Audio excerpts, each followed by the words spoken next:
Over millions of years, animals have adapted and evolved an arsenal of deadly weapons to hunt, defend, and attack.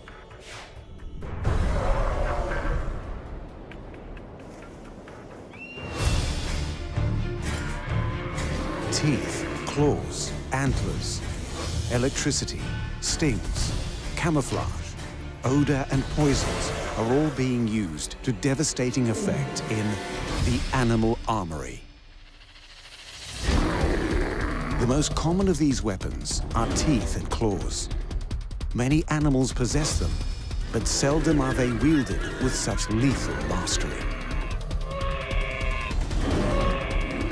Crocodiles and wolves are apex predators, using their teeth with terrifying effect, winning them a place at the top of their food chains.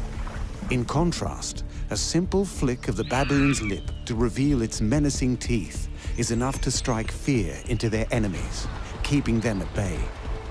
Bears and tigers are also infamous for the lethal wounds inflicted by their razor-sharp claws.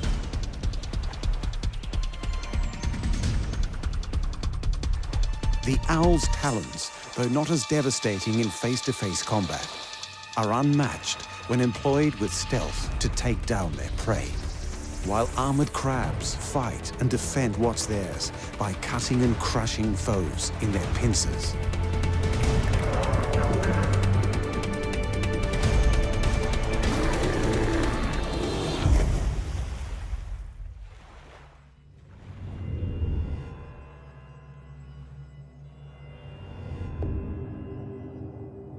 Held aloft throughout history as a symbol of courage and strength, few animals instill both fear and wonder like the king of the animal kingdom, the African lion.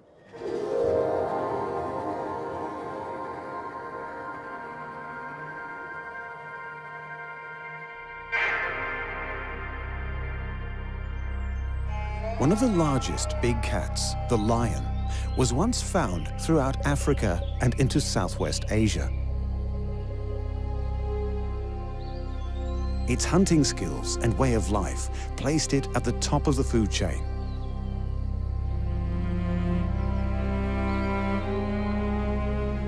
Although their numbers are dwindling, thanks to several deadly weapons in their arsenal, lions are still a force to be reckoned with in sub-Saharan Africa. Of these weapons, none are more lethal or fearsome than the lion's teeth.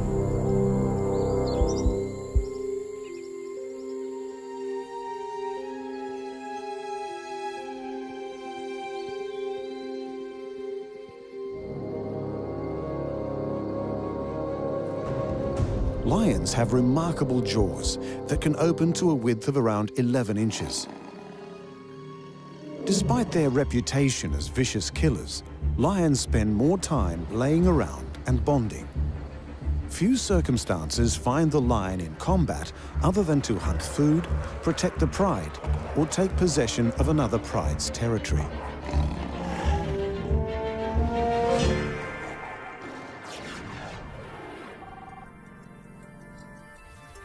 A lion has 30 teeth, 12 carnassials, 10 premolars, 4 molars, and 4 canines, with serrations on the back. Apart from the carnassials, the rest of the lion's teeth are conical in shape, designed to tear and rip flesh.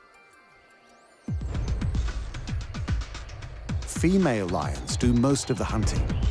Their slimmer, athletic bodies enable them the stealth and speed needed for a successful hunt. The large muscular bulk of the male's powerful body makes them too slow and cumbersome, but perfect for protecting the pride from rogue males looking to topple the alpha, kill his cubs, and take the females for himself.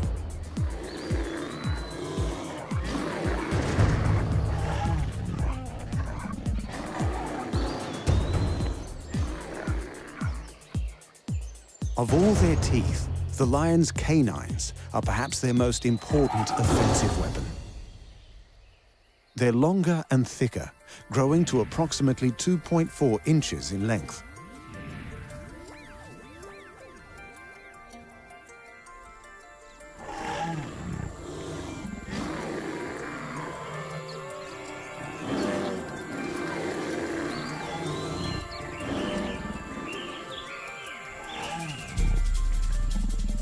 To prevent breaking, the lion's canines are set deep in their skull. They are so strong, during fights with other males, often a lion will pierce through the skull of its foe. Though most male-on-male fights will end without death, the stronger becoming obvious without the need to kill. Whether hunting, defending, or attacking, a lion kills in 2 stages. First, they bring the animal down by jumping on its back, gripping and clawing with their needle-sharp claws to the throat. Once at the throat, the lion instinctively initiates a chokehold, and their canine teeth reveal their deadly purpose. They close the airway of the creature by clamping down on the throat, embedding their canines deep into the flesh. With the serrations on the back of the teeth, it becomes very painful and virtually impossible for the prey to pull out of the hold without losing chunks of its flesh. If that's all the lion's teeth were capable of, they would be remarkable weapons. But inside every tooth are sensitive nerves that, while biting, allow the lion to sense veins and arteries. They quite literally feel the blood flowing inside their prey.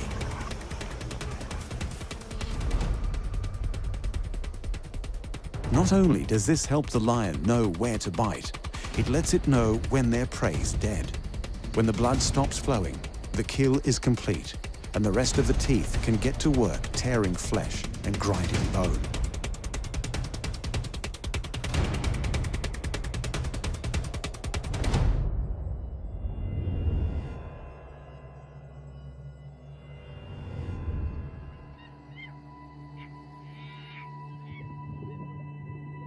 Sharing 91% of its DNA with humans, and found throughout Ethiopia, Saudi Arabia, and Yemen, the baboon's large fang-like teeth are famous among local cultures as being the personification of evil.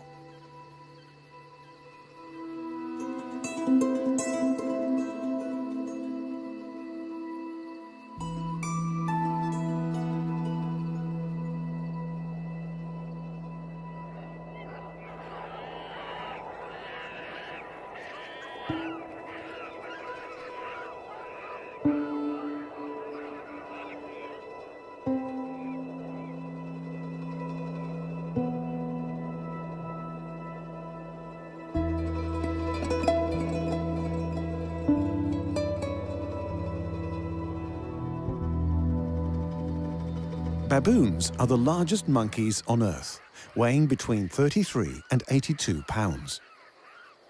They're highly adaptable, surviving almost anywhere from the savanna to tropical forests.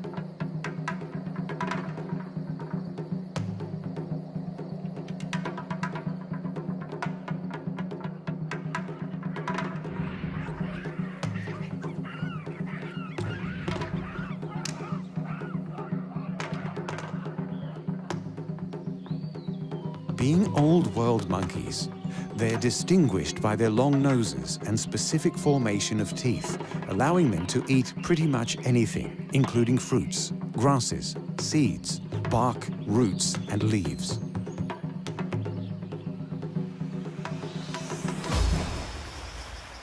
They also have a taste for meat, including fish and other small animals.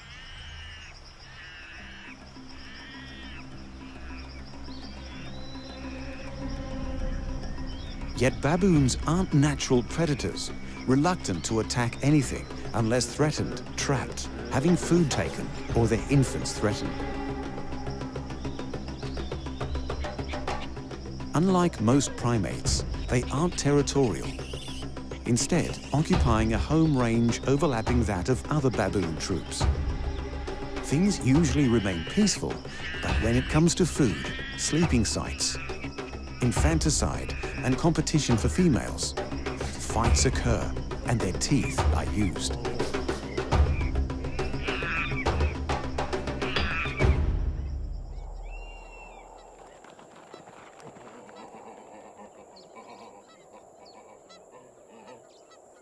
Their massive canines are predominantly used to fight other male baboons to gain access to females.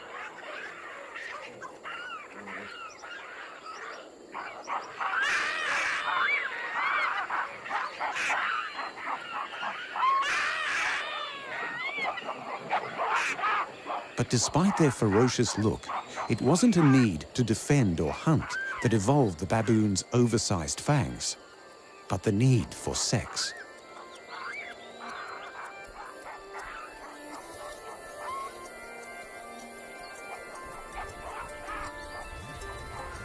Despite baboon troops having an alpha male, it's the females who wield the power.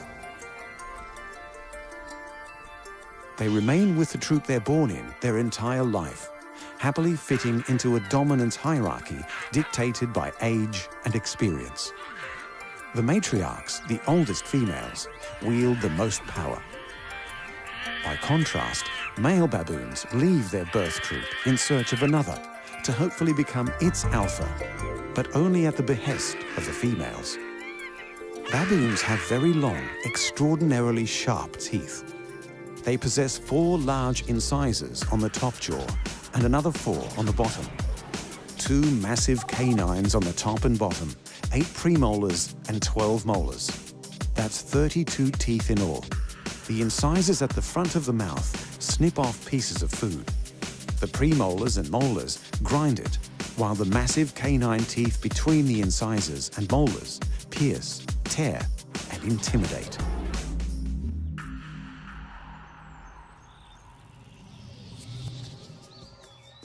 Female baboons possess hairless patches of skin around their genital area that swell and turn bright pink when ready to mate, producing smells that arouse males.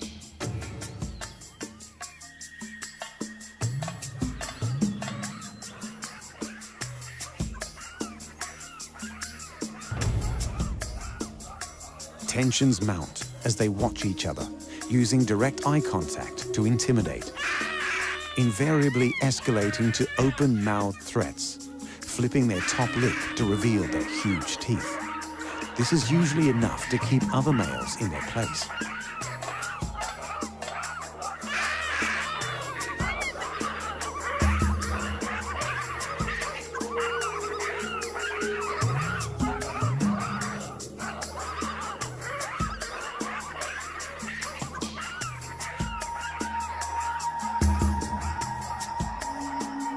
When they get a whiff of the female's scent, physical combat ensues to decide who is the alpha.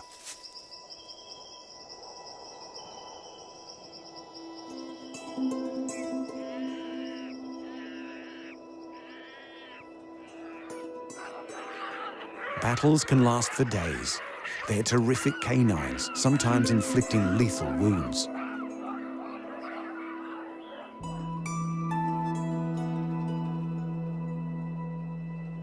To the victor, if they'll have him, goes the right to mate with a harem of females. If not killed, the loser is sent on his way to find another troop and another alpha to test his skills against.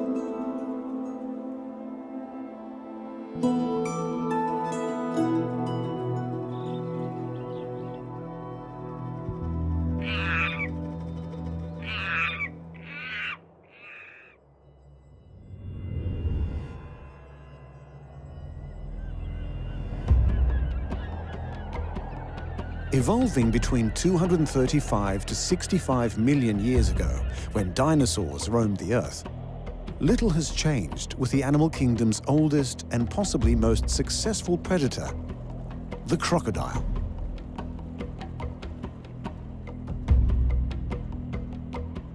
The crocodile can be found at the top of its food chain in rivers, lakes, wetlands, salt and brackish waters throughout the tropics of Africa, Asia, the Americas, and Australia.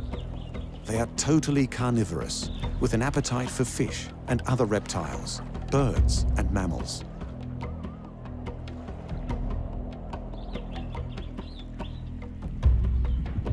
Males will fight other males to gain access to females when mating, but get along for the most part, except for the saltwater variety. They're extremely territorial, highly aggressive, and completely intolerant of other males at any time. Crocodiles possess many weapons in their armory: tough skin, fantastic hearing, and a fast swim, to name but a few. But what they all have in common is a deadly, nearly inescapable weapon. Powerful jaws full of lethal teeth.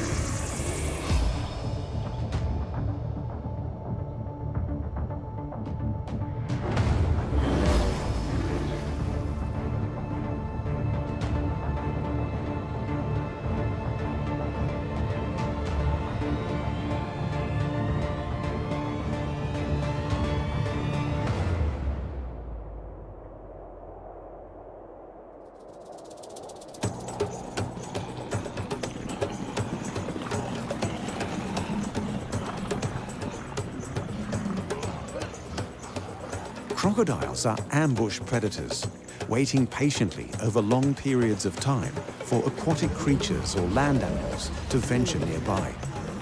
Once in range, they rush their quarry with a terrifying surprise attack.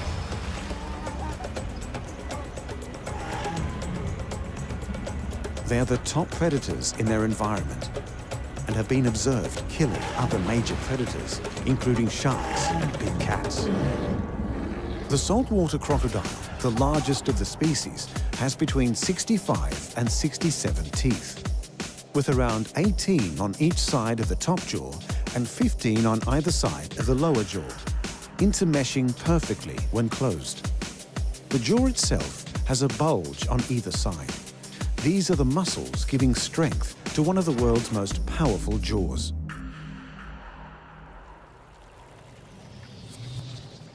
Once the surprise attack is initiated, the crocodile latches onto their prey with a powerful bite of 3,700 pounds of pressure per square inch, easily enough to crush the shell of a turtle or a pig's skull.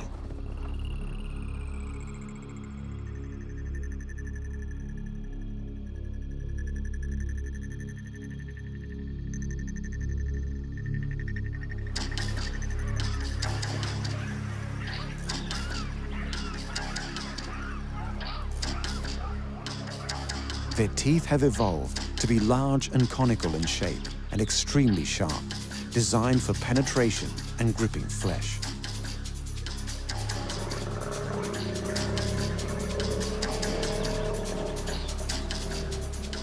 Unlike the teeth of other large predators, crocodile teeth are no good for tearing flesh, but perfect for holding onto prey, with little possibility of the creature escaping.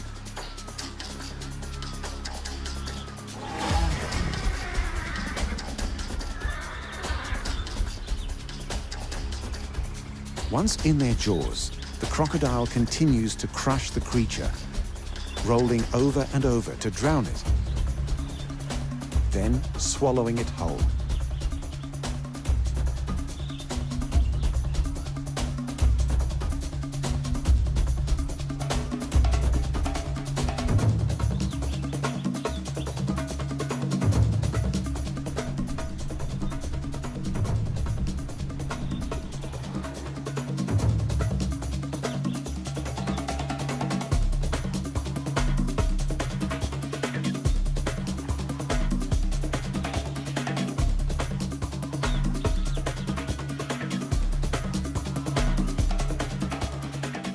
Despite the carnage a crocodile's teeth and jaws are capable of, they can also take delicate action by picking up and rolling their unhatched eggs in their mouth, gently squeezing them until they hatch. Once hatched, they transport their young inside their mouths, ferrying them to the water for their first swim.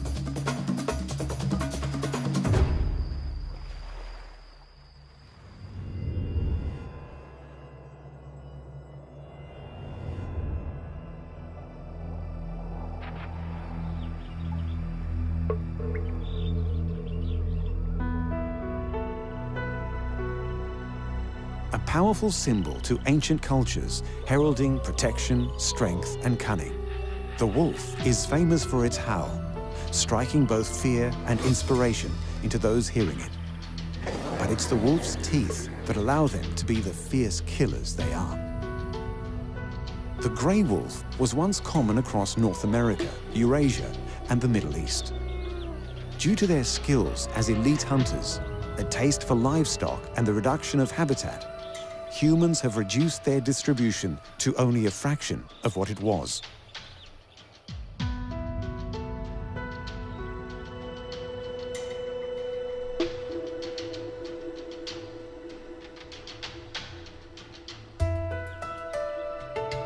Within a wolf pack, there's an alpha male and female. They lead and breed. The beta wolves are second in the hierarchy, with the omegas in the lowest position. A pack can range from 2 to 36 wolves, but averages out to around 6 dogs. They are highly territorial, establishing ranges much larger than they require to survive. Wolves will viciously defend their territory from other packs. If scent marking and howling doesn't keep others at bay, they will attack directly.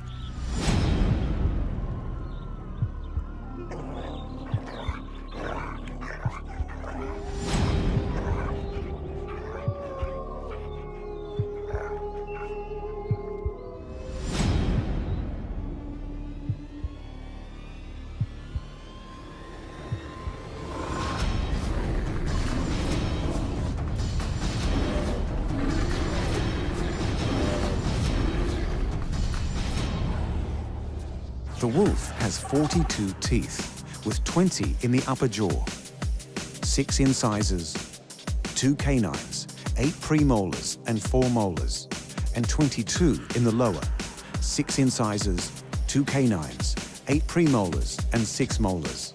Their canine teeth can grow to as long as 2 inches.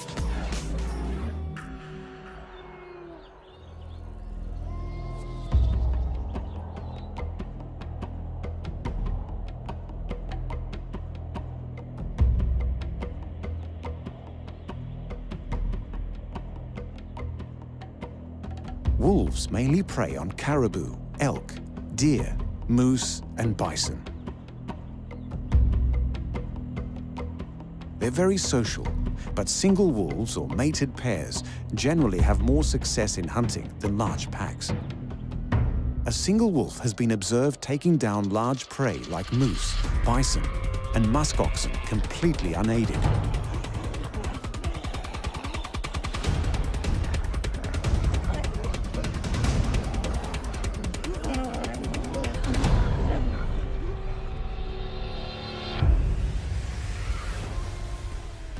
A wolf hunt is divided into 5 stages.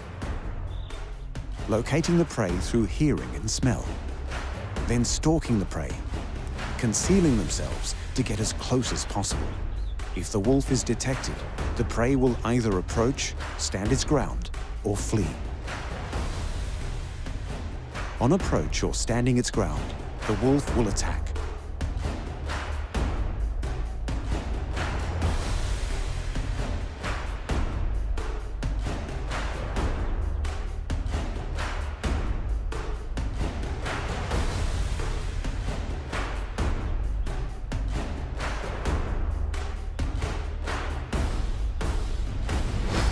Large prey will be attacked from the rear and side, biting large chunks of flesh from the soft perineum, causing a huge amount of blood loss.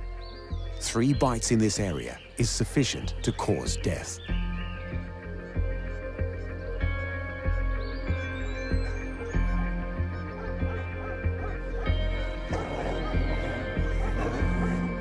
Wolves have strong jaws, delivering a force of 1,500 pounds per square inch, with extremely sharp teeth that are slightly curved. This allows a strong grip on their prey and the ability to break bones, accessing the soft marrow inside. Its incisors cut flesh. The canine grabs hold, while the premolars slice and molars crush, allowing the wolf to eat virtually the entirety of its prey, leaving very little waste. As we've seen, teeth are used for far deadlier purposes than just chewing food to be swallowed. The lions can literally feel the blood pumping through their victim.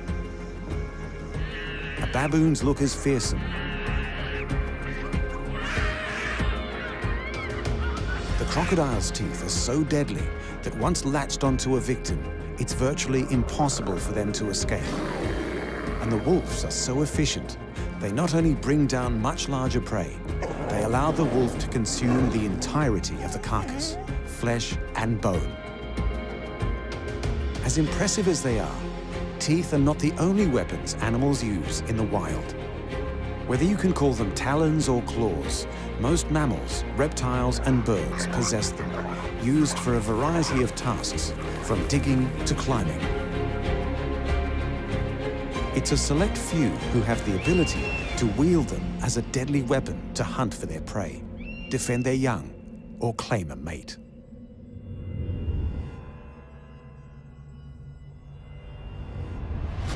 Since prehistoric times, from the UK, throughout Europe, Asia, and into the Americas, the bear has been worshipped and immortalized in myth and fable to become the official symbol of several countries around the world.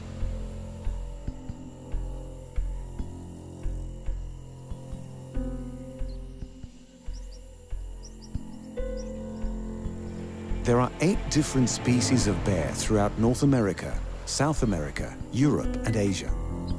The 8 species of bear share similar physical characteristics, including long snouts, shaggy hair, large bodies, and stocky legs. They also possess plantar-grade paws with non-retractable claws for fighting and defending.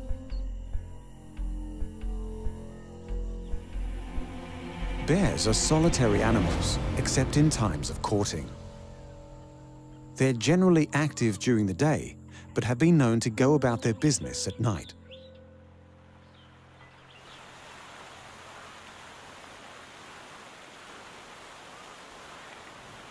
Brown bears feed on vegetation, small land mammals, and fish. They possess a particularly voracious appetite for salmon.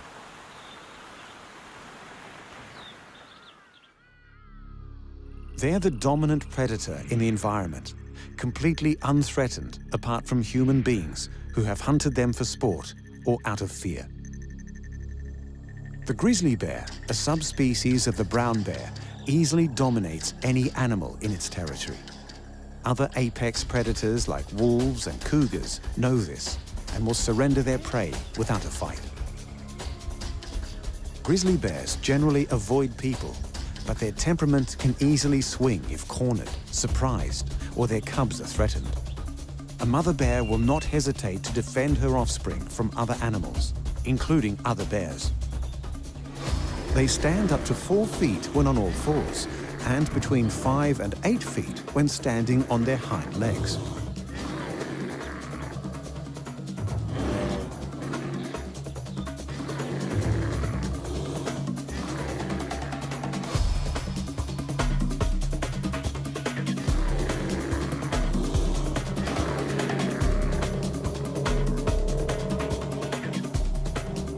Despite poor eyesight, they have a super keen sense of smell, their main tracking tool when hunting prey or foraging for food. The enormous shoulder muscles of the grizzly bear, coupled with immensely strong forearms, giant paws, and razor-sharp claws, growing up to 6 inches. Bear claws are not just used to inflict death. They are also used to turn over rocks, rip bark from trees, and tear open logs in the search for insects to eat. The claw's shape will differ according to the type of bear. Climbing bears, like black bears, have very strong curved claws to grip tree bark, while digging bears, like grizzlies, are long and straight. Polar bears have curved claws that are sharp and strong to not just catch and hold prey, but provide traction on slick ice. The polar bear has 4 large paws, each with 5 toes with long claws that are around 2 inches long. The front claws are much longer. However, the back paws themselves are larger for stability when the bear stands on their hind legs. The entire design of both front and back paws and claws enable the bear to run fast, climb trees, and swim.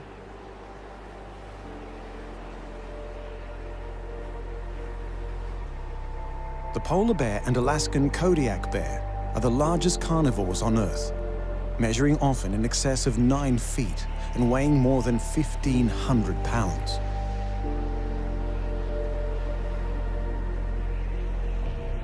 With no real natural enemies, the only conflict bears have is amongst themselves.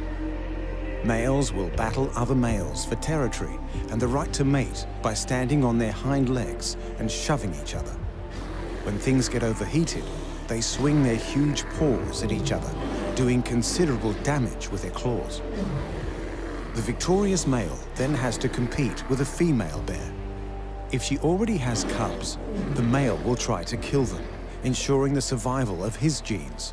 But if he thought the battle with the other male was hard, he has little chance of besting an angry mother bear. If hunting, the bear prefers to ambush rather than stalk, hiding and patiently waiting until their quarry's within range, then rushing and swiping it with its claws, killing it with one mighty blow.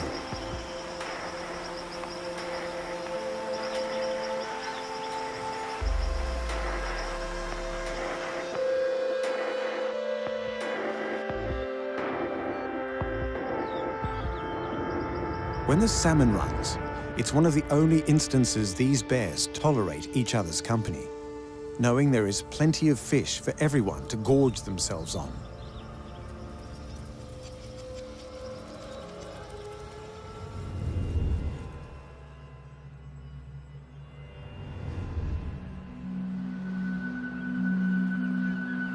In the regions where bears are found, they dominate all other animals. But birds have little to fear, particularly the owl, who not only share their same territory, but also use their claws as a weapon. In Western culture, the owl symbolizes wisdom, but throughout Africa and for many Native Americans, they were the harbingers of death. It's easy to understand why when you witness an owl's claws in full effect.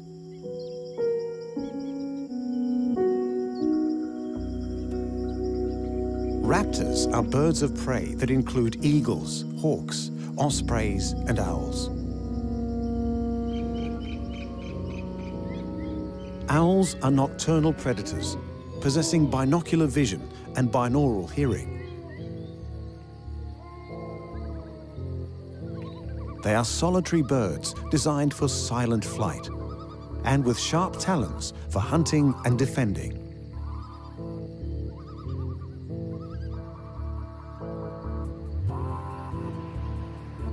There are many species of owl found on every continent except Antarctica, and they vary greatly in size.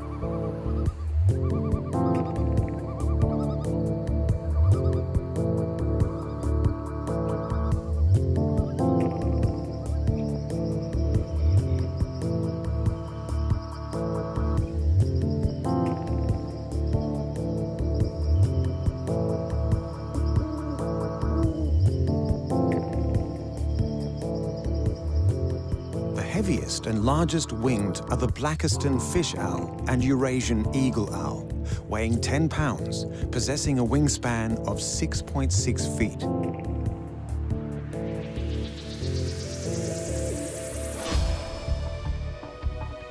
Owls are totally carnivorous, with a diet consisting of insects and rodents, with a few species specifically adapted to hunt fish.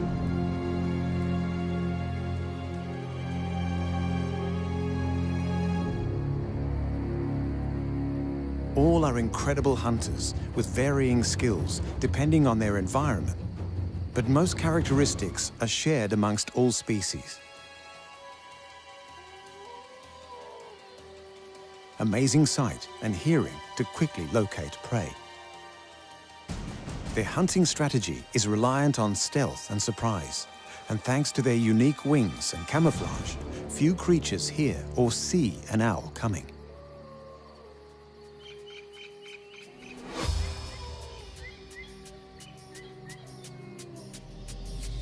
The owl has 4 toes on each foot. While in flight or perching, 3 toes face forward, and one longer claw, the hallux, faces backwards.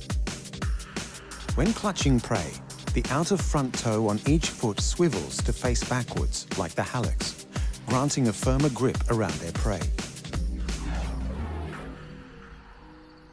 When an owl catches its quarry, it pushes the hallux through the creature's body. If that's not enough to kill it, the immense crushing power of their talons makes short work of the creature's skull. The owl then swallows the creature whole if it's not too big, otherwise ripping it apart using its beak and claws.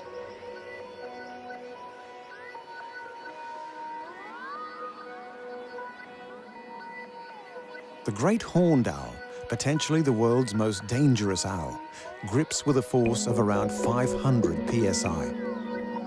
That's equal to the bite of a German shepherd dog, 5 times stronger than that of a human hand.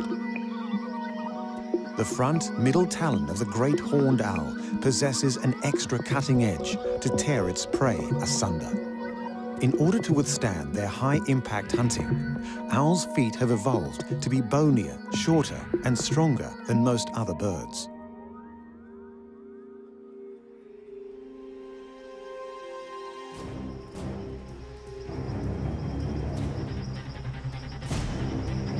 The underside of their feet are covered with a rough, knobbly surface to help grip and perch. Owls also possess a locking-like ratchet in their feet, keeping the claws locked around their prey, making escape impossible.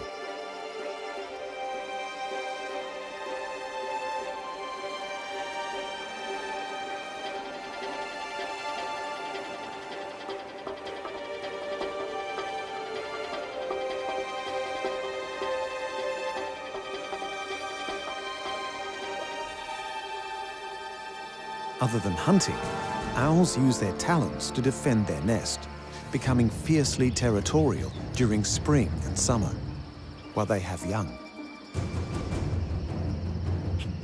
When an intruder ventures too close, owls will dive bomb feet first, smashing into the creature with their claws, instinctively aiming for the head or face, regardless of the animal's size.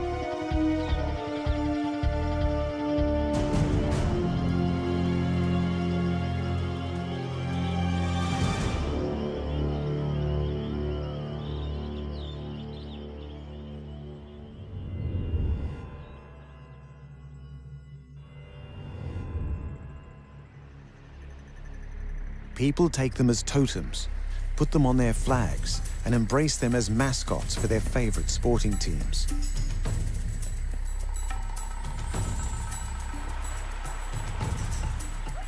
Few creatures are as charismatic as the tiger, and few creatures wield weapons as deadly as the tiger's claws.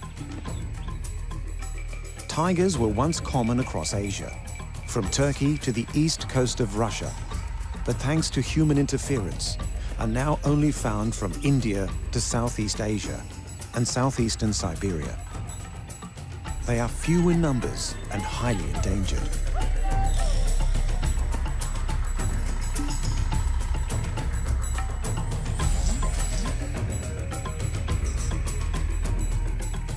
They're territorial creatures, usually solitary, but can also be quite social.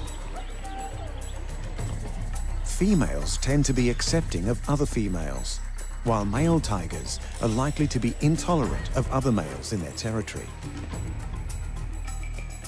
When territorial disputes flare up, they're often resolved through displays of intimidation rather than physical combat.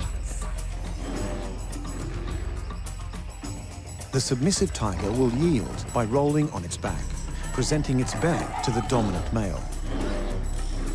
After this, the dominant male will be more accepting, as long as it stays out of its way.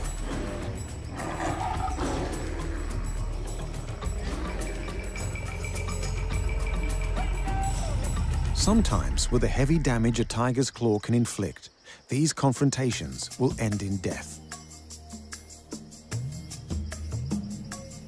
Tigers are apex predators and master hunters with a taste for deer and bovids.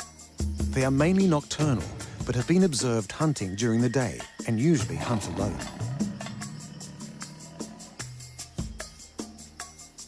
They stalk their prey, attempting to remain undetected.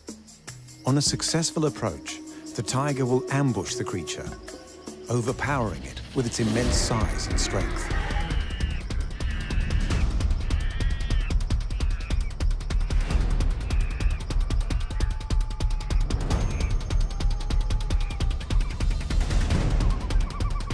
In short bursts, tigers can travel at speeds of up to 35 miles per hour. They must be in close proximity for its ambush to succeed. If spotted too soon, the tiger will disengage from the hunt rather than chase it down or confront the animal head-on.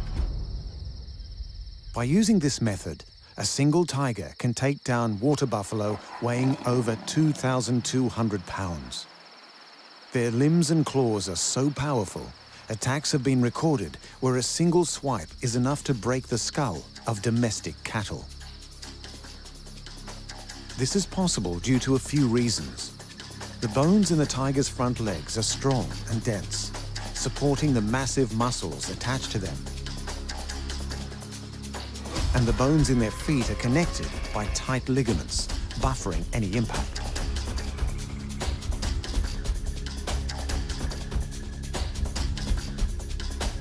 Tiger claws are retractable like any cat's. Ligaments hold them in a protective sheath, remaining retracted when not in use to ensure they remain sharp.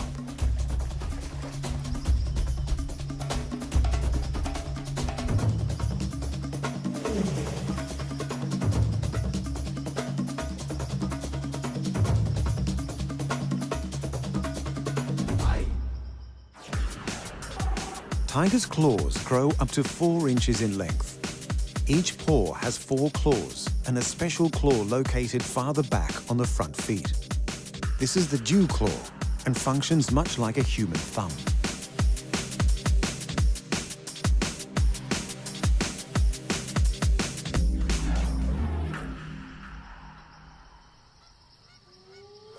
The other claws being curved grants the tiger an incredible grasp, permitting them to hold large prey and climb trees head first. Despite the curved claws making climbing up trees very easy, climbing down is a little more difficult. They must either crawl backwards or jump, making them the most inferior climbers of the cat family.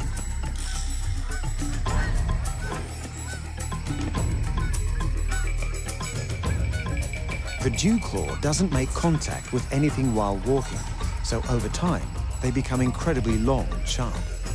The perfect weapon to hold down prey.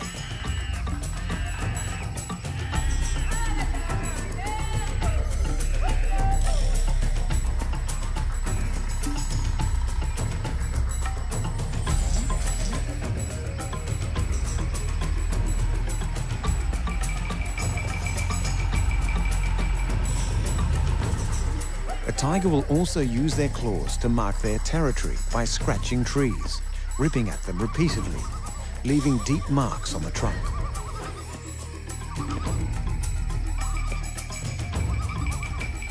Secretions from between the claws leave deposits easily smelled by other tigers, as a warning as to whose territory it is.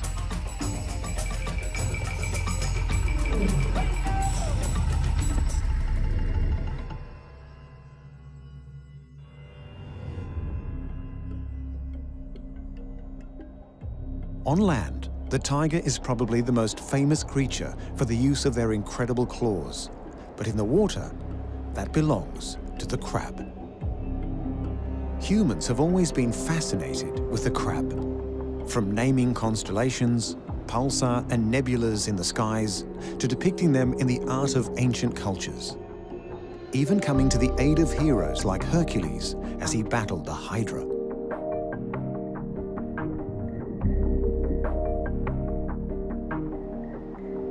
Crabs are found all over the world. They reside in oceans, bodies of fresh water, and on land. They are even found in volcanic vents, thousands of feet below the ocean surface and under the ice of Antarctica. Like lobsters and prawns, they are decapods with 10 limbs, 8 of which are walking legs. Many crabs have flat bodies, allowing them to crawl into tight crevices.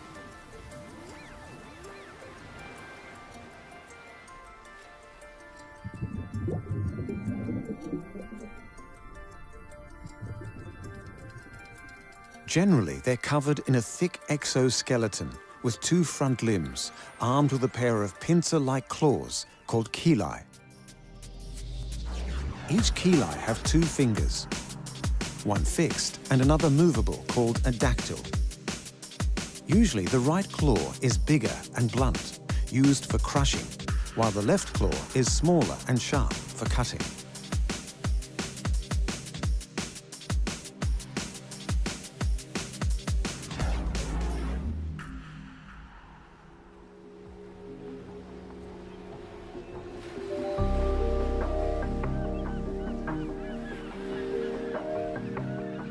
The size of the muscle attached to the claw indicates how forceful its pinch is and the damage it will cause.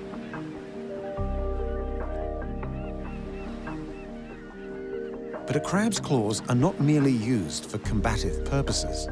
They also use them to communicate by drumming and waving, particularly when it's time to mate, a function not reliant on the power of its pinch.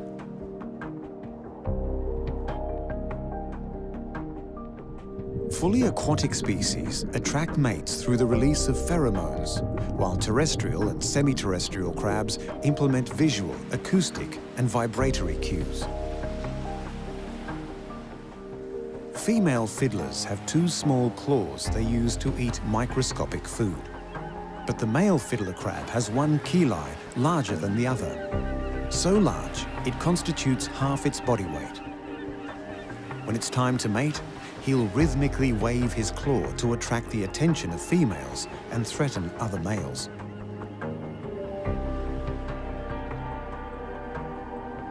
The males of most crab species will battle each other for access to females.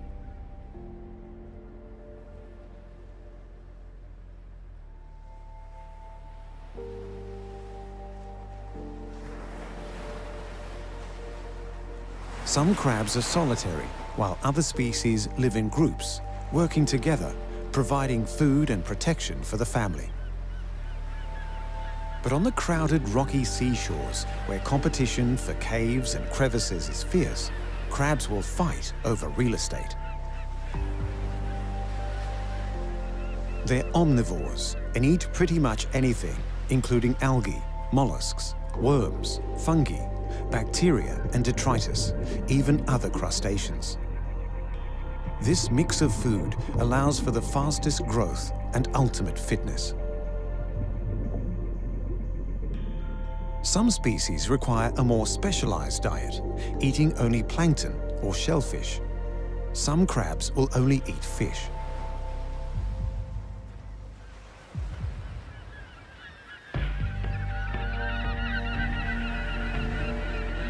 They have many predators, including seagulls, sea otters, octopi, fish, and humans. But their claws are an effective defense, capable of inflicting substantial damage, like the chelae of the Australian mud crab. They are big, fast, and strong, making them very dangerous.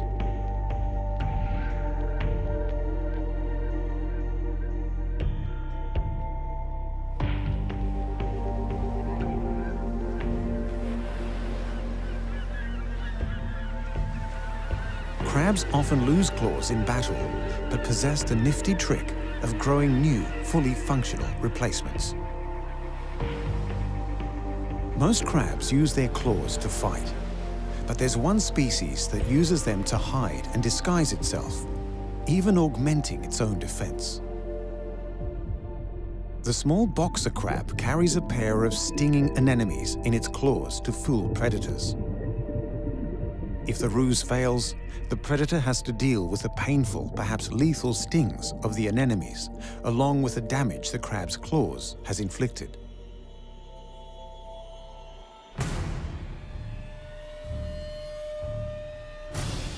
Many creatures have teeth and claws, including human beings.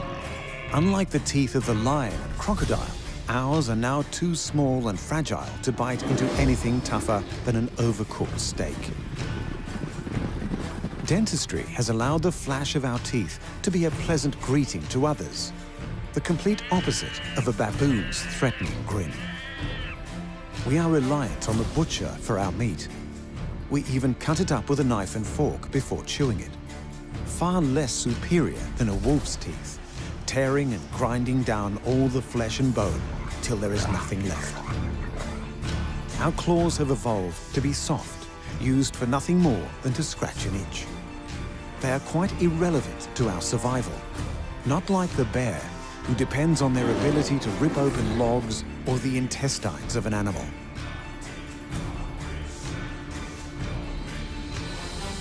The owl's talons not only grip the food they need, they kill it. The tiger relies on theirs being razor sharp to maintain his place at the top of the food chain. Male crabs not just communicate with their claws, they wave them about to find a mate. Human beings have adapted to becoming the dominant force on the planet. Where we have evolved intellectually, animals continue to evolve physically, granting them the powerful weaponry found in the animal armory.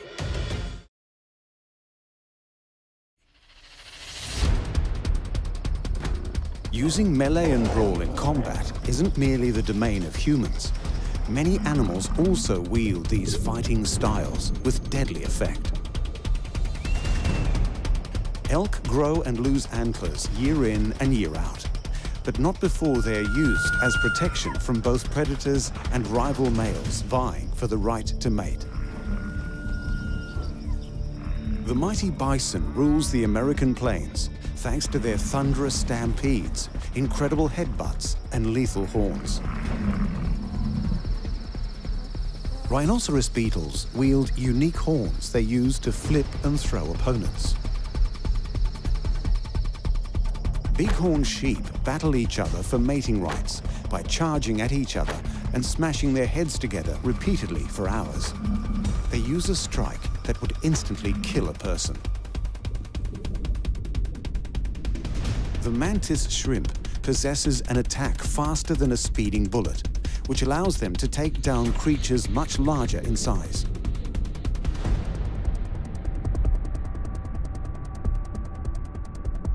The kangaroo, in its many forms, has few predators due to its muscular legs and tail, which grants it the ability to not only bound away from danger at blistering speeds, but present a series of deadly kicks when threatened. Although an ostrich never goes looking for a fight, its long legs and clawed toes means it can outrun most foes and kill with a disemboweling kick when cornered. Bush turkeys show little fear when confronted by most animals, while the silverback gorilla aggressively defends his troop from predators and other apes with the ability to wrestle and strike using the strength of 20 adult men. Across all the world's continents, animals' ability to melee and brawl can mean the difference between life and death on nature's battleground.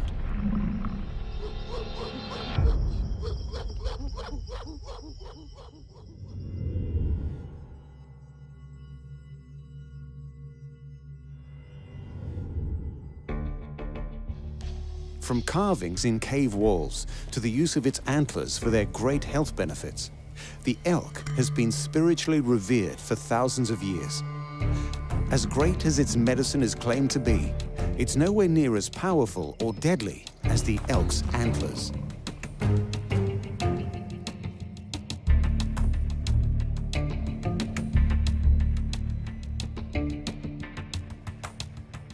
The elk, or wapiti, is native to North America and Eastern Asia, where they are one of the largest subspecies of red deer.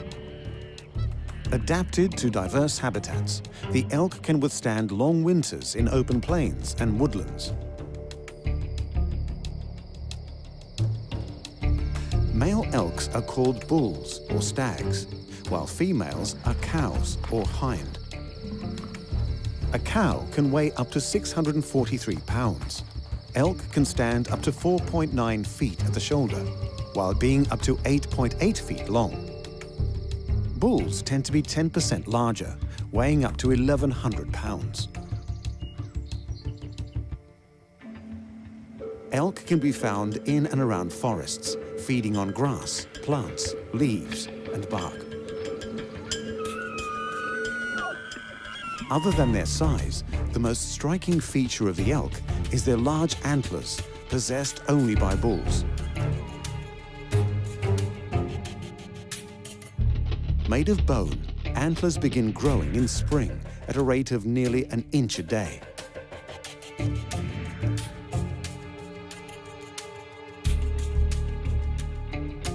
While elks are growing, their antlers are covered by a layer of skin called velvet. In summer, when the antlers have fully developed, the velvet sheds. As the mating season begins, elks venture out from their single-sex groups, and the males compete for the female's attention.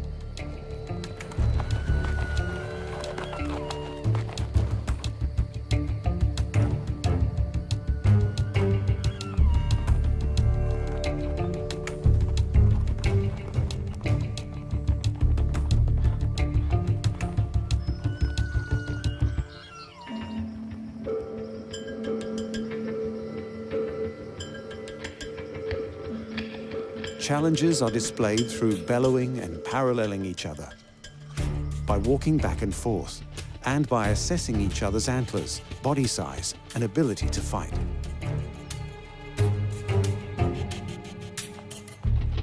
Often at this point, one of the bulls, usually the younger or smaller elk, will back down. But if both stand their ground, they'll engage in antler wrestling, a deadly show of strength that can cause serious injury.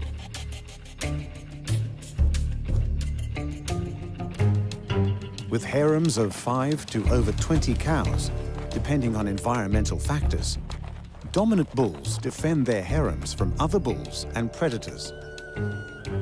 In North America, predators include coyote packs and cougars, who will mostly hunt calves, while wolves and brown, black, and grizzly bears have also been known to prey on elk. Whereas in Asia, the elk's natural predators include wolves, brown bears, dhowl, Siberian tigers, amur, snow leopards, lynx, and boars.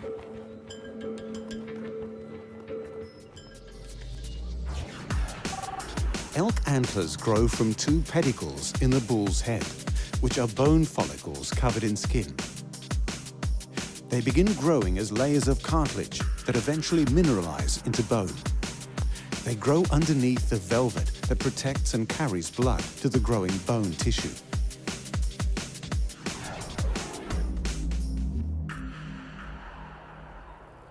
Young bulls only have slim, unbranched antlers called spikes, which can be up to 20 inches long. Over the course of 7 years, those spikes will evolve into fully fledged antlers with up to 8 tines. Weighing as much as 40 pounds, the antlers can reach a length and spread of more than 4 feet.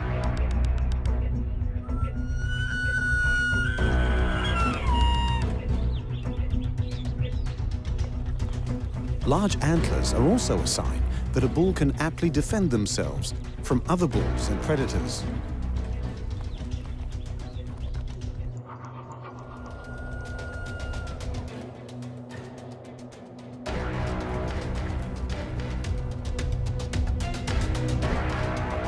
When mating has ended and the antlers shed, elk return to their single-sex groups.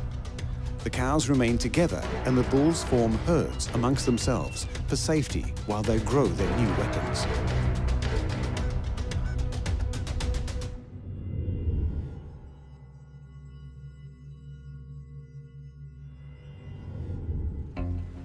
Often mistaken for buffalo, the mighty bison once thundered across the American plains in their millions.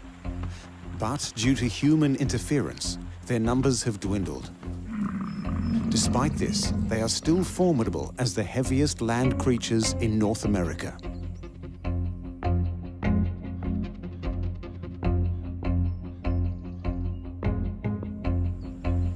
Throughout history, 6 species of bison have been recognized. Of those 6, 4 are now extinct. The 2 remaining species are the North American bison and the European bison.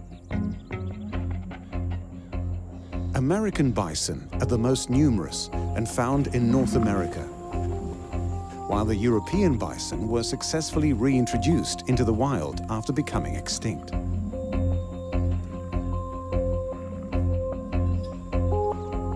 Like the elk, male and female bisons are called bulls and cows, and are the largest terrestrial animals found in America and Europe. They stand up to 6.5 feet at the shoulder and can weigh over a ton.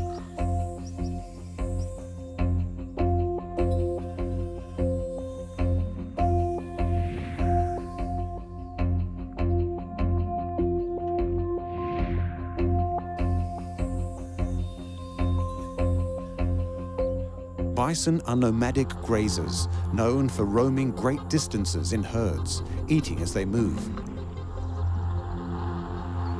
They are good swimmers, able to traverse rivers half a mile wide.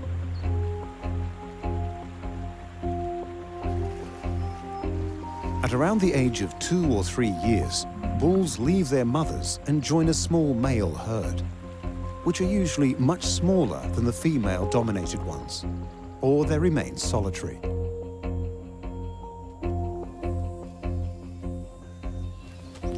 Bison appear to be big, docile creatures with no care for what's happening around them. Some might even perceive them to be lazy. The bison's temperament is highly unpredictable. They may attack someone or something without warning or reason. Moving at speeds of up to 40 miles per hour, bison cover long distances with a thumping gallop. When observing the bison, its most obvious weapon are the horns on its head, borne by both males and females. The horns of the European bison differ to that of its American relative. This affects their fighting style, as they interlock their horns rather than headbutting.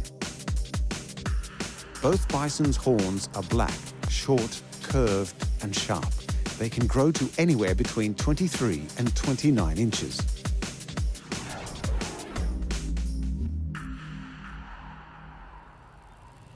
Whether interlocking horns or butting their heads, both species of bison charge their targets. With a typical weight of 2,000 pounds and running at a speed of 35 miles per hour, these massive beasts effectively use momentum to inflict maximum damage on their chosen target.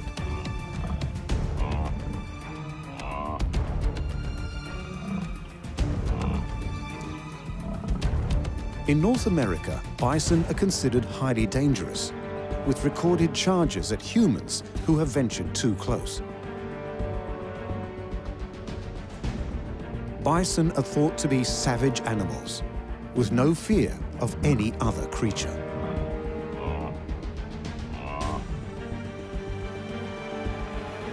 Mating season runs from June through to September, with most activity in July and August. This is when the mature bulls rejoin the herd and fight amongst themselves, butting heads to gain the female's attention. It's at this time when bison are at their most belligerent, unpredictable, and dangerous. Their defensive strategy is usually to stampede away from a threat. But when they have to defend themselves or fight for mating rights, they will jump from a standing position and spin around on their feet.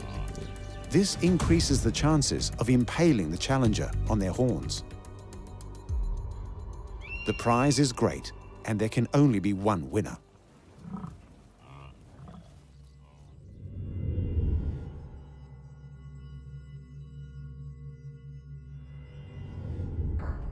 Famous for being sacred to the ancient Egyptians and made into amulets still popular today, scarabs are a family of beetles consisting of over 30,000 species. The largest and strongest of these is the mighty rhinoceros beetle family.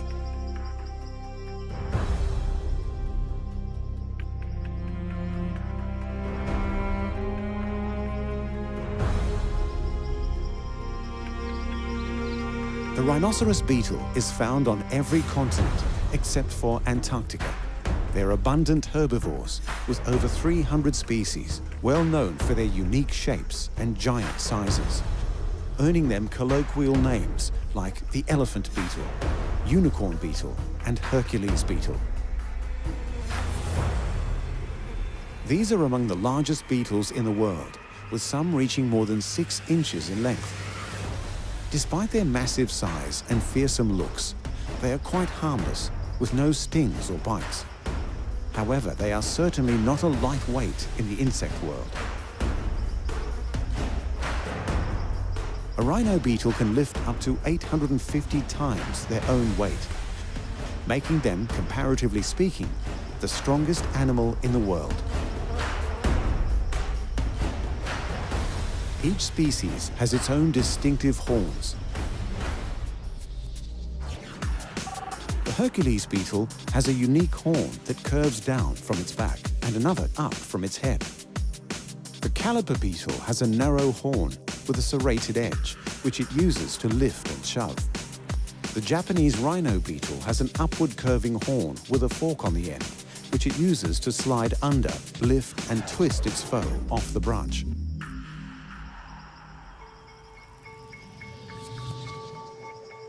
These dangerous-looking weapons aren't used to defend against predators, nor are they used to hunt prey. They serve for digging and food foraging, and when fighting other males when it's time to mate.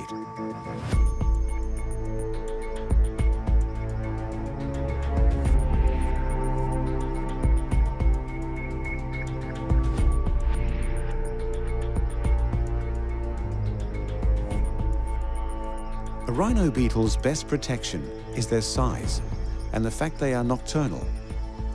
This allows them to avoid most predators that hunt during the day, at which time they hide under logs or among vegetation where they are camouflaged. When all else fails, the rhino beetle will dig its way to safety, using its horn to bury itself underground and away from harm. If disturbed, they will emit a loud hissing squeak to scare off any would-be predators. These sounds are made by the beetle rubbing its abdomen against its wing covers.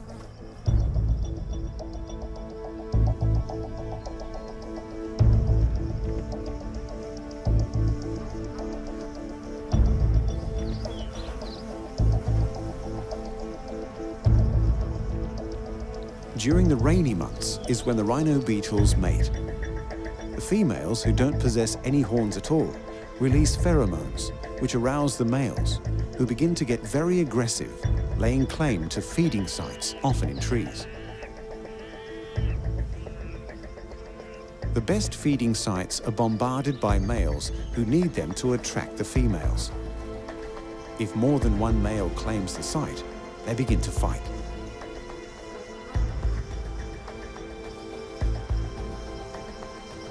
When two males fight, they use their horns in a combination of grabbing, throwing, and shoving, aiming to throw their rival off tree branches, trunks, or whatever they are tussling on in a bid to control access to females.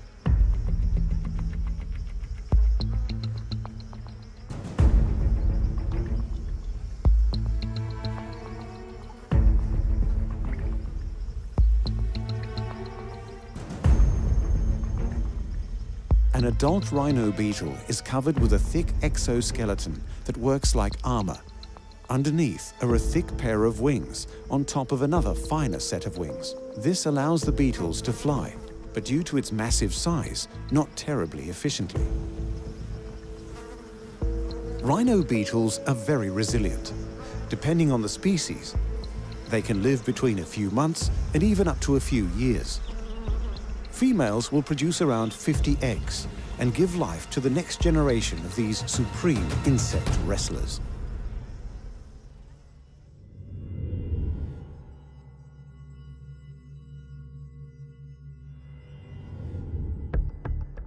The tribe of Native Americans, called Absaluka or Crow people, told stories of a boy whose demonically possessed father tried to kill him.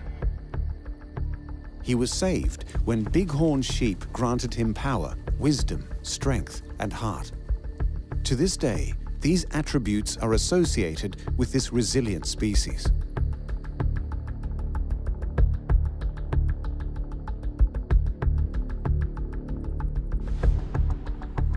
Native to North America, there are three distinct subspecies: the Sierra Nevada, desert, and Rocky Mountain bighorn sheep.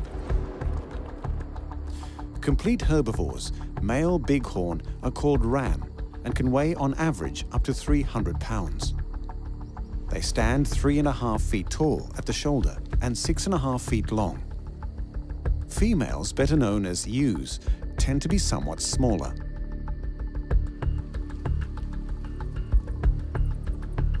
The Rocky Mountain variety are the largest, sometimes weighing in excess of 279 pounds, whereas a Sierra Nevada bighorn can grow to 220 pounds.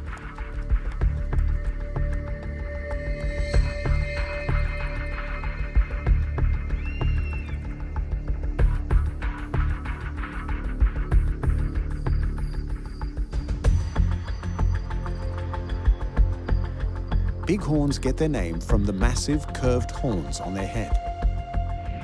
Their horns can weigh up to 30 pounds and are unique to rams. The ewe's horns are shorter and less curved.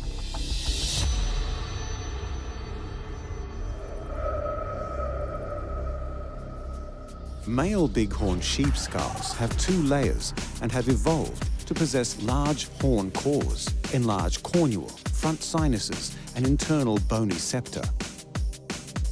They have adapted in such a way to absorb any impact and protect the brain.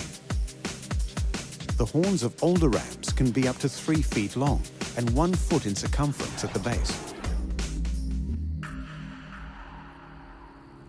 Preferring mountainous slopes and foothill country near rugged rocky cliffs, they are well adapted.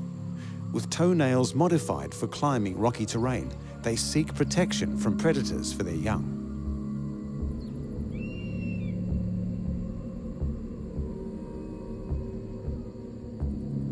In their groups, bighorn sheep face different directions to keep watch of their surroundings.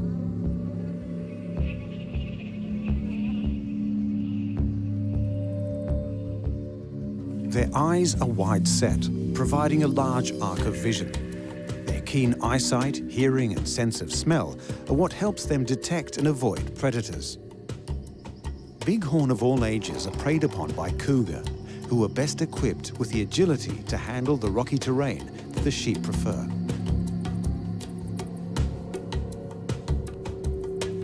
The protection granted by their skulls and horns are needed when bighorn defend themselves, charging with the intent to smash with their head and horns.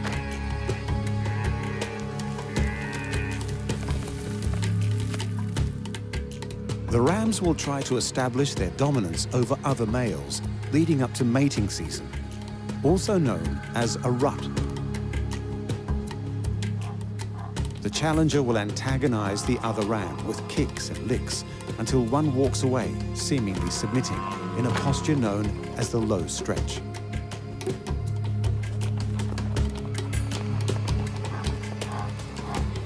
After a short distance, the seemingly submissive ram will turn and face the challenger and charge.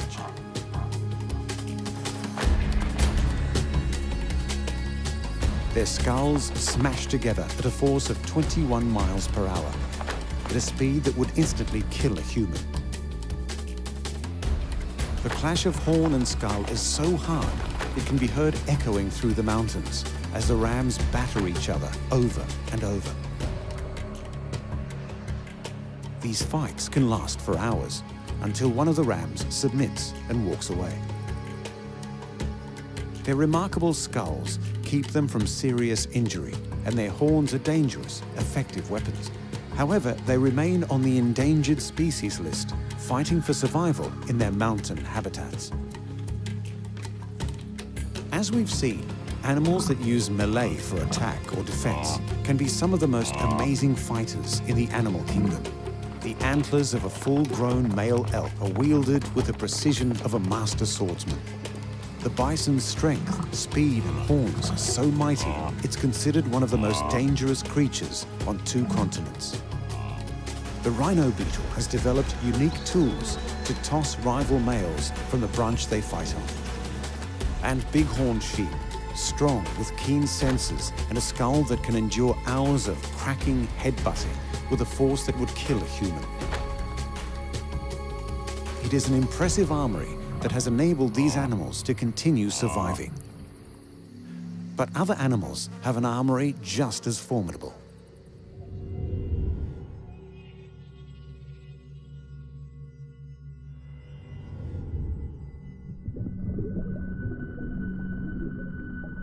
Australians call them prawn killers, and sometimes thumb splitters, due to the painful gashes they can create if incorrectly handled.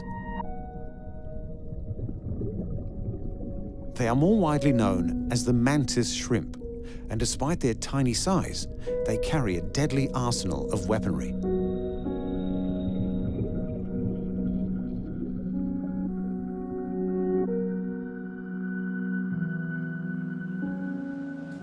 Found in oceans the world over with more than 400 species, the mantis shrimp is one of the most important predators found in shallow, tropical marine habitats.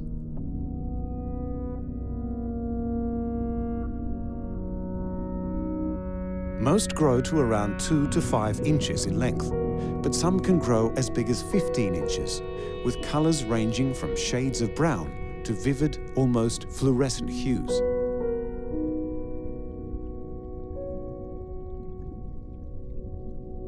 They are deadly predators, sporting powerful claws that they use to attack prey, often killing it with a single strike.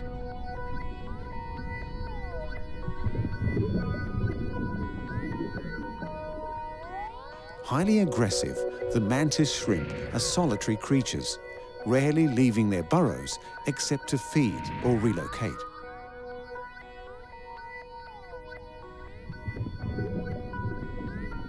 They hunt in a couple of different ways, by either hiding and waiting to ambush, or chasing their quarry down and killing them.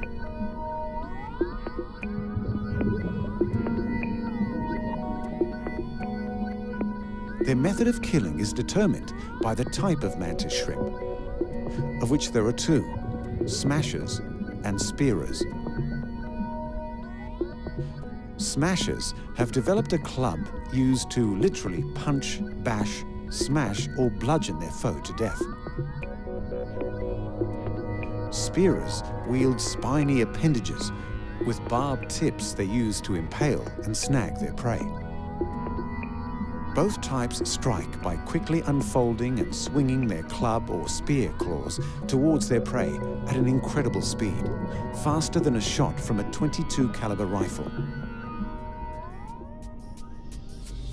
In order to attack with such force without breaking their clubs or spears, mantis shrimp have evolved a special shock-absorbent core, its structure molecularly different to any other animal.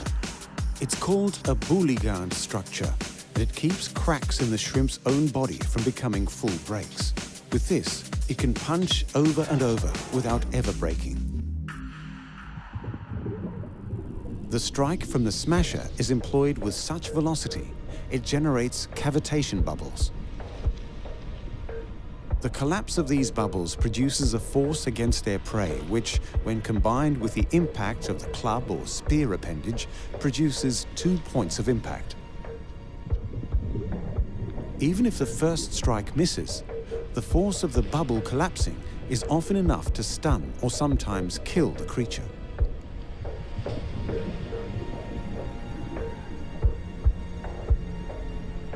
In fact, the mantis shrimp's attack is so quick, theoretically, it could punch 50 times in a single blink of a human eye. Spearers prefer the meat of softer creatures like fish or squid, which are easier to slice and snag with their barbed claw. It's not only prey they employ these deadly weapons against. Mantis shrimp have always displayed a habit of ritualized fighting against each other. Not only does the mantis shrimp have one of the world's most deadly attacks, it has the greatest eyesight. It can see ultraviolet and polarized light with trinocular vision. These creatures can also live up to 3 years in the wild. They may be tiny, but mantis shrimps are one of the strongest creatures in the world. However, the biggest risk to their population is human impact upon the ocean.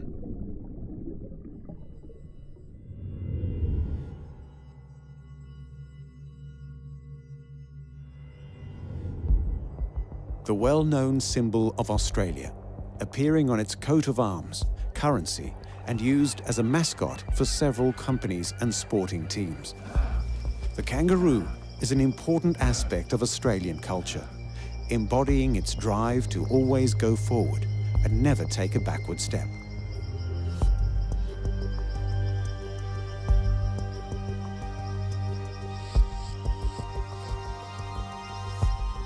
It is estimated there are over 30 million kangaroos in Australia. Colloquially, groups of roos are known as mobs. Males are also called bucks, boomers or jacks, while the females are known as does, flyers or jills.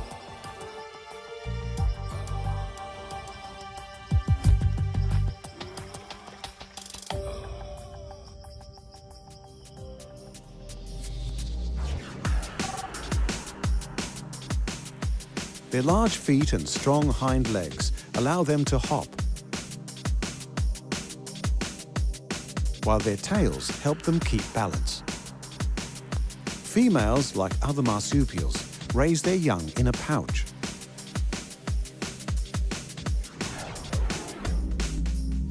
Red kangaroos are the largest marsupials in the world and can be found in the arid centre of Australia.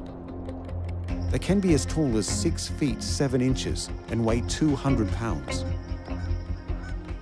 The eastern greys are the most abundant type of kangaroo, covering the eastern part of the country, from the top of Cape York to Tasmania. In a suitable habitat, it's not unusual to see 50 roos per square mile, if not more.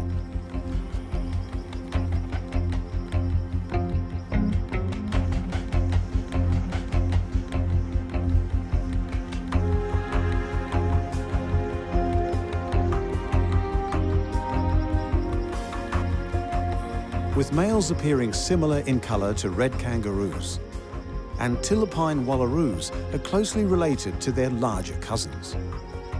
They are distinctive due to their enlarged nasal passages, allowing them to release more heat in warmer climates.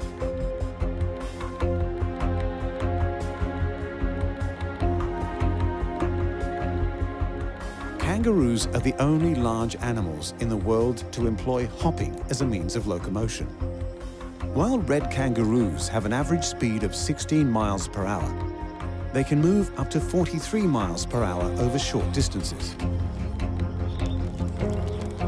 As deserts gradually replaced forests in Australia, kangaroos evolved a need to travel long distances on little energy. Hopping was the fast, energy-efficient solution to this problem. Kangaroos have few natural predators, other than dingoes and crocodiles in Australia's north. Introduced species like foxes may also pose a threat. All species of kangaroos fight. Their fights can be brief or long and serve as practice. In competitive circumstances, the encounters are usually brief. Both sexes fight for various reasons, but the long ritualized fighting or boxing is mainly performed by the males. Males fight near females when it's time to mate, while the larger males in consorts don't involve themselves. Ritualized fights can occur suddenly when males graze together. Usually preceded by two males scratching and grooming each other, they then adopt a high stance, with one challenging the other by grabbing their neck with their paws.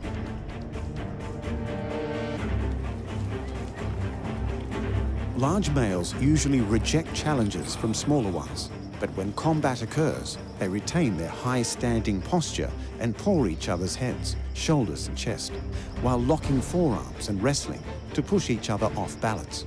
During these moments, kangaroos will lean back on their strong tails and kick each other in the abdomen. Victors are declared when a kangaroo stops fighting and retreats, or the winner can push the loser backwards down onto the ground. These furious kicking hand-to-hand battles establish dominance among males, displacing the loser from the prime resting sites. He must retreat and try his superb armory against the victor another time.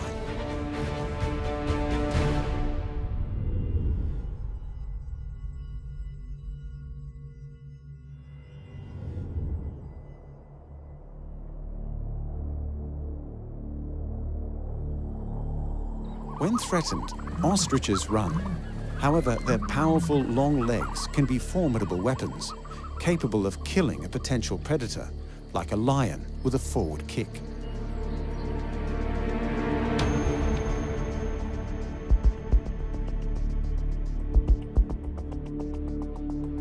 The ostrich is the largest living species of any bird. They are flightless and native to the African continent.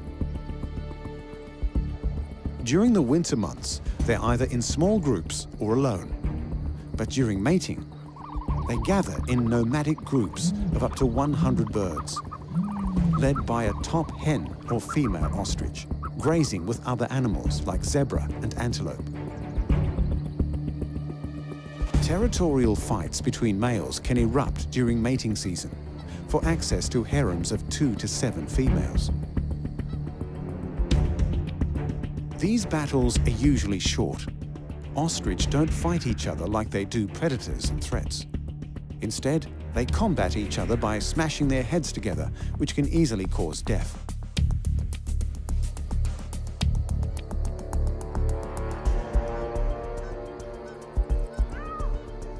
Many believe that ostriches bury their heads in the sand. However, this is untrue, and may originate from their defensive behavior of pressing their necks to the ground in an attempt to hide.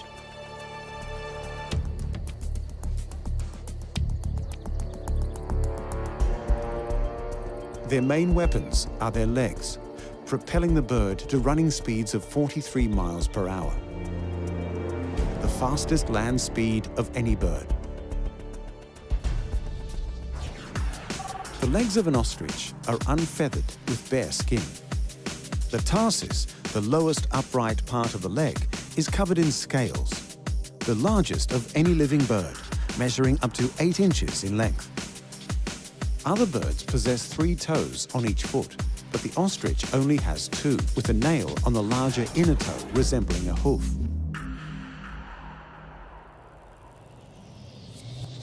Their wings reach a span of 6 feet 7 inches, with a wing chord measurement of 35 inches.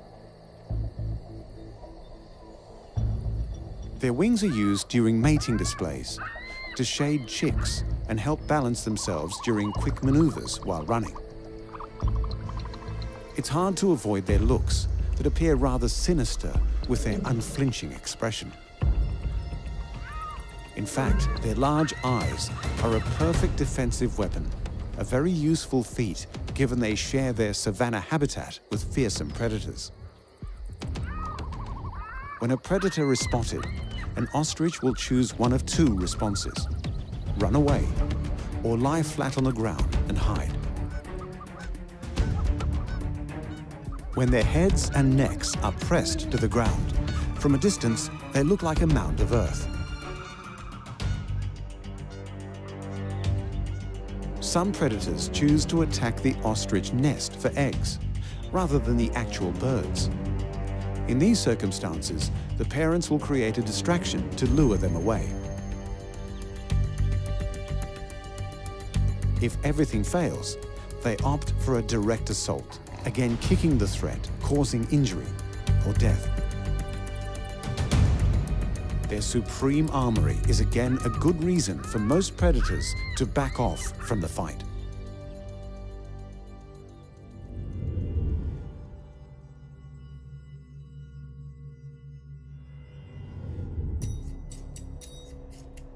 Commonly found throughout the Australian states of Queensland and New South Wales, from bushland to suburbia, is the often annoying and always confronting brush turkey.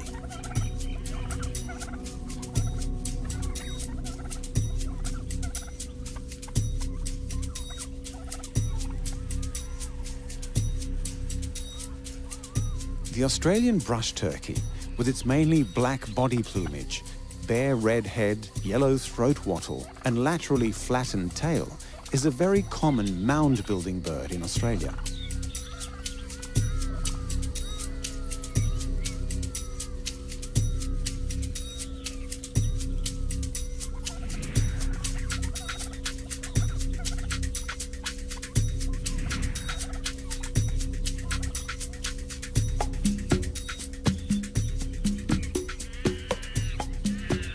Leading up to the mating season, the male's wattle enlarges and their heads brighten in colour.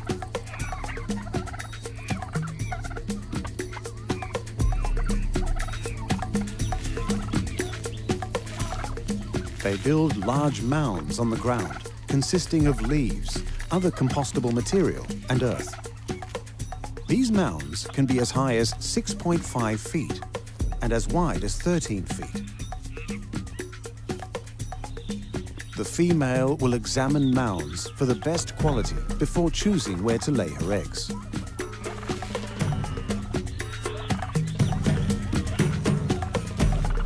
During the mound construction process, the brush turkeys also find food such as insects, seeds, and fallen fruits. During their foraging, by scratching and raking the ground, they help to aerate the soil and supply it with the vital nutrients that help the regeneration of the environment. To protect themselves from predators such as dingoes, cats, or goannas, brush turkeys form roosting groups in trees. But it doesn't mean that they avoid all threats.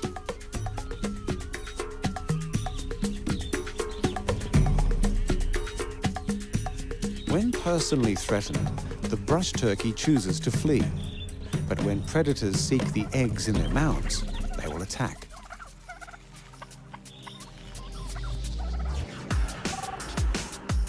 Their only option in combat is to ferociously peck with their beaks, hopefully scaring the creature and chasing the threat away.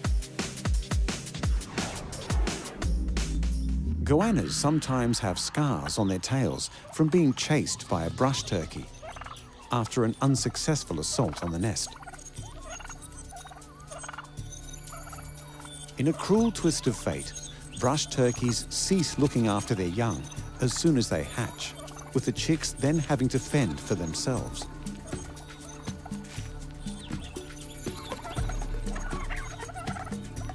Brush turkeys are vulnerable and only defend themselves when in grave danger. But the population, once almost extinct, is now expanding throughout Australia.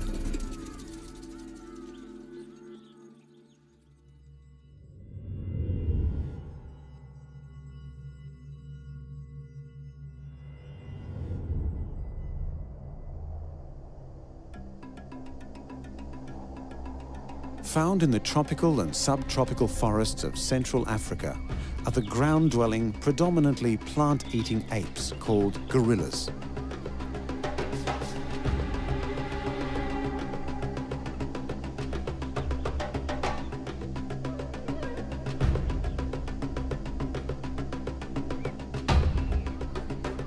Gorillas are the world's largest primates. They are one of our closest living relatives.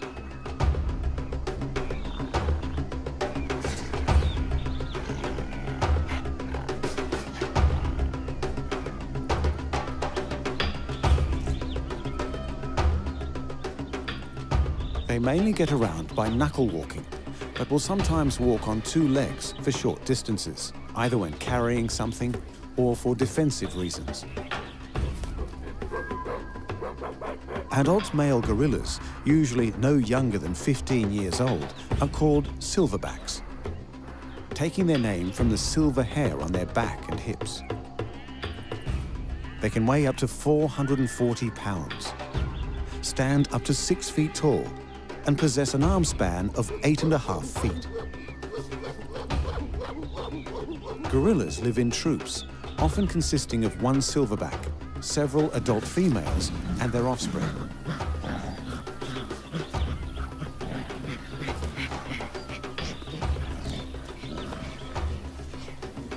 Gorillas have larger muscles in their arms than in their legs, which can serve as extraordinarily powerful weapons. This is primarily due to the fact that they use their increased arm strength for bending and gathering foliage they live on.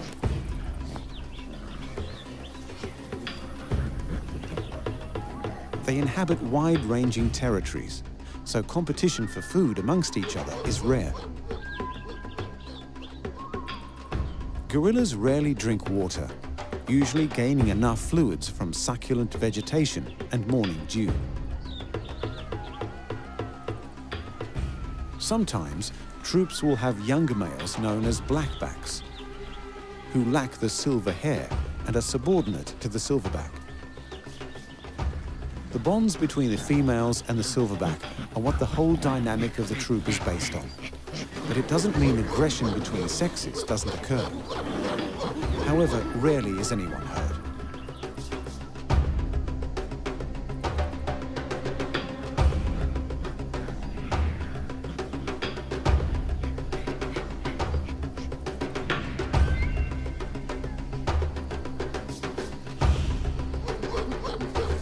The silverback is at the center of the troop, making all decisions, mediating conflicts, determining where they travel, feeding sites, and taking responsibility for everyone's safety.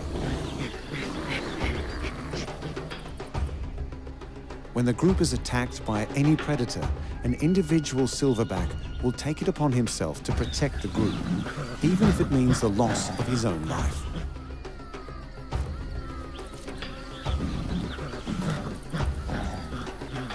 Confronted with a foe, he will stand tall, beat his chest, and hoot and threaten the challenger before charging at the threat, giving the rest of the troop an opportunity to flee to safety. Silverback gorillas have incredible strength, 5 to 6 times stronger than a human being. They have short, bulky bodies with wide, muscular chests, powerful shoulders, and very long arms. Their power comes from their low center of gravity, coupled with extraordinarily large muscles across the chest, shoulders, and into the upper limbs. When two troops of gorilla engage in battle, or a silverback challenges another for the alpha position in the troop, they will engage in combat, sometimes to the death.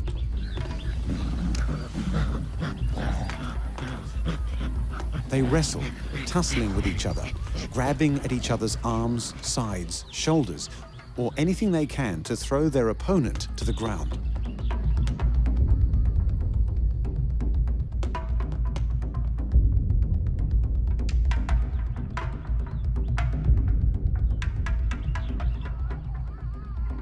If lucky, the losing opponent will be able to run away. If not, he will die.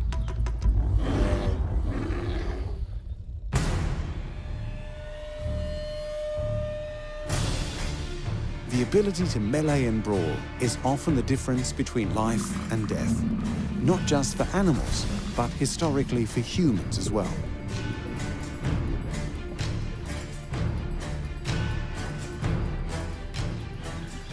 Where human beings created swords and weapons to wield, evolution has granted the elk 2 fearsome weapons on the very top of its head. Their antlers not only provide a means by which to impress potential mates, they grant the male elk a deadly weapon to defend themselves from predators and rival bulls.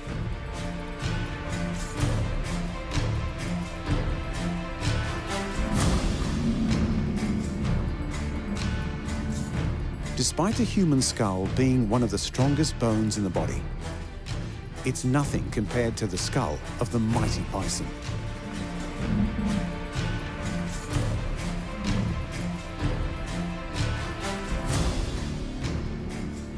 We must train for the strength to lift and throw another person. Different types of rhino beetle grow unique horns they use to throw rival males from tree branches with a strength that can lift 850 times their own weight. Humans must also train to endure a fight that may go for half an hour. The bighorn sheep can smash their thick skulls and massive horns against each other for hours. Our hands are a delicate, intricate mass of fragile bones, evolved for precision. Unlike the mantis shrimp, whose claws grant them the fastest strike in the world and the ability to destroy armored prey with a single punch. Human legs give us the ability to walk, run, and jump. But the kangaroos have evolved to enable them to travel great distances by hopping.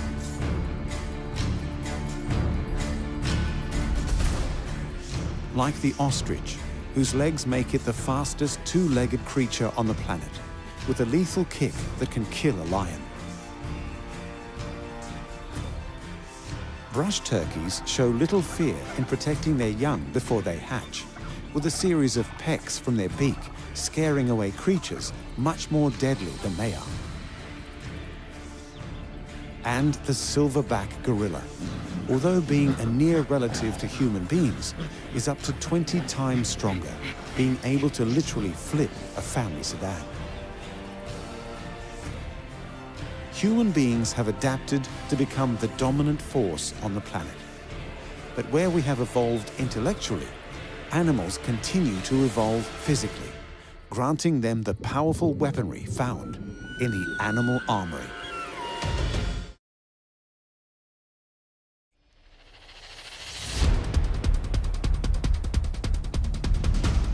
Across the African savanna, where zebras graze, and Madagascan jungles where chameleons climb, these creatures avoid becoming prey to predators stronger and more lethal than themselves.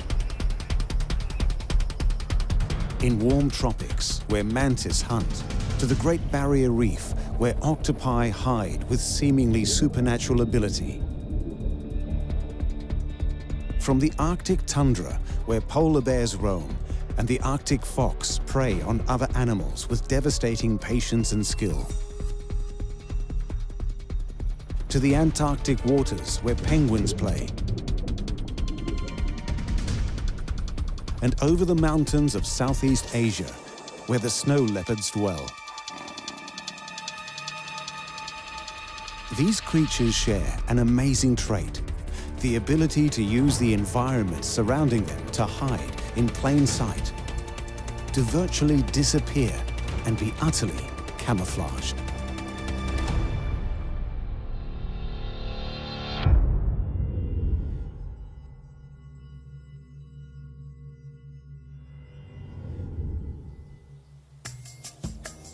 Abundantly spread across the plains of Africa is the member of the horse family, famous for never being tamed and sporting striking black and white striped bodies, the zebra.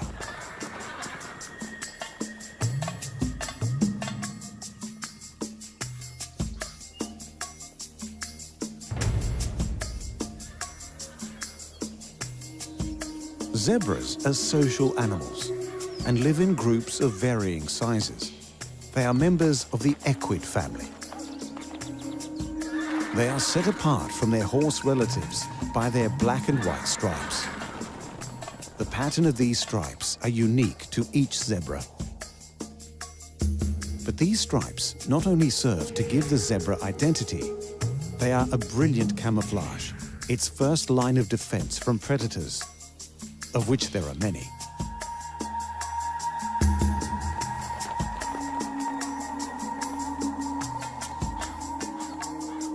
Predators include crocodiles, wild dogs, hyenas, and cheetah. The zebra's greatest threat is the African lion.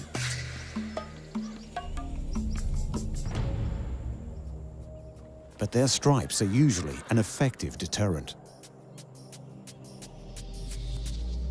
The vertical striping aids the zebra when hiding in grass by disrupting its outline, making it more difficult for the lion to see it at a distance.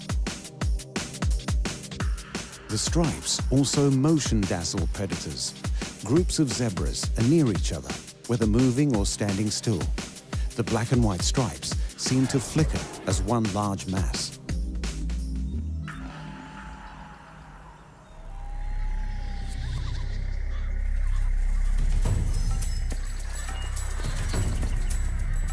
This makes it difficult for the lion to single out a target.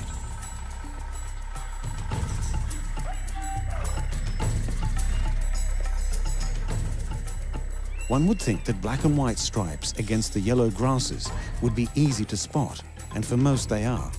But the lion is colorblind.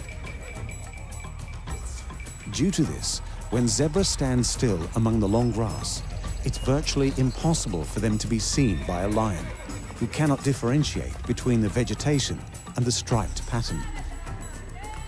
It's not until they move, their black and white pattern becomes more obvious, but still difficult for the colorblind lion.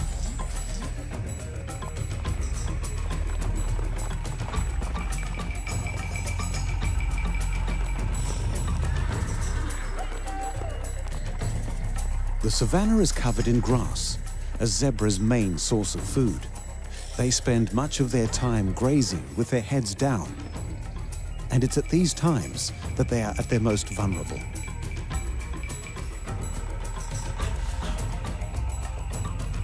Their young are even more at risk of being killed, often singled out by predators.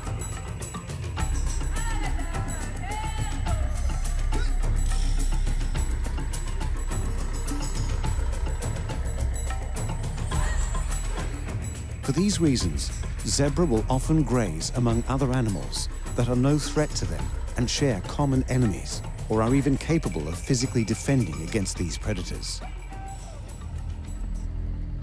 With their long necks and long-range vision, giraffe can serve as an excellent early warning system.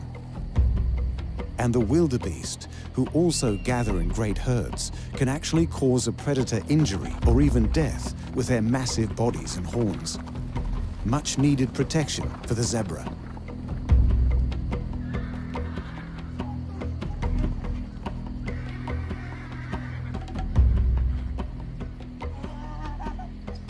Despite their amazing camouflage and relationship to other animals, lions have an arsenal of weaponry that can counter what they can or can't see.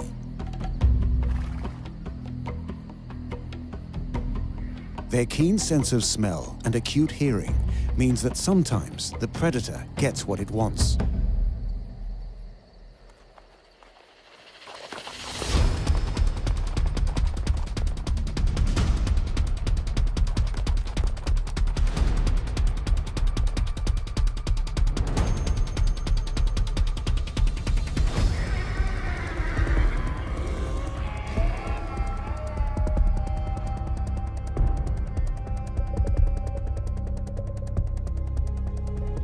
And a zebra must die to feed a hungry pride of lions.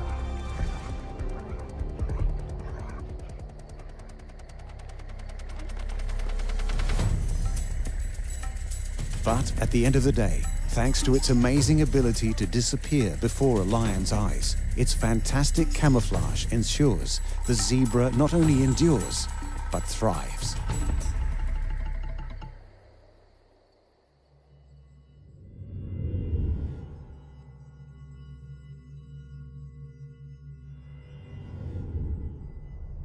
Throughout time, its name has become synonymous with camouflage, seeming to be one thing before suddenly disappearing into another.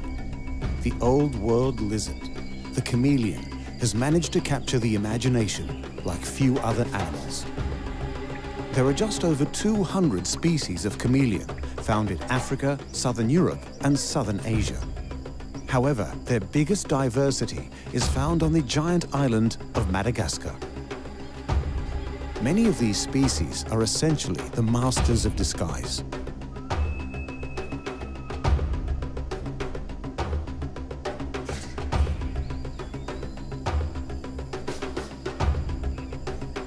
They vary their skin coloration and pattern through combining many colors and shades.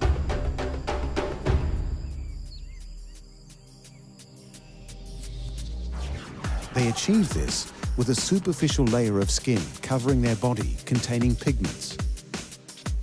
Underneath are cells with guanine crystals. The color shift happens when the space between these crystals changes, altering the wavelengths of light they reflect.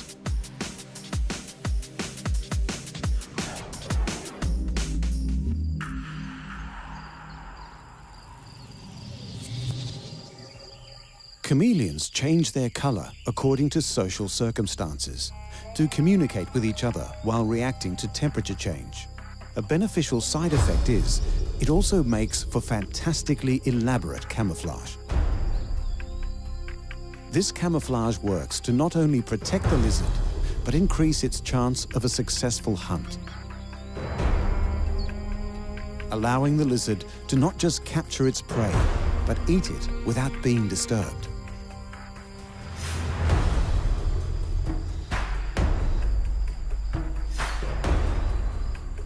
Unlike other lizards, chameleons don't creep. Instead, they move slowly, one leg at a time.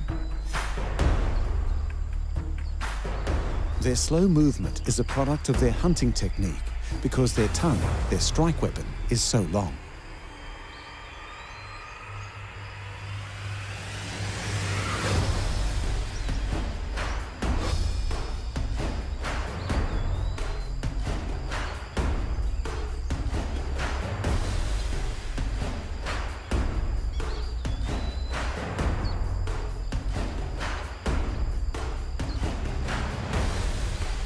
It's as long as their body and tail combined, with a sticky bulb on the end, which, comparatively speaking, gives it the longest tongue in the world.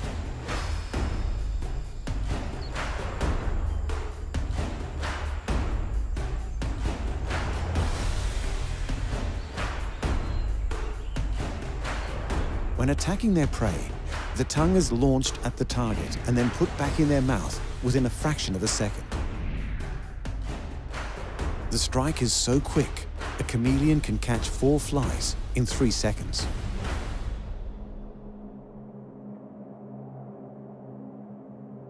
They will mainly hunt insects like bees, wasps, and spiders, and in the case of larger species, small birds and rodents. If their prey is out of their tongue's range, the chameleon approaches slowly, patiently waiting until it is just within range.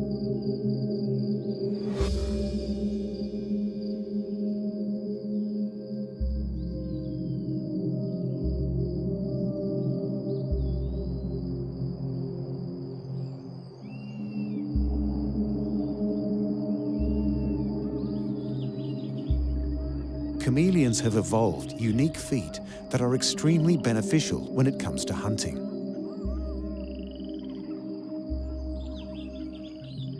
Their well-adapted feet and sharp claws allow them to grip almost any branch.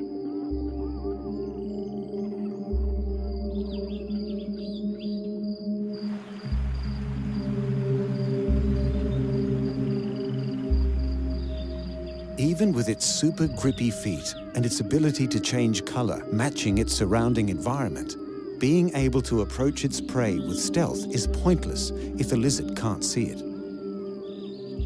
Most creatures move their eyes at the same time, but the chameleon has an astonishing ability to move both eyes on their own. One eye can look in one direction, while the other looks in another. This lets them scan 360 degrees of their environment while focusing more precisely on a point with greater clarity.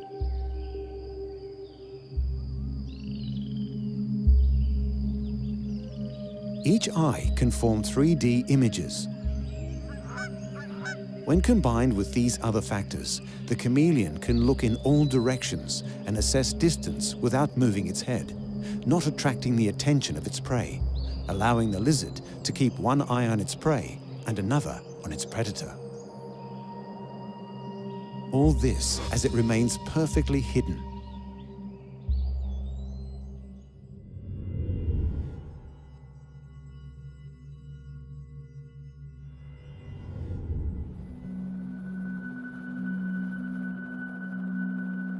Throughout the world, over 300 species of octopus have been identified. With its malleable body, many tentacles, bulbous head, and its ability to seamlessly blend into its ocean floor surroundings, the octopus continues to be the elusive master of disguise.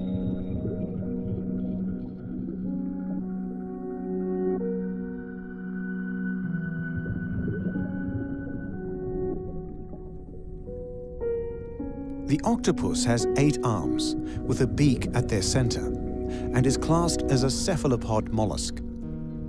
Of all the invertebrates, they are some of the most intelligent.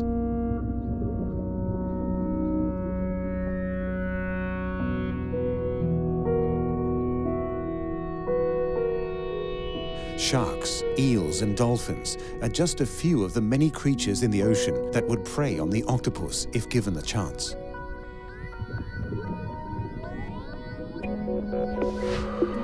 But preying on the octopus isn't that easy, especially if they can't be seen.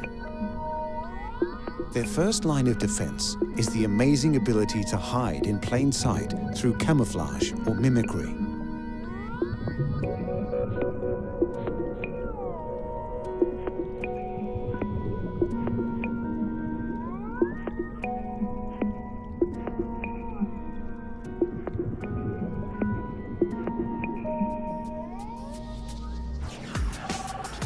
With a network of pigment cells and special muscles in its skin, the octopus can instantly match the colors, patterns, and texture of its surroundings. Their camouflage is so effective, predators often swim right by without knowing they are even there.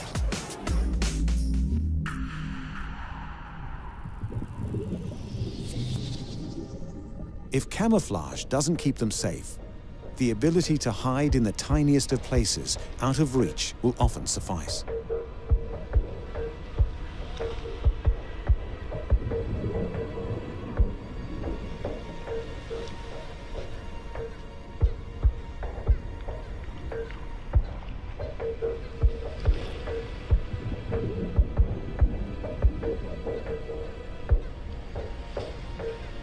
This talent for squeezing into tight places is due to the octopus having no exoskeleton, granting them a perfectly malleable body.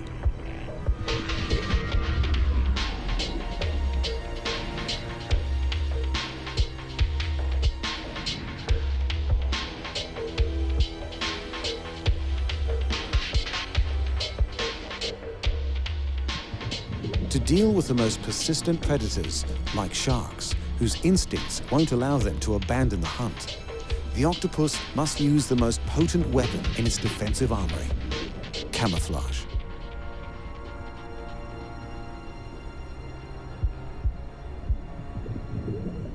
If they've been spotted and there's nowhere to hide, the octopus has another trick up his sleeve. A quick escape may be enough to get away from danger. But if not, a distraction is employed through the squirting of ink.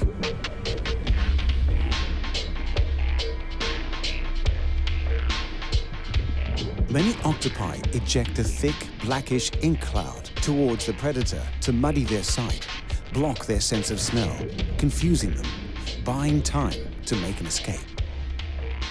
With a lightning-quick dash through the water after ejecting the ink, the octopus often has enough time to find a crevice to hide in and change its color to match the surroundings, leaving for one very confused predator.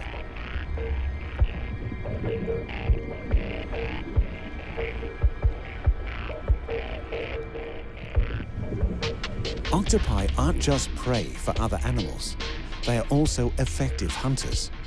All the aspects of making them difficult to catch make it easier for them to capture the food they need to survive.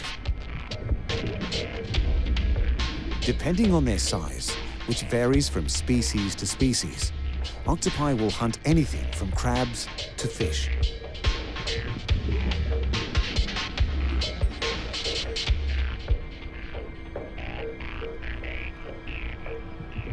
Again, their ability to blend into their environment by aesthetically changing and squeezing into the smallest of spaces allows for the octopus to be a highly successful ambush predator.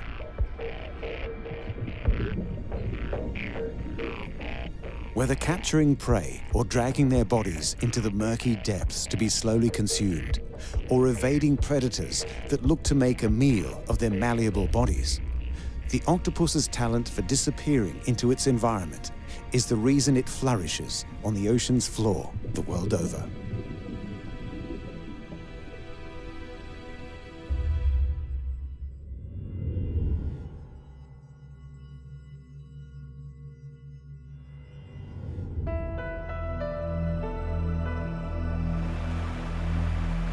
The mantis resides in tropical habitats all over the world, with over 2,400 discovered species.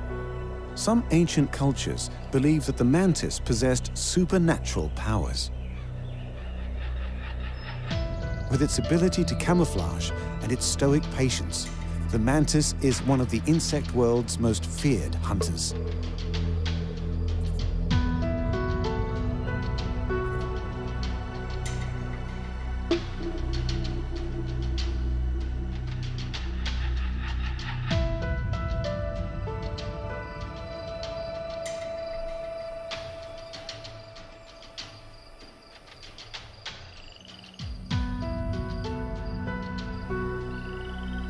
With bulging eyes on triangular heads and flexible necks, some species have wings, but all possess huge forelegs used for catching and holding prey.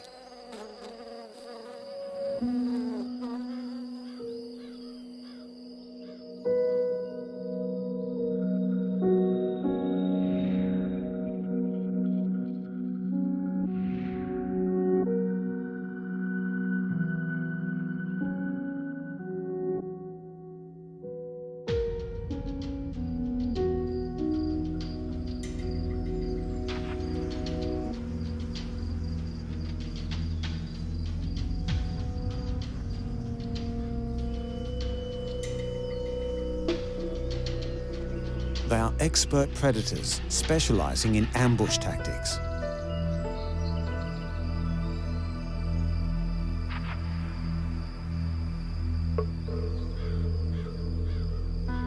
Using camouflage to hide, the mantis remains perfectly still, waiting for prey to approach or slowly stalk them until in reach.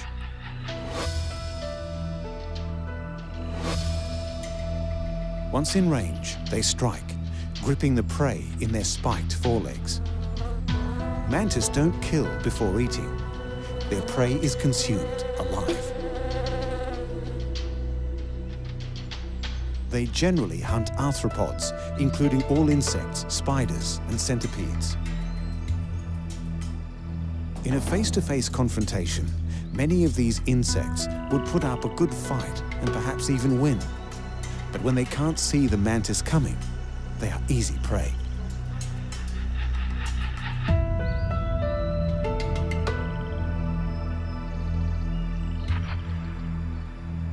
Being as common as they are abundant, the mantis has learned to share its habitat with other insects, many much bigger than they are.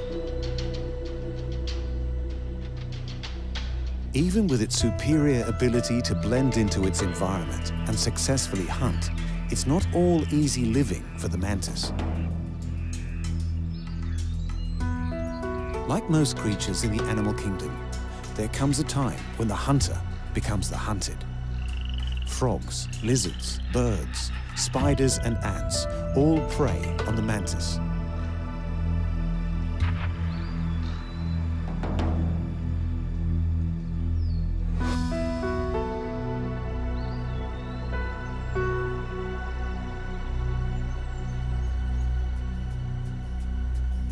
Their best defense is their camouflage.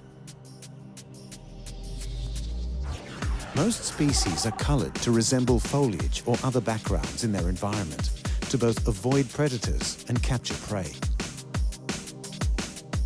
A mantis can change its color, but only when it molts its skin, an important time in its life, for this is when it's most vulnerable.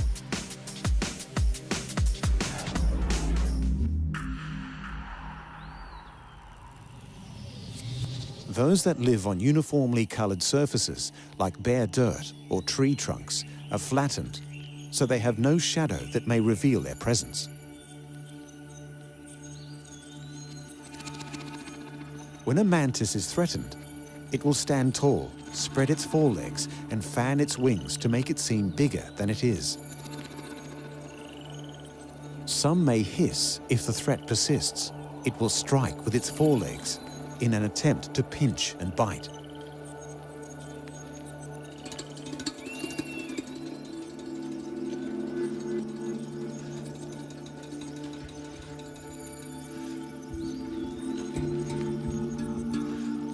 It's an elaborate ruse, but one that often works, scaring predators away and leaving the mantis to hunt and eat its prey in relative peace.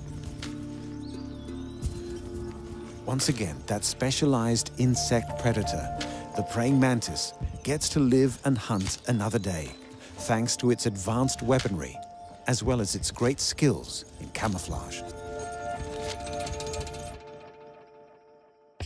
As shown so far, camouflage is an effective talent when it comes to not just hunting prey, but escaping predators. The zebra's black and white stripes against the long grass enable them to confuse their number one predator, lions, enough to make them call off their attack. The chameleon can change the color of its skin to suit its surroundings, so they can use their massive tongue to strike at their quarry.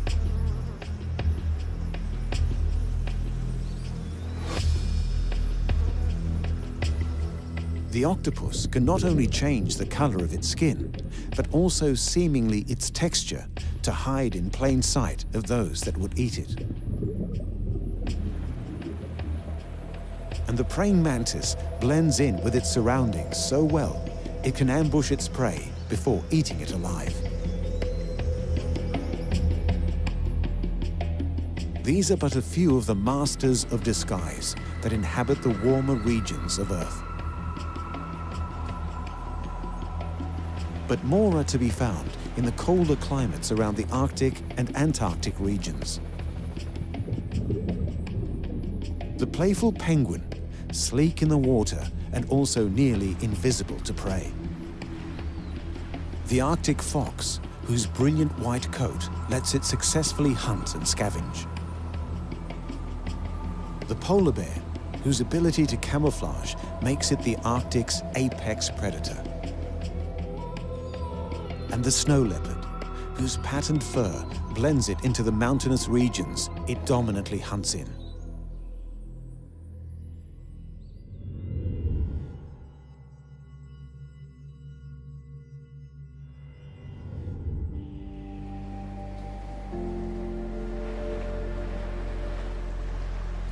Found exclusively in the southern hemisphere as far south as Antarctica, penguins live and breed in large colonies, ranging in size from a few to several 100,000, depending on the species.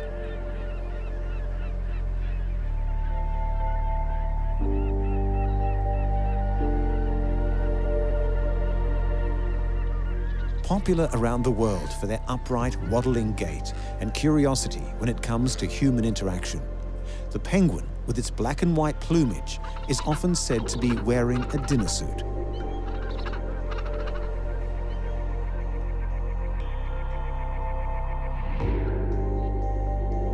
But there is a lot more to a penguin's color and the patterns it makes.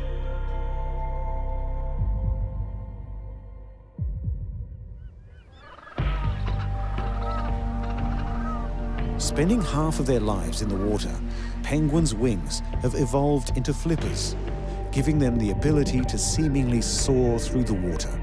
Their agile swimming makes them effective hunters of fish.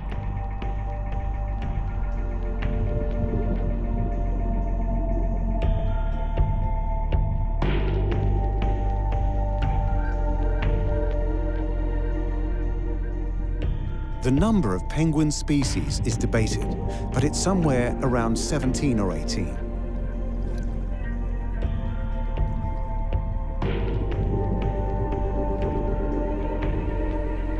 The largest being the emperor and king penguins, standing at 48 inches and weighing up to 99 pounds, while the smallest of the species are the little blue penguins or fairy penguin, standing up to 13 inches and only weighing 3 pounds. They split their time between land and ocean for a few reasons. Penguins must breed on land because eggs can't be reared in the water.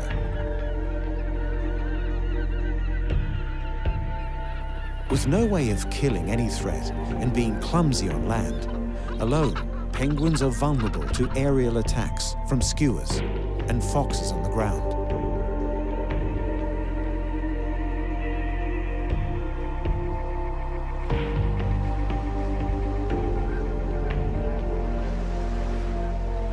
But living in large colonies serves as protection against these predators.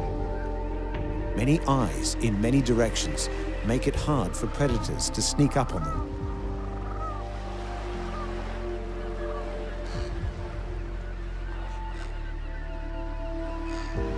Despite being awkward, comedic creatures on land, in the water, penguins swim with effortless grace and speed, making them difficult to catch.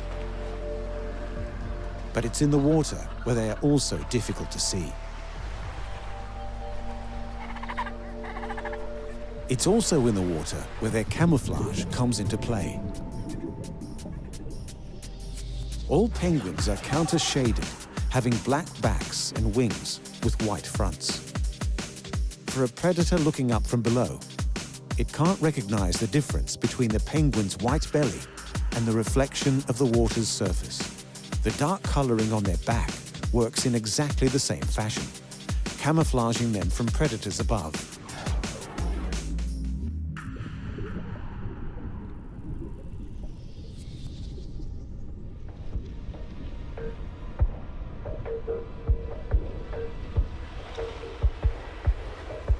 Sharks and orca are some of the most ferocious hunters in the ocean, and both prey on penguin. But on land, they are relatively safe from these predators. It's the sea lion that's a great threat to many species.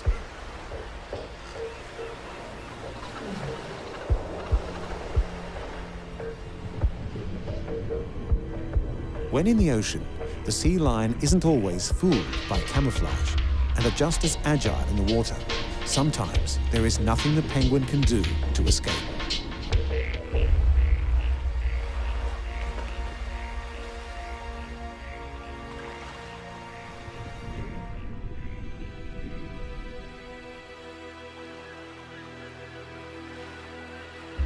Sea lions also live out of the water, often basking on the land.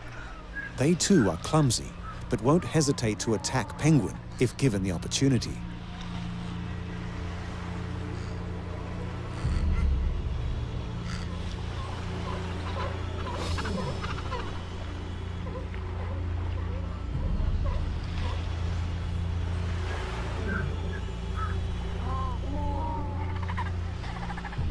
Thanks to the vast numbers with their colonies, these adorable black and white animals enjoy a high survival rate despite these attacks and manage to thrive in their chosen habitats.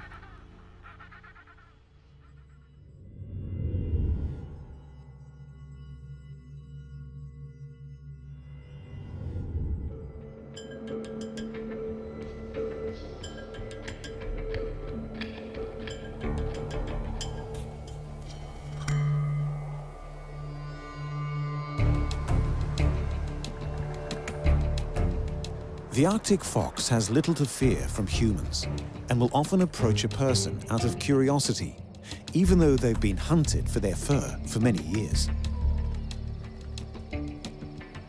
It is this fur that makes the Arctic fox such a deadly hunter.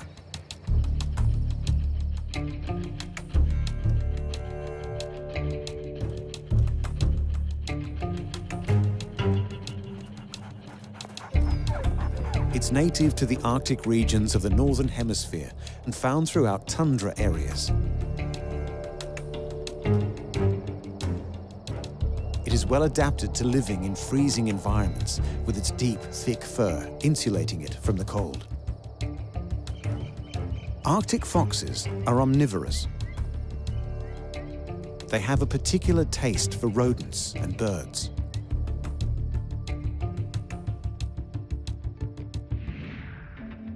They have great success in hunting these animals for a few reasons. One in particular is their ability to blend in with their surroundings.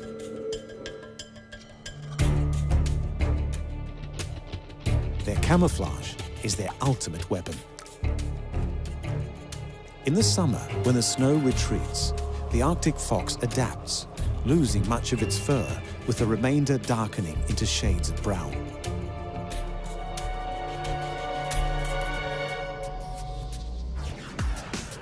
This offers them camouflage against the rocky outcrops and dirt that appear when the snow and ice melt with the warmer weather. During the colder months, when the tundra is covered in ice and snow, the fox is well camouflaged, with its fur returning to its brilliant white.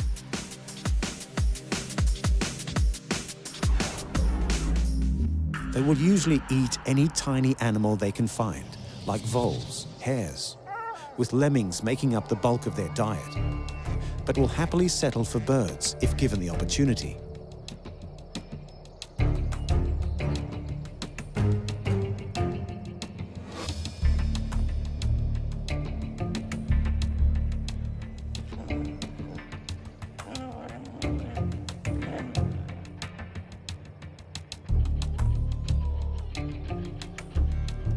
When on the hunt, the Arctic fox relies on its incredible hearing.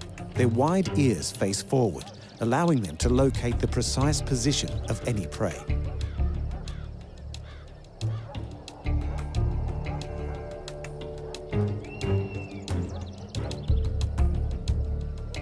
Female foxes, or vixens, will bring their kill back to their den amongst the rocky outcrops of the environments they call home, where their young wait to be fed.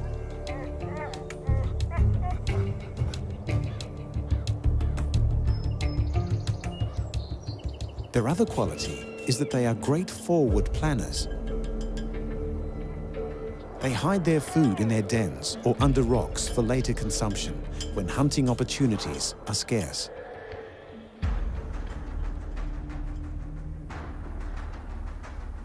But the stored food won't last the whole winter. Even when under snow, the Arctic fox's keen senses will detect its prey.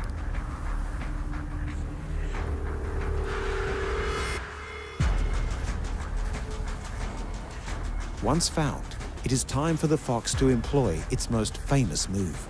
It will leap into the air and pounce, using its momentum to break through the ice and snow to capture the prey beneath.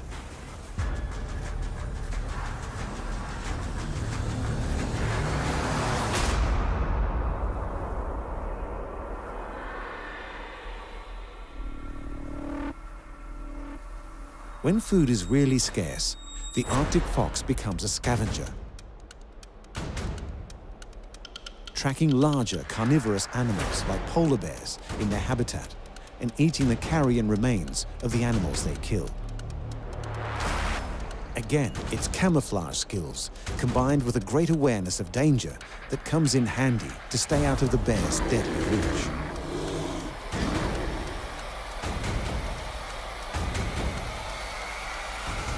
This ensures the fox doesn't become a fresh addition to the polar bear's menu.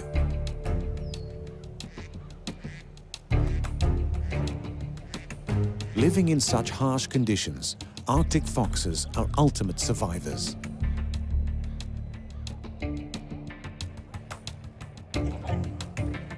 They blend into their environments almost effortlessly and use their resources to their advantage. And their remarkable weapons make them the ultimate survivors in the permafrost regions of the Earth.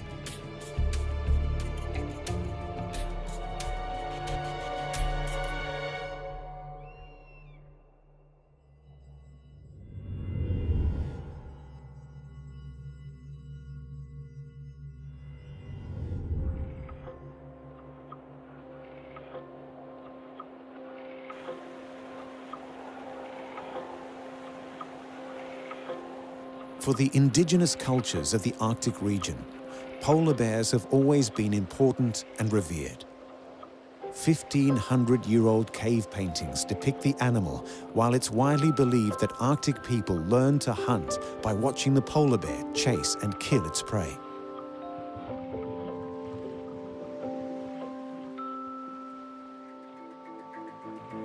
The largest bears on Earth, only matched in size by the Kodiak, the polar bears are unmatched at the top of the food chain in the Arctic region.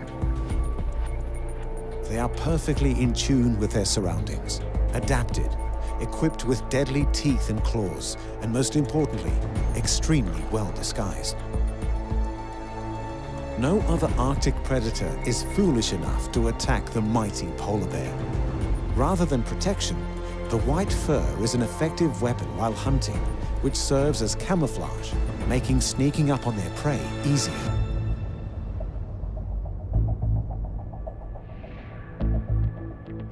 Underneath the fur, there is a thick layer of blubber, which provides excellent insulation from the cold.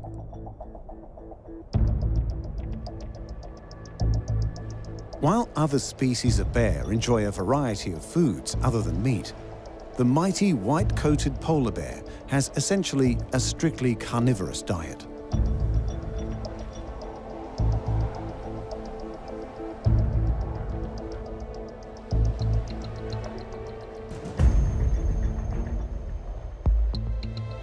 Its main source of food is the seal, but will happily hunt other creatures using the same tactics, like walrus.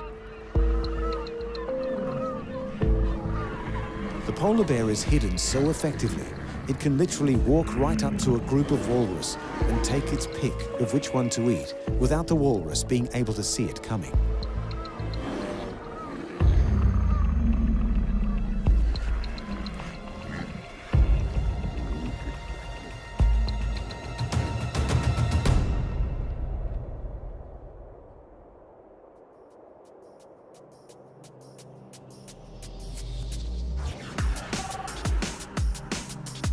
The bear's stark white coat gives wonderful camouflage in the surrounding ice and snow.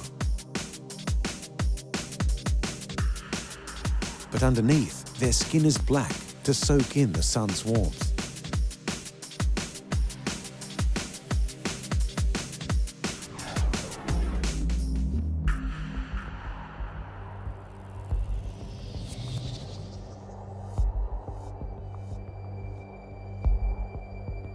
While its giant paws have evolved to allow it to walk freely on slick ice without slipping, it's these paws that also help the bear to swim. They need to be excellent swimmers as they traverse the Arctic landscapes, which are broken up by bodies of water dotted by icebergs. The polar bears swim in between as they hunt.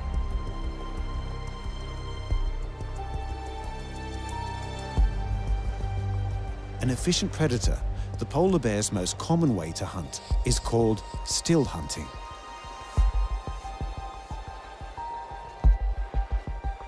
Using its incredible sense of smell, it will locate a hole in the ice that aquatic mammals like beluga use to breathe.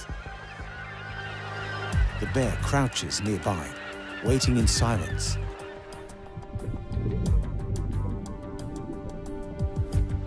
Bears can smell the beluga's breath as it exhales underwater. They pull them from the water, crushing their skulls with their jaws.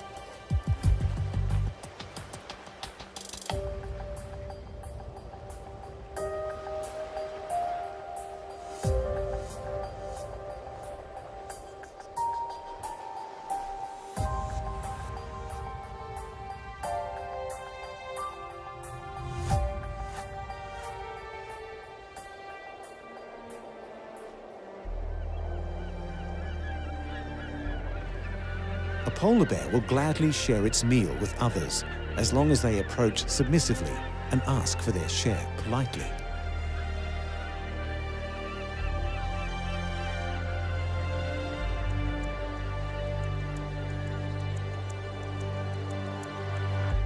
When the polar bear's keen senses are combined with its great strength, patient hunting abilities, and its ability to be camouflaged in the icy environment around it, it's no wonder this creature is at the top of the food chain in the Arctic regions, at the top of the world.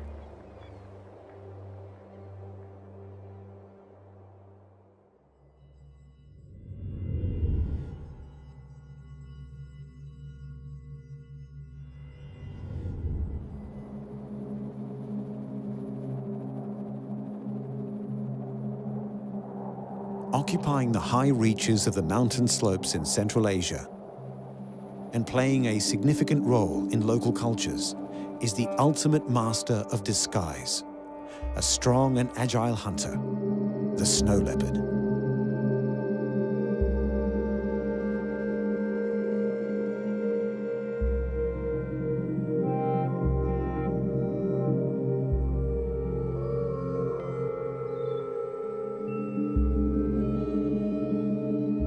Slightly smaller than most big cats, a large male could weigh up to 165 pounds. Their long, thick fur varies in color depending on the seasons, from dark gray to a yellowish color in the summer.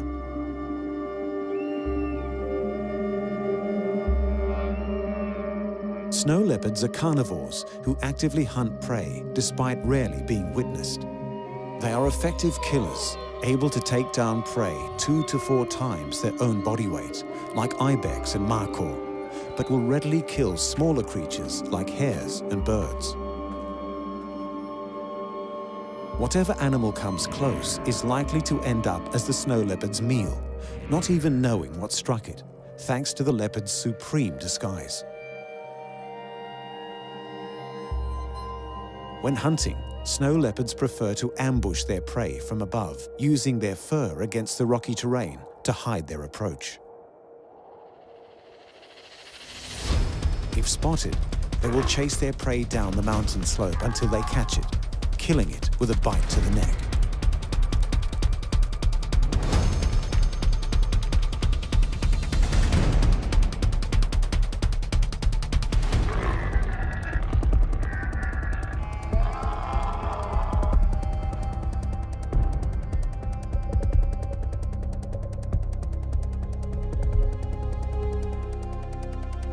Snow leopards are most active at dawn and dusk. They are extremely secretive and hard to spot because of their wonderful camouflage.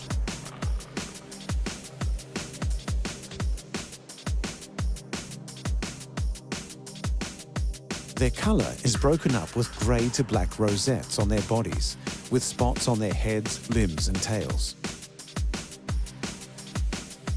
This coloration pattern lends itself to a perfect camouflage amongst the rocky outcrops and snow-laden mountainsides.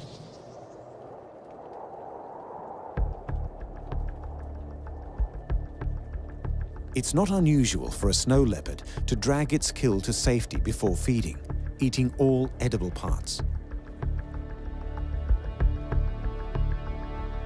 A snow leopard can survive on a single kill of a large animal for 2 weeks.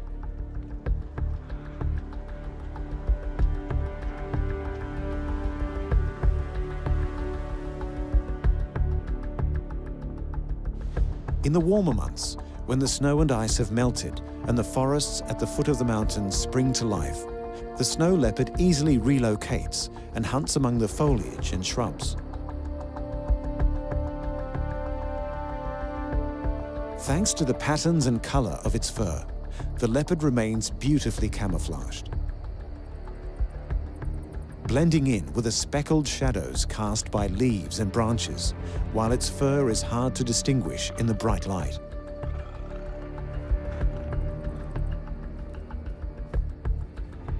Whether on the mountain slopes or in the nearby forests, the snow leopard is incredibly silent, treading lightly in order not to alert potential prey. They reveal their presence in their habitat by scent, marking to keep away others of the same sex and to greet those of the opposite one.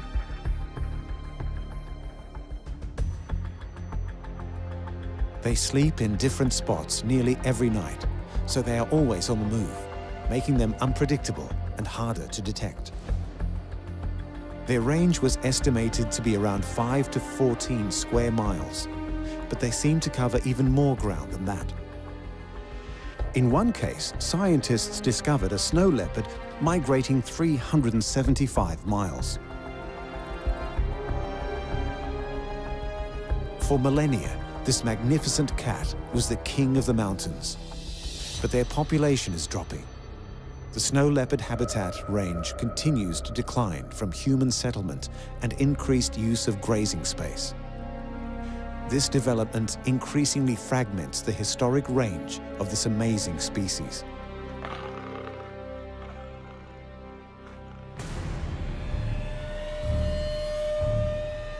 The monochromatic stripes of the zebra bamboozle predators like the lion into not attacking.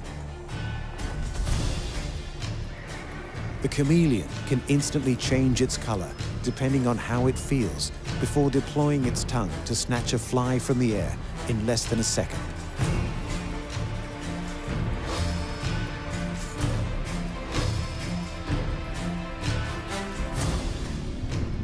The octopus can also change its color to disappear into its surroundings, while also fitting into nooks and crannies much smaller than they actually are.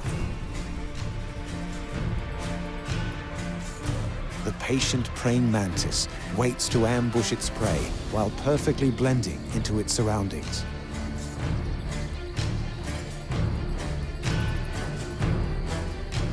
Penguins are easy targets on land, but in the water, they swim with speed and grace, while appearing virtually invisible to predators below and above. The Arctic fox's coat changes color with the seasons, blending with the earthy tones of rocky outcrops in summer and white snow in winter. The polar bear is lost amongst the blinding ice as it hunts the Arctic tundras.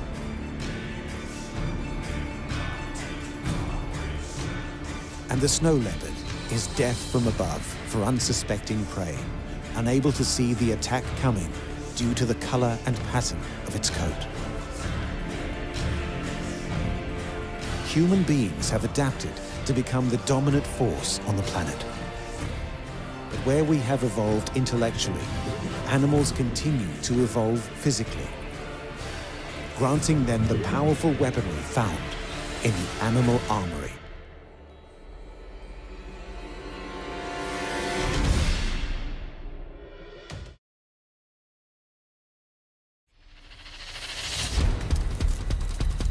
The use of venom and poison to kill enemies or capture prey has been utilized by humans ever since we witnessed animals using it in the wild.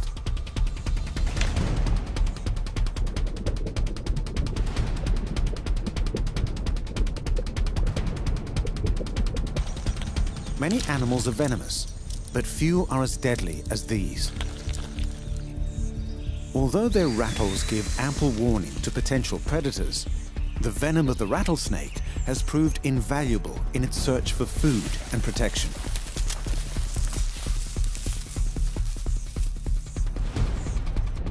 The stonefish is a master of disguise, but when threatened, it shoots out deadly spines from its back, ensuring its predator a painful death.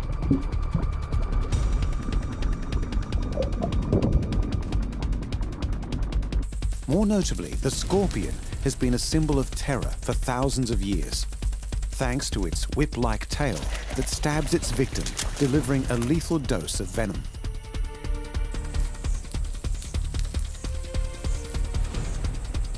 Another sea creature with an uncanny ability to camouflage itself is the blue-ringed octopus, whose bite causes paralysis and eventually death.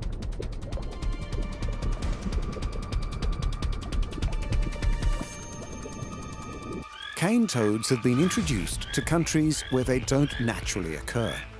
Thanks to their toxic skin, almost all potential predators will avoid them, allowing them to dominate vast areas of land. The funnel web spider latches onto its victim, biting multiple times with massive fangs and delivering venom that can kill an adult human in as little as 15 minutes. The Gila monsters possess a venom so powerful that cowboys would tell tales of their fatal bites.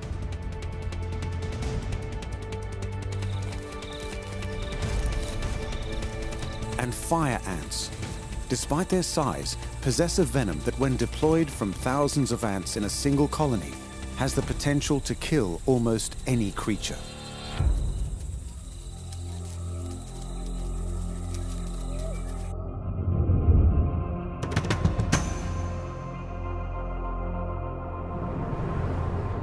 Images of the most powerful deities worshipped by the Aztecs and Mayans were emblazoned with depictions of the rattlesnake, their vision serpent, who worked as a conduit between this world and the next. And the rattlesnake's connection with death is well deserved.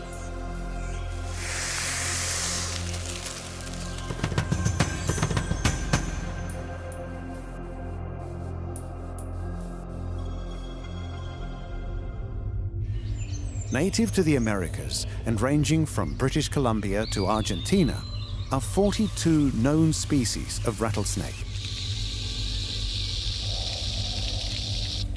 Their size can range anywhere between 1 to 8 feet long.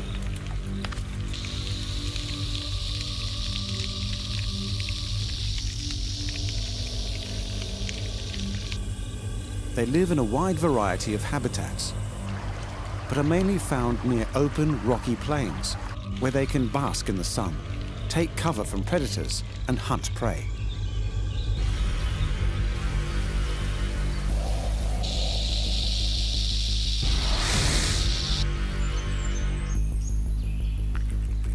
They favor small animals like birds, lizards, and rodents.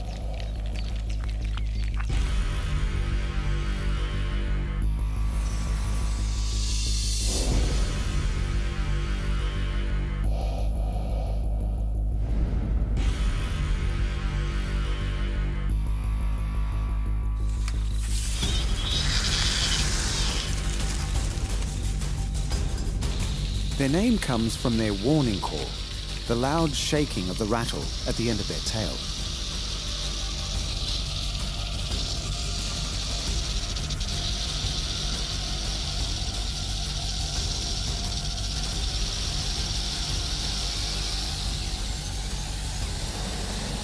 Ground squirrels and king snakes, who are immune to their venom, pay no attention to the warning.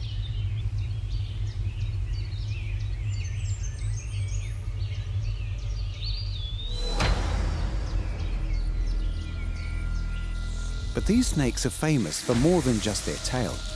Rattlers, as they are commonly known, are the leading cause of snakebite injuries in North America.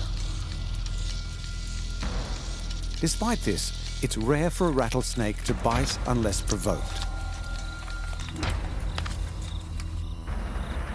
When hunting, they can patiently wait for their prey or actively seek them out in various holes.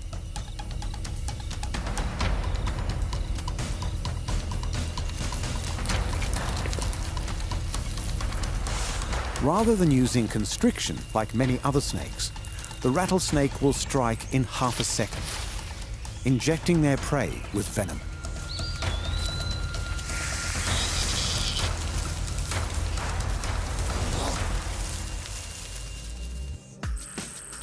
Rattlesnakes deliver their venom through fangs connected to ducts, which in turn are connected to glands on the outer edge of the upper jaw near the back of the head. When biting, muscles around the glands contract, squeezing venom into the fangs. When not in use, the fangs are folded away against the palate.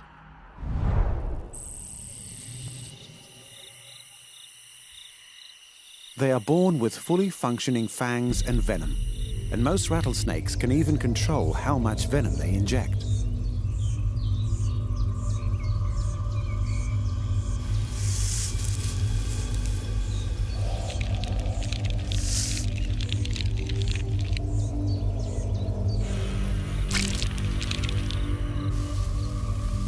The venom destroys tissue and prevents blood from clotting.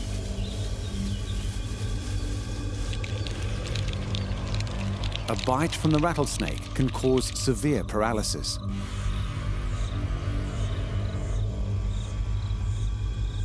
The older the snake, the more venom it possesses.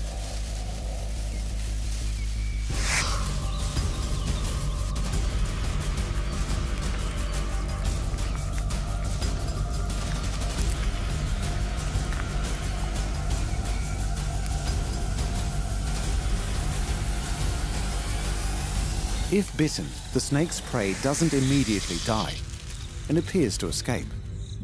But it doesn't take long for the venom to act. Through scent, the rattlesnake can track its prey until it eventually dies.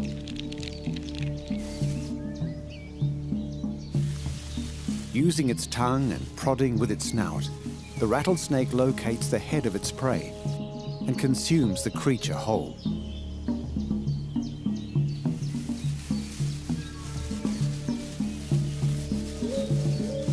The digestive juices of the rattlesnake are very powerful, breaking down flesh, bone, feathers, and everything in between. If the prey is small, the snake will continue to hunt. But if large enough, it'll find somewhere warm and safe to rest while digesting, until it's time to hunt again.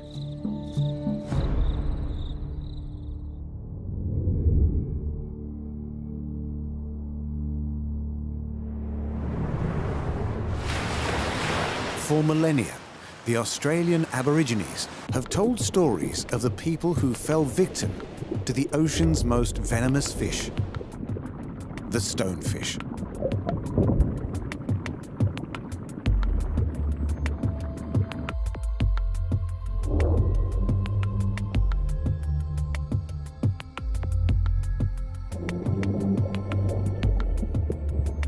Found throughout the coastal regions of the Indo-Pacific, they are extraordinarily dangerous and fatal to even humans.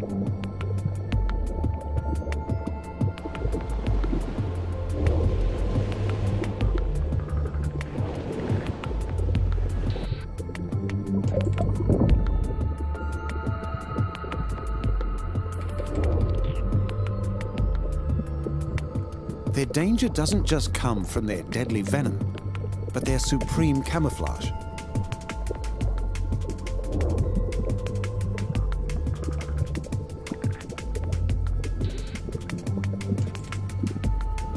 Stonefish are often brown or grey with patches of yellow, orange or red, and are easily mistaken for rocks or coral.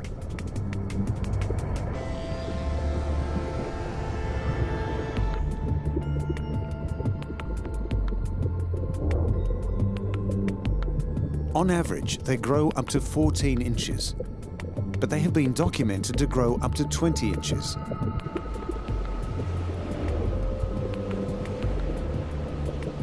They can usually be found amongst rubble and coral, under rocks or ledges, and on the ocean's floor, while some prefer to bury themselves in the sand.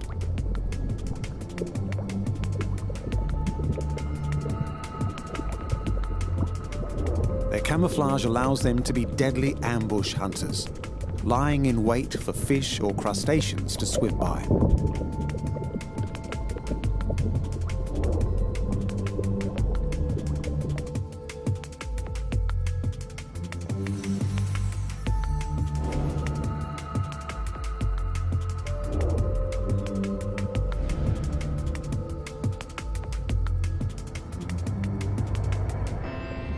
Known as the world's most venomous fish, one may think the stonefish uses its venom to hunt, but this isn't true.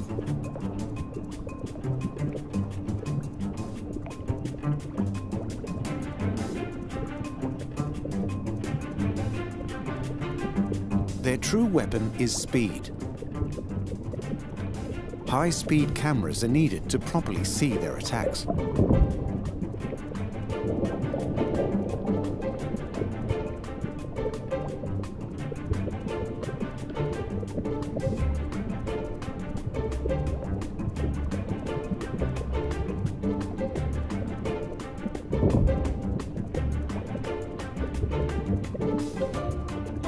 Their Their venom, however, is a defense mechanism.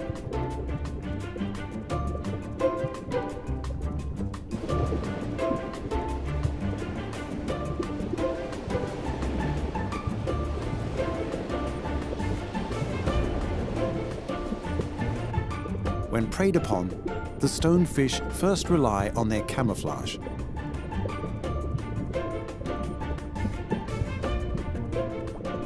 Failing that, it uses its venom.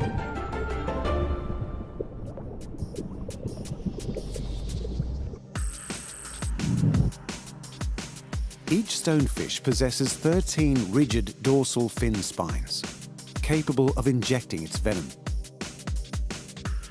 When disturbed or threatened, it will raise these spines to pierce the creatures threatening it.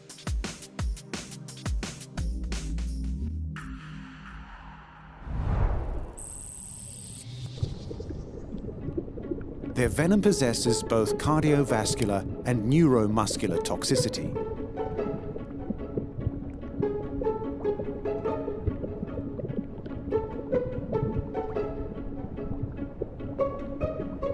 Often, the stonefish is the last meal for unsuspecting predators, or a painful reminder to people wading through the ocean.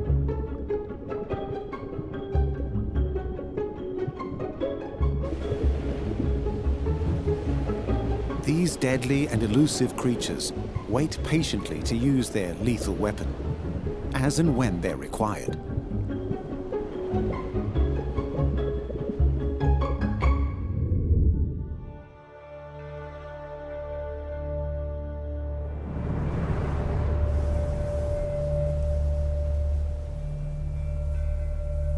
Often referred to as ancient animals, scorpions have existed for over 400 million years, predating the dinosaurs.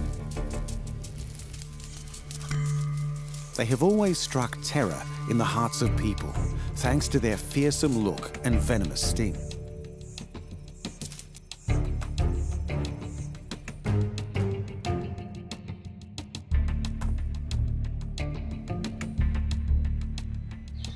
The scorpion is found all over the world, with almost 2,000 different species.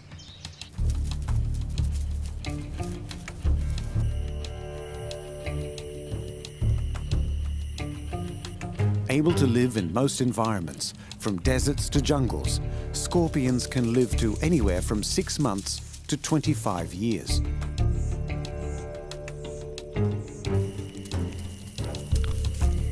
They are arachnids, most closely related to spiders and ticks, and spend their days under rocks and in crevices.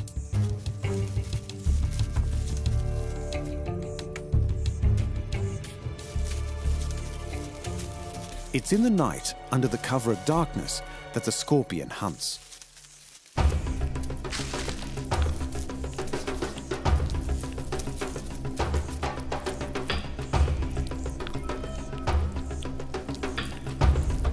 They will hunt the same territory for their entire lives, but use a variety of methods to get their food.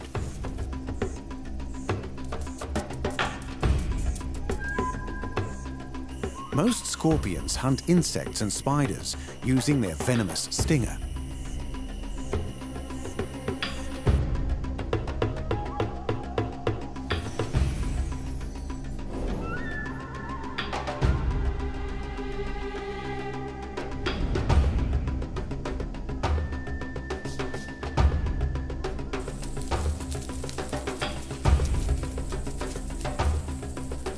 Some will wait by their burrow, claws open and stinger ready, hitting prey with a surprise attack as it passes by.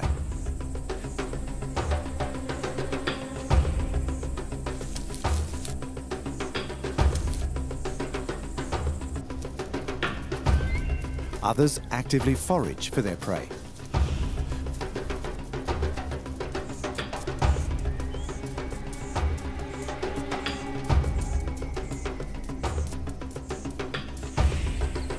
Due to their poor eyesight, scorpions use brush-like sensory structures on their legs to feel their way around.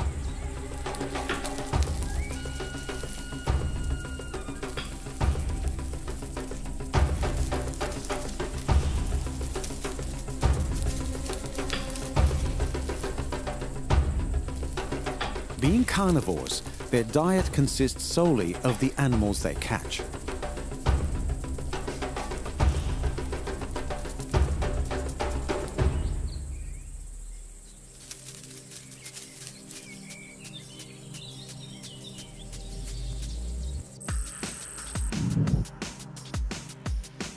Using two large claws located at the front of their body, the scorpion grips its prey, allowing its metasoma, a tail-like structure containing the sharp stinger and venom glands, to strike the creature, injecting it with the venom and ultimately killing it.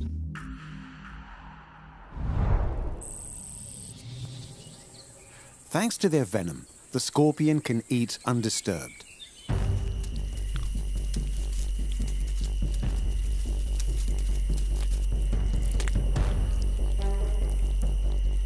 All scorpions are venomous. They have multiple toxins in their venom, each with a different effect.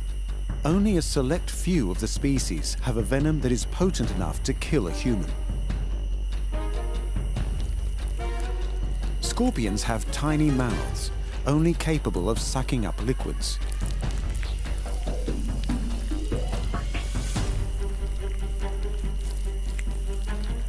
Once captured, enzymes in the venom dissolve their prey's insides, allowing the scorpion to eat it from the inside out.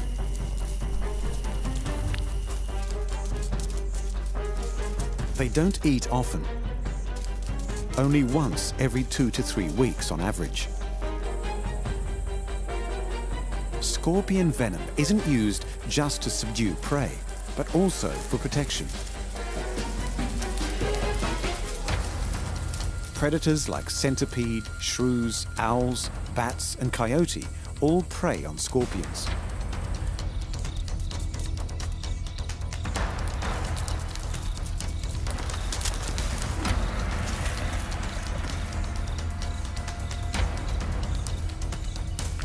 But it's the meerkat and mongoose that are their biggest threat, as both animals are immune to the scorpion's venom.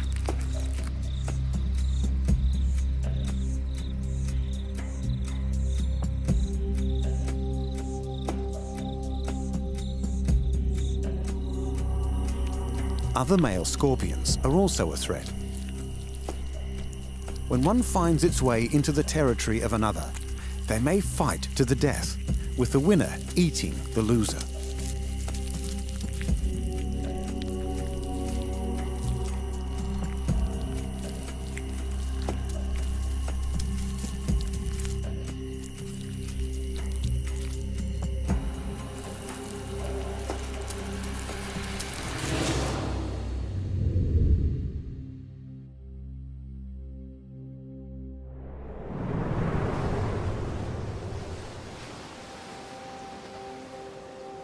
In addition to impeccable camouflage and a flexible body that can fit into the smallest of spaces, the fascinating blue-ringed octopuses possess venom that can kill.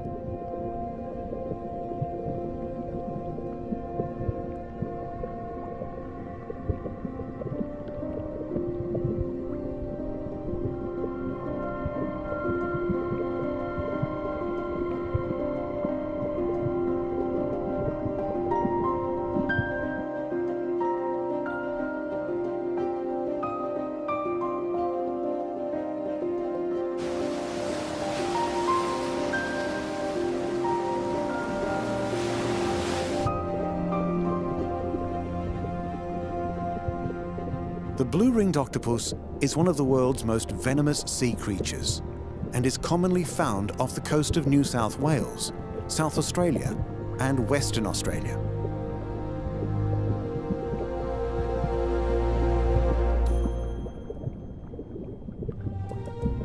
They have a lifespan of around 2 years.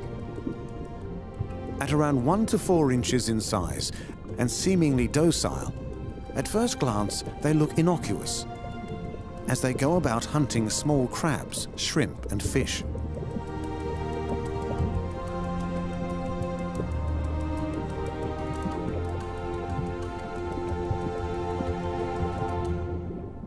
But when threatened or provoked, their body lights up with iridescent blue rings, contrasting against their normally yellowish skin.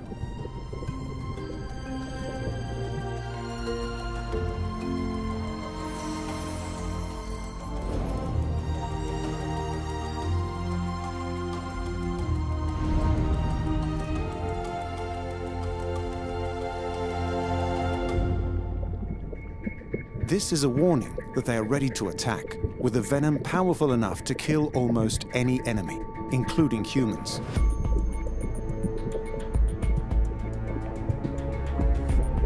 Like other octopus species, all kinds of blue-ringed octopus make the most of their surroundings.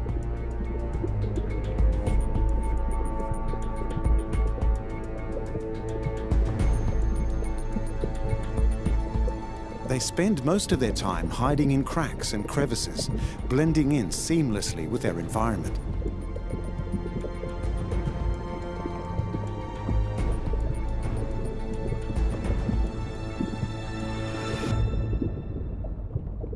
This protects them from predators like moray eels, gropers, sharks, and snapper.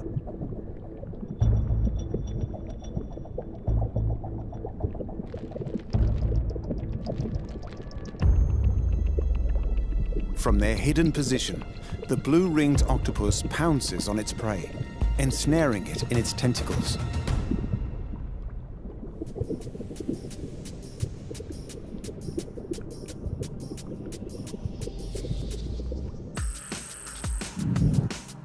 The mouth of the blue-ringed octopus is a horn-like beak located at the center of where its tentacles meet. It uses it to pierce through the exoskeleton of crab and shrimp to release its venom into the prey, produced by bacteria in the salivary glands.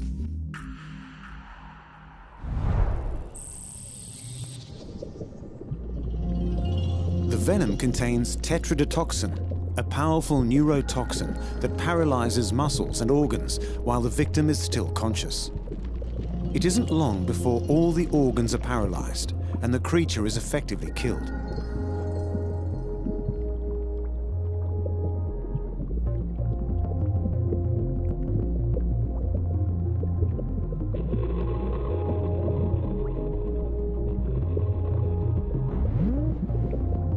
Blue-ringed octopuses carry enough venom to kill 26 adult people. And with no anti-venom currently available, it remains one of the deadliest inhabitants of the ocean.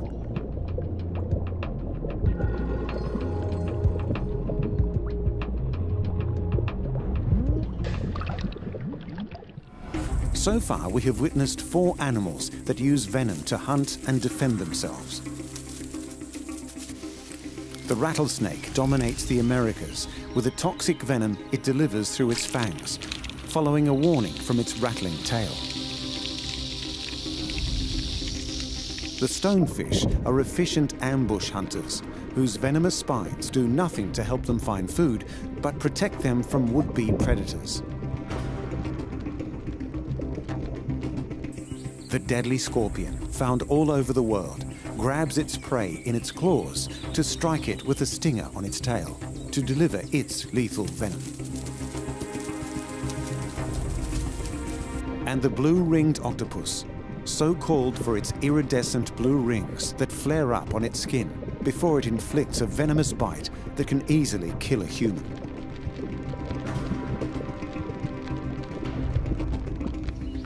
These are only a few of the animals that use venom in their armory.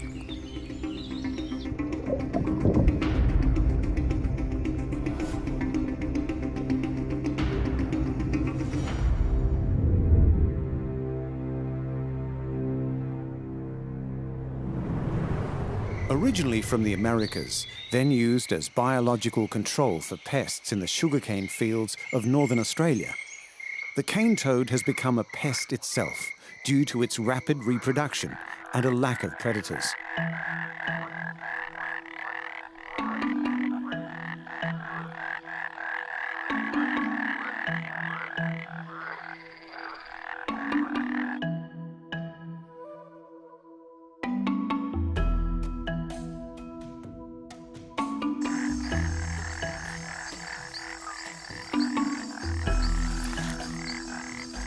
The cane toad is a large terrestrial toad native to South and Central America, but is now found throughout the oceanic region, the Caribbean and Australia.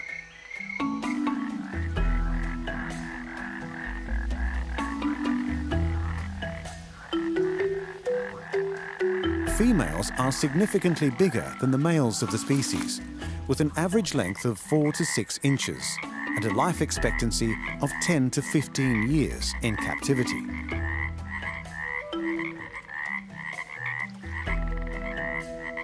They are prolific breeders, with the females laying thousands of eggs at a time.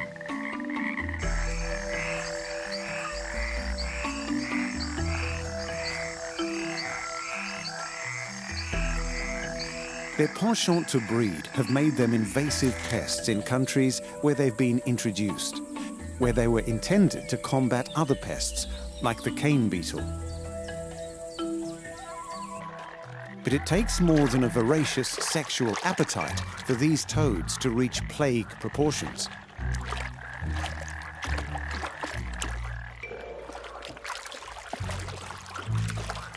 Vision is the primary method by which cane toads detect their prey, but they also have a keen sense of smell. Cane toads will eat small rodents, reptiles, other amphibians, birds, and just about anything else they can fit in their mouth, including plants, dog food, and household rubbish. Thanks to their non-discriminatory diet, the toads thrive. The poison glands on their skin make them highly toxic, killing most animals that eat them, limiting the number of predators to keep the species in check.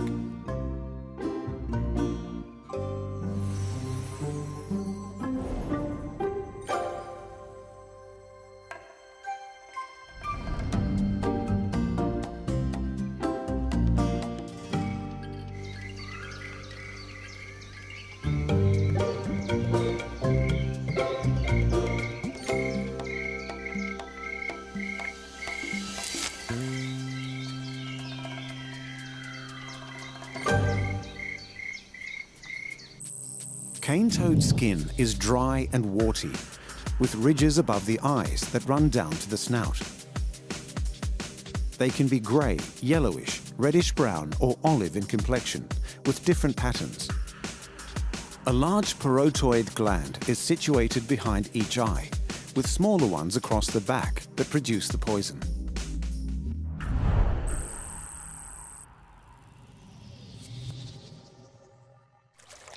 Even cane toad tadpoles are highly toxic if ingested.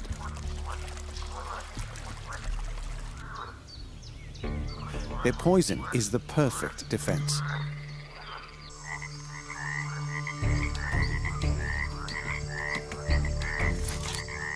In its natural habitat, predators include wetland birds like ibis, eels, snakes, and bullet ants.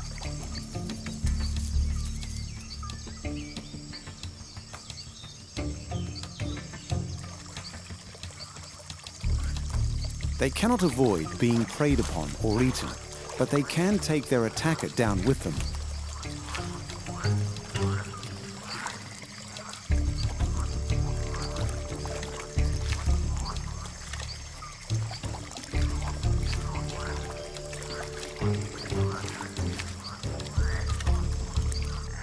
The glands on their skin secrete a milky white fluid called bufotoxin that kills not just animals, but also humans if ingested.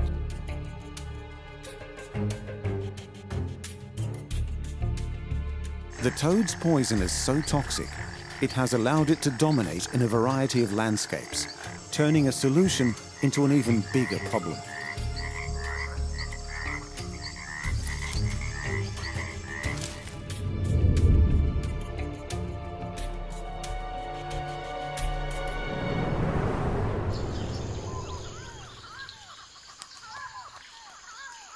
Striking fear into the heart of arachnophobes since its discovery.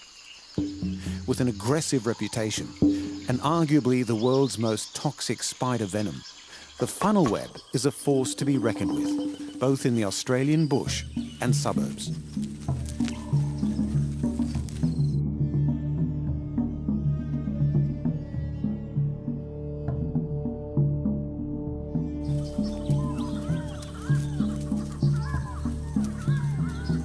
Funnel web spiders are a subfamily of spiders with around 40 species that are all native to Australia.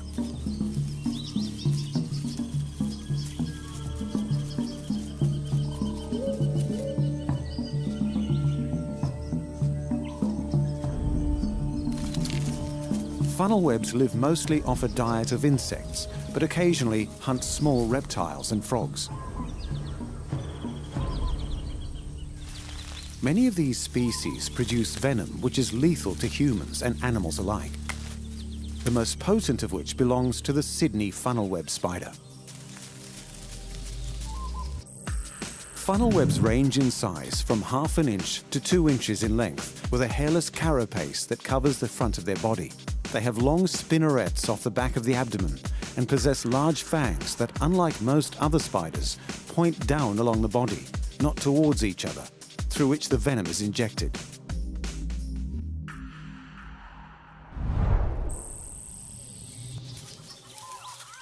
Funnel web fangs are so powerful they can easily penetrate a fingernail or soft shoe.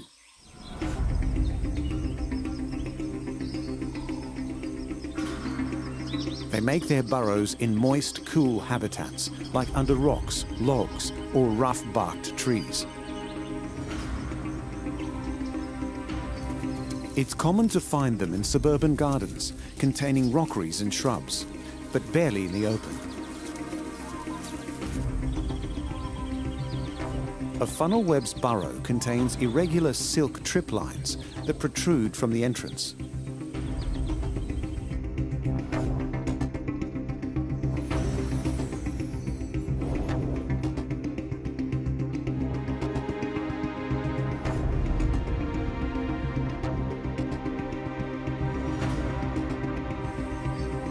These trip lines signal to the spider when prey is nearby, so they can rush from their burrow and ambush their unsuspecting victim.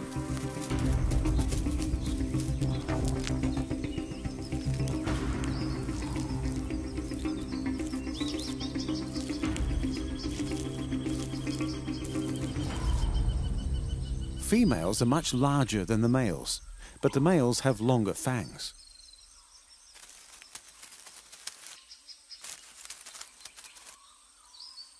Adult males wander during the warmer seasons to look for females to mate with. They are attracted to water, often falling into swimming pools, and they can survive underwater for several hours, thanks to the air bubbles that attach themselves to their bodies.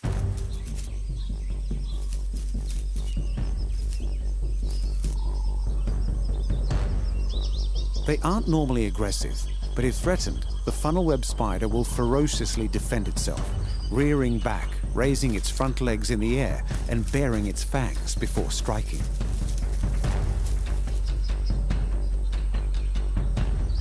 Some venomous spiders don't always inject venom when they bite.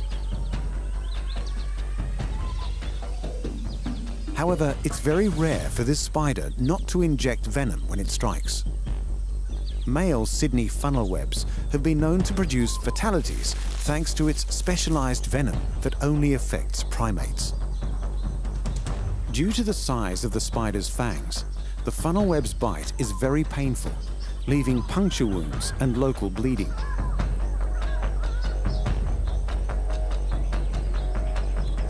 If bitten, it takes only minutes, depending on the size of the victim, before symptoms rapidly progress.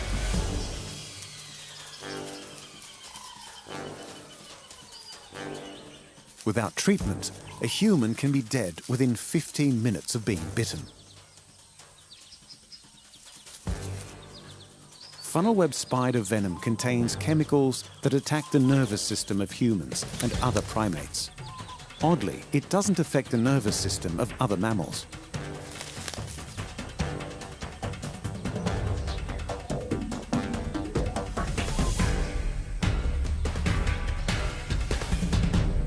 An anti-venom was developed in the early 1980s, and since then, no human has died from the bite of a funnel web spider.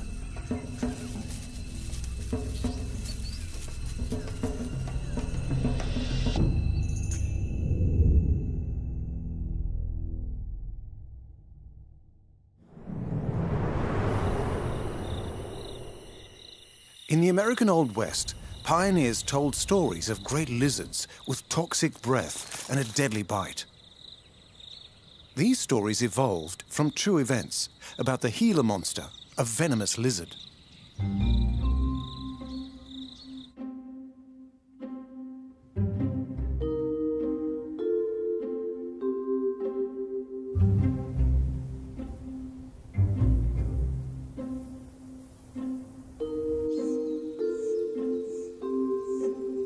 They are easily identified by their black bodies with patterns of pink, orange, or yellow.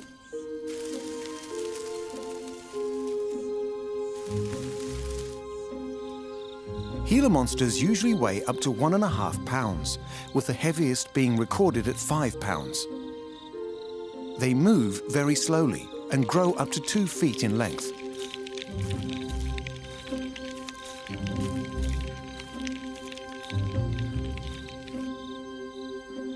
Living in scrubland, succulent desert and oak woodlands, they take shelter in burrows, thickets and under rocks.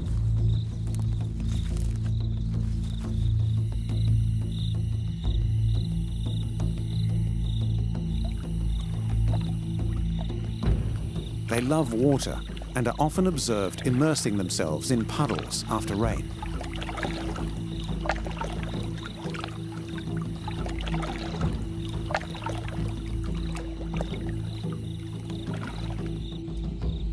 % of a Gila monster's life is spent underground in their burrows or in rocky shelters. Their activity above ground depends on the seasons.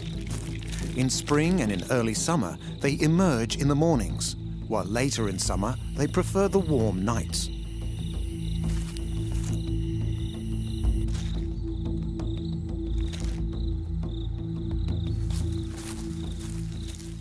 Coyotes and raptor birds are the predominant threats to Gila monsters, while they themselves prey upon the eggs of various animals, and sometimes small birds, mammals, reptiles, insects and carrion, as and when the opportunity presents itself.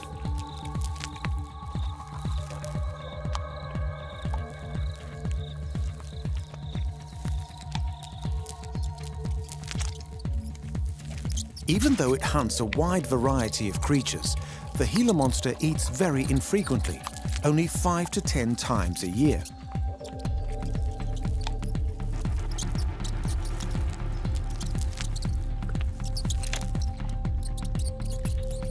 For this reason, when it does feed, it will eat up to 1/3 of its own body mass.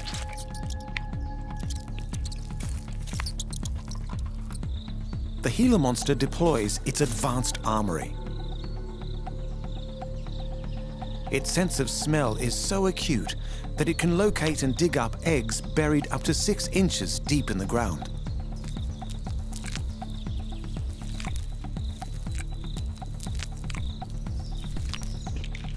And even track a trail made by a rolling egg.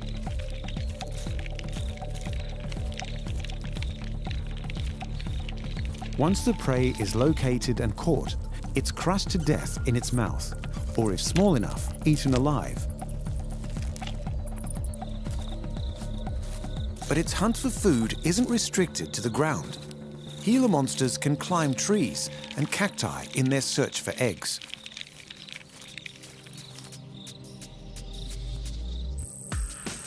The Gila monster produces venom in saliva glands located in its lower jaw. They lack the muscular force to actually inject any venom. Instead, it's transferred from the gland to the teeth by chewing. This chewing action draws the venom from the gland to the tooth and into the victim.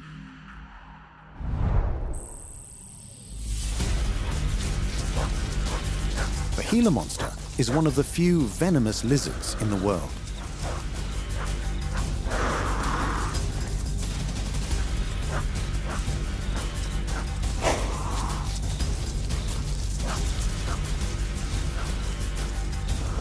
Because Gila monsters usually prey on helpless creatures and eggs, it's believed their venom has evolved as a defense mechanism, along with their bright coloring, warning potential threats of their toxicity.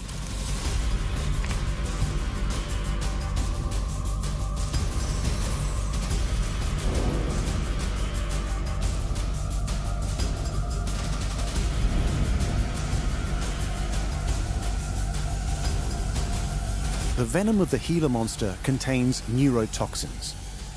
And even though it's as potent as that of a coral snake, the Gila monster produces only very small amounts. Though they move slowly, these lizards can bite very quickly, and once they latch on, can be very difficult to remove, causing the victim a great deal of pain. Aside from the creature's monstrous appearance, its armory makes the Gila monster a formidable foe for those who share its desert habitat.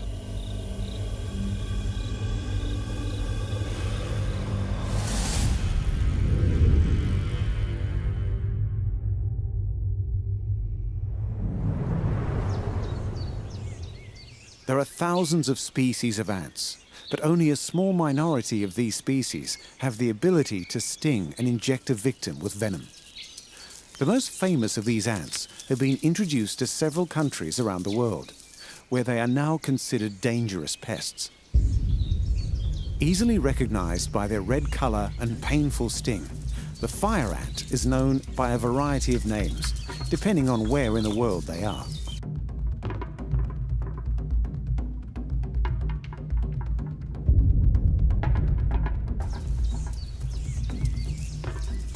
The fire ant is considered an invasive species. They are recognizable by their black, reddish bodies and their size, less than 1/4 of an inch.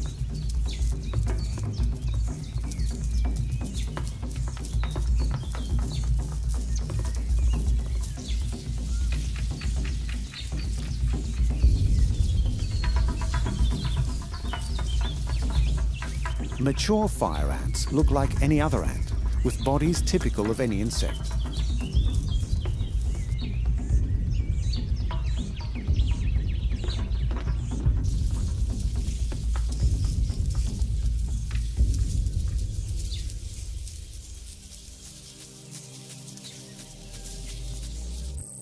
This 3-sectioned body includes the head, the thorax, and the abdomen, with 3 pairs of legs and a pair of antennae.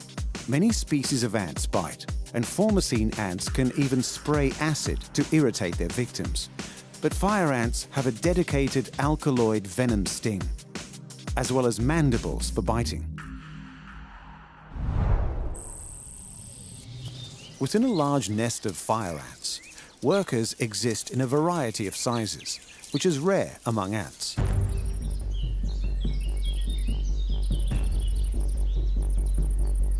A colony produces large mounds in open areas where they feed mostly on plants and seeds.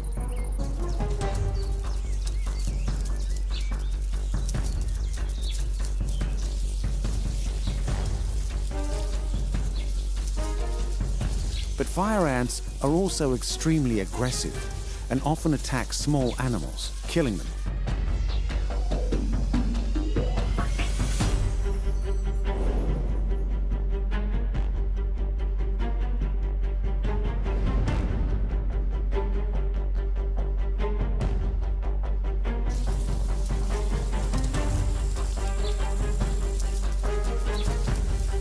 Where other ants bite and then spray their acid on the wound, fire ants only bite to grip their victim and then sting them from the abdomen to inject the venom.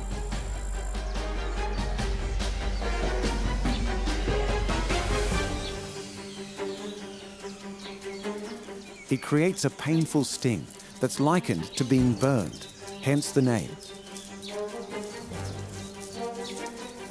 The aggression of the fire ant usually pushes native ants out of the local habitat, leaving little to no competition for food in the area.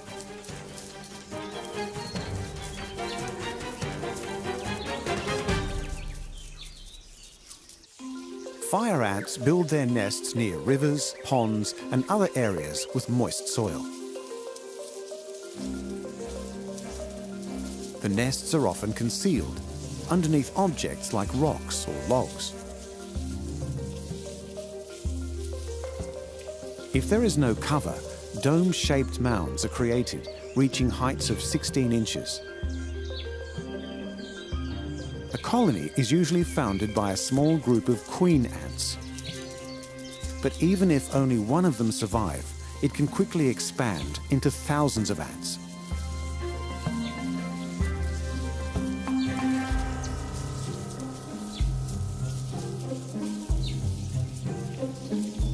The queens, or the reproductive females in the colony, are usually the largest of the fire ants, with the sole purpose of reproducing. Males mate with the queens and die immediately after copulation.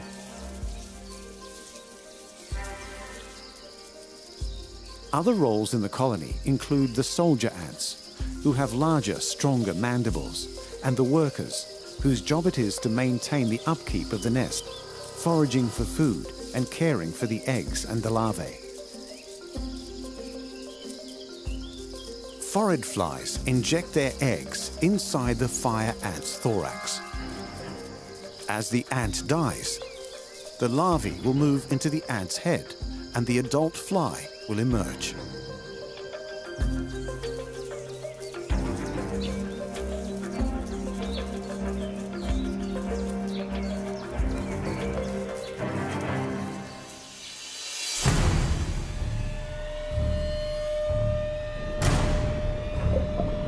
For thousands of years, human beings have used poison as a means to execute, assassinate, and murder their foes.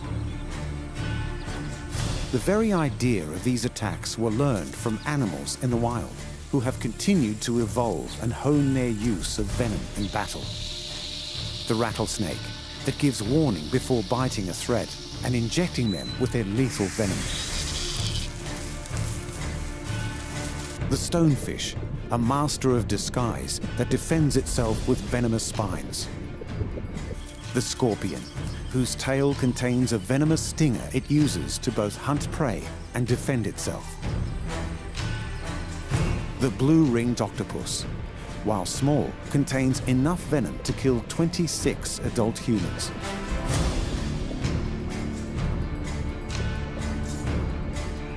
The cane toad doesn't sting or bite. Instead, its skin is covered in a toxic substance that, when eaten by a predator, is lethal.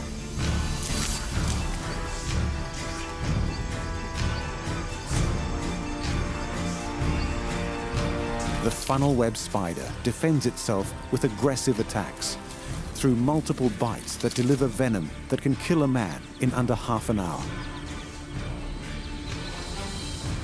The Gila monster's venomous bite was made famous through stories told by cowboys in the Old West. And fire ants completely dominate any landscape they establish a colony in, killing creatures much larger than them. Human beings have adapted to become the dominant force on the planet, but where we have evolved intellectually, animals continue to evolve physically, granting them the powerful weaponry found in the animal armory.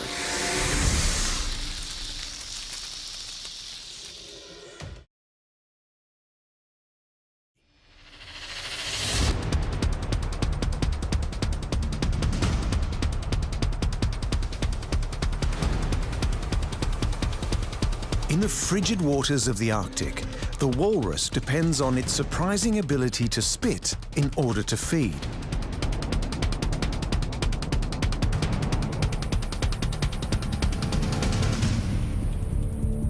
For the cobra, its venomous projections are fired with intent to blind their predators.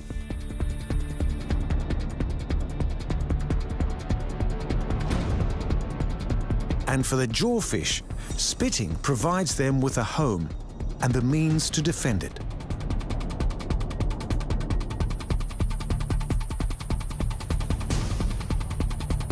When it comes to stings, individual bees will sacrifice themselves to attack a threat to their colony.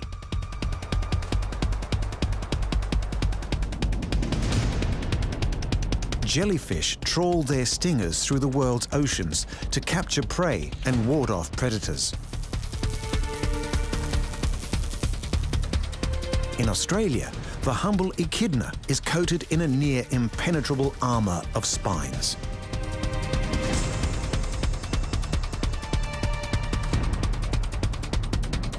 Stingrays, despite their infamy, reserve their deadly sting for self-defense.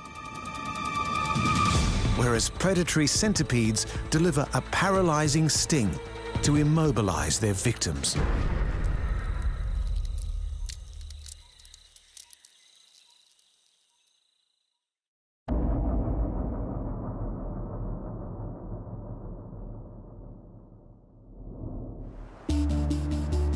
A treacherous and ever-changing frozen landscape, the Arctic and its surrounding waters are among the most hostile environments on the planet.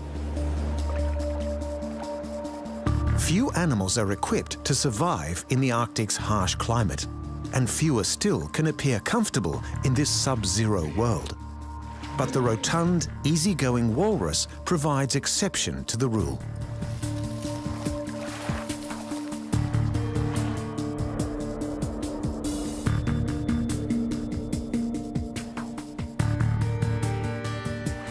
Highly social animals, walruses are commonly found in massive herds, numbering in the tens of thousands.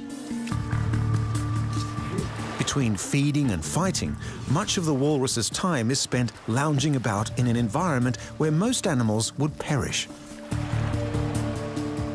Conserving energy as they rest, walruses are protected from the elements by a tough hide encasing an insulating layer of blubber up to 10 centimeters thick.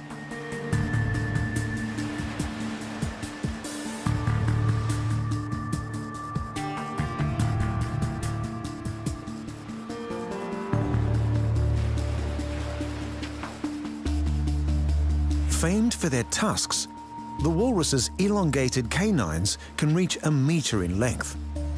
A potentially fatal instrument in self-defense, the tusks are also relied upon during the breeding season, when males engage in fierce combat to establish social dominance.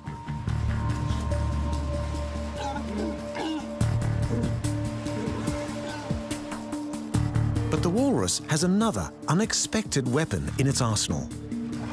One that is commonly used but rarely witnessed: spit.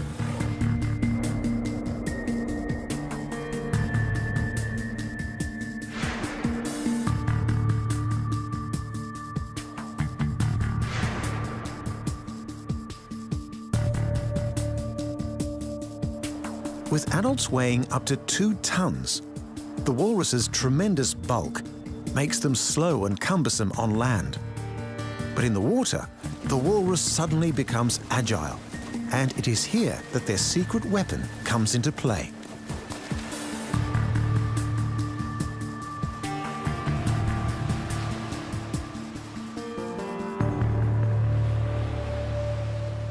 Feeding primarily on mollusks, the walrus must consume about 5% of their body weight per day.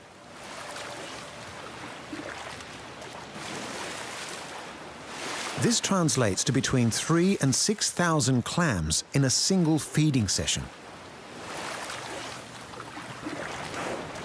Fossicking in the murky depths, walruses must locate and remove their stubborn food source from the sea floor, and they rely on spit to do so.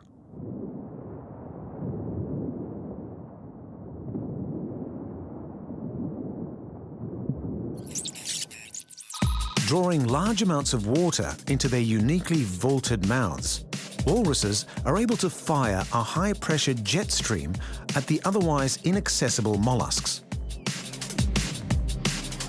Clearing out the surrounding debris, the walrus's spit reveals and loosens their food source, allowing for easy removal and consumption. And once the soft flesh has been devoured, the walrus simply spits out the remaining shells.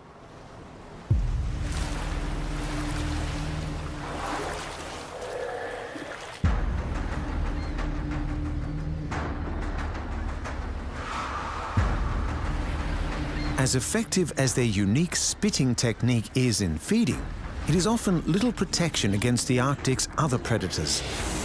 While healthy adult walruses are more than capable of defending themselves, polar bears will rush the herd on the beach, attacking any individual that is crushed or injured in the sudden exodus.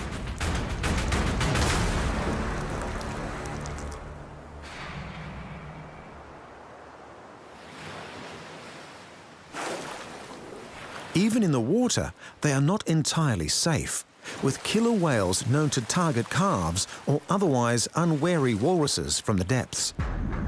With their predators equally determined and well-equipped, the seemingly relaxed walrus must remain ever ready in the unforgiving Arctic.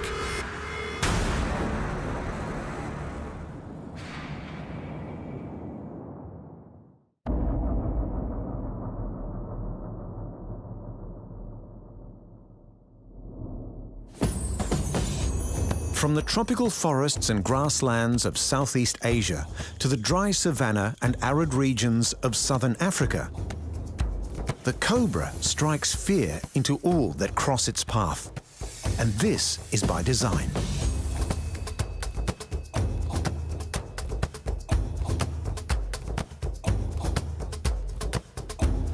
The name cobra is derived from Portuguese for hooded snake. There are over 20 species of true hooded cobras spread across 2 continents. And it is this intimidating appendage that lends this snake its fearsome reputation.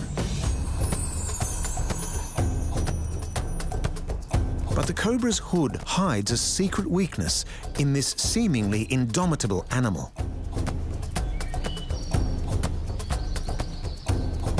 While non-venomous snakes, such as boas and pythons, will grab their prey and squeeze them to death,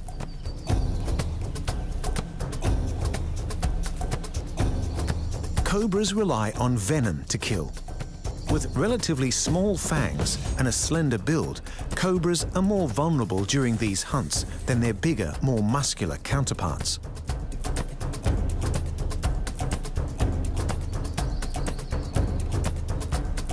Needing to bite down and hold on to their prey in order to deploy their deadly venom against smaller animals, this aggressive technique poses little danger to the cobra.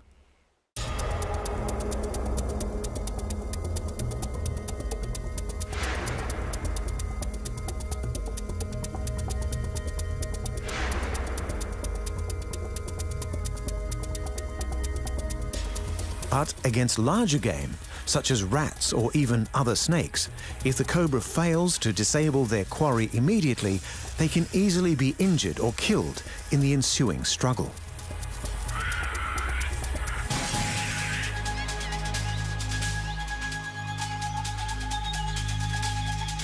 This is where the fearsome hood comes into play. Rearing up to display its characteristic flattened neck, the cobra appears bigger than it actually is, effectively bluffing its way out of dangerous situations. It is the dramatic impact of this unique display that has made the species a favorite of snake charmers.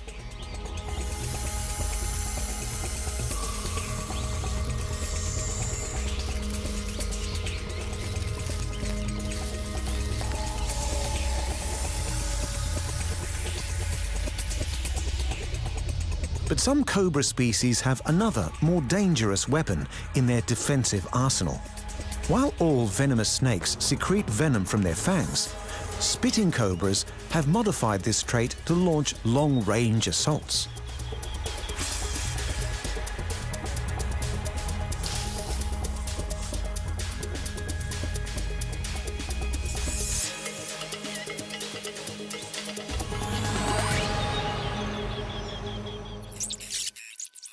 By contracting the venom glands, spitting cobras squeeze small amounts of venom at high pressure through their fangs. Enlarged fang holes direct the venom upward and outward, the snake simultaneously flaying its head to widen the target area of the spray. Projecting over 2 meters with lightning speed, the venom combines neurotoxins and cytotoxins, allowing it to damage nerve tissue and shut down individual cells.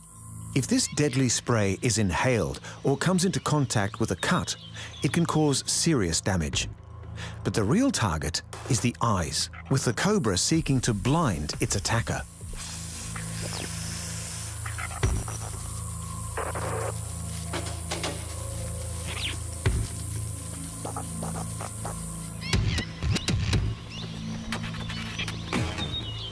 Predated upon in the wild by birds of prey, rival snakes and mongooses, for spitting cobras, this vicious defensive mechanism can be a lifesaver. So instinctive is this ability that baby snakes are able to spit immediately after hatching, and some species have been reported to spit even after death.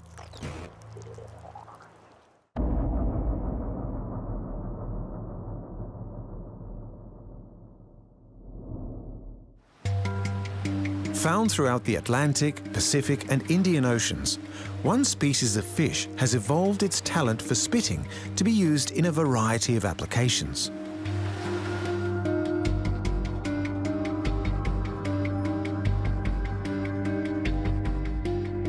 Small and charismatic creatures, jawfish average just 10 centimeters in length.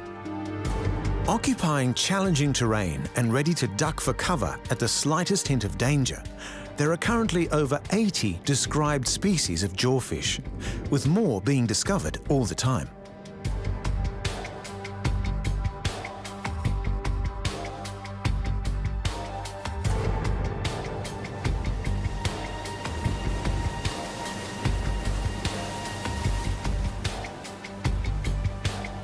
Exhibiting great variety in their appearance, they share the common attributes of enlarged heads, bulbous eyes, and cavernous mouths. The huge mouth of the jawfish is kept busy digging burrows. Spitting excavated material to one side, jawfish tunnel vertically into the sea floor in order to create cleverly engineered burrows. It is here they will spend the majority of their lives, safely ensconced from the ocean's myriad of predators.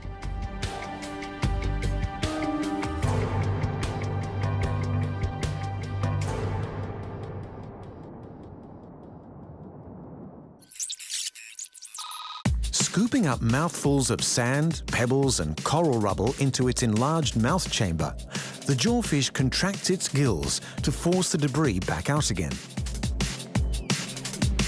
Narrowing the mouth opening creates increased pressure, allowing the jawfish to fire targeted debris at unwelcome intruders.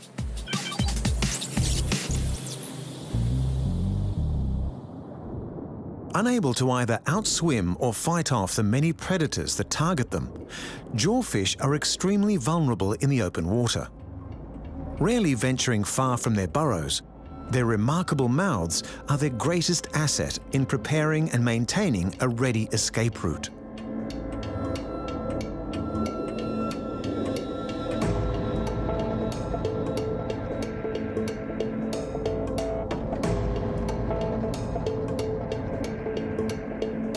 When danger has passed by, a jawfish will cautiously check that the coast is clear before re-emerging from the safety of their burrows.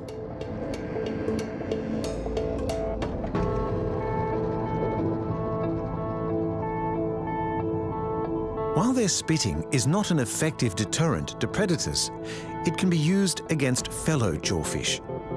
Investing so much of their energy into digging and fastidiously cleaning their burrows, it is no surprise that jawfish are highly territorial. And when a rival crosses the boundary, the resident jawfish will accurately spit gravel in a sign of aggression to ward the intruder away.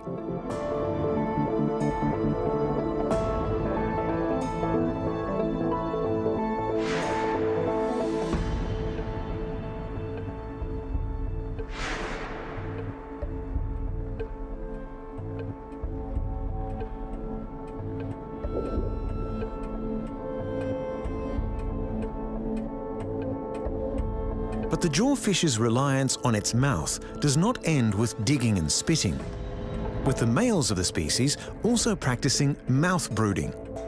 Carefully incubating their eggs while holding them in their mouths, the fathers-to-be will open wide to aerate their young, foregoing food themselves until the newborns are hatched.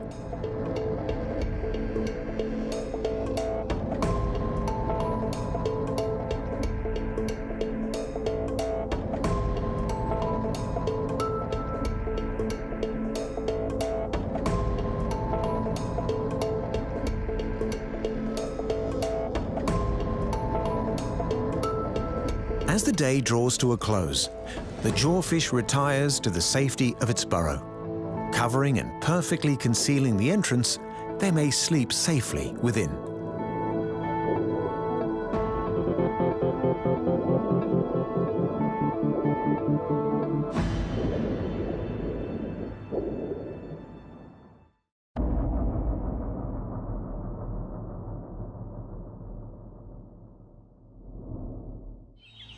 When it comes to stings, for most there is one animal that comes immediately to mind. Perhaps the best-known member of the insect world, the bee.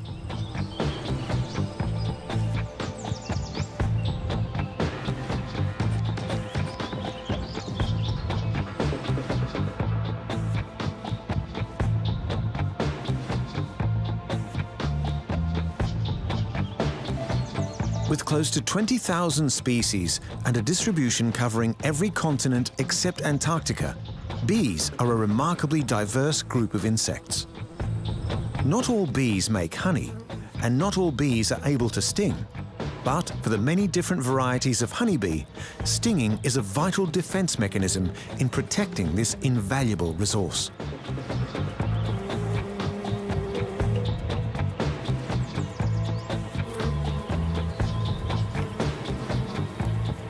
As pollinating insects, bees are dependent on flowering plants for their survival, and vice versa. So while the bee's armory is not to be dismissed, it is the mutually beneficial relationship with their food source that has assured their survival, with plants and bees co-evolving for tens of millions of years.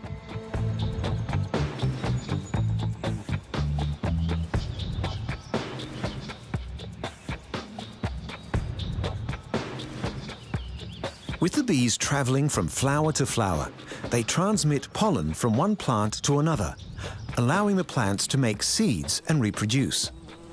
For the bees' part, the pollen they collect is stored in their hives, where it becomes honey to feed the colony. And it is in defending this hive where the bee's sting is most useful.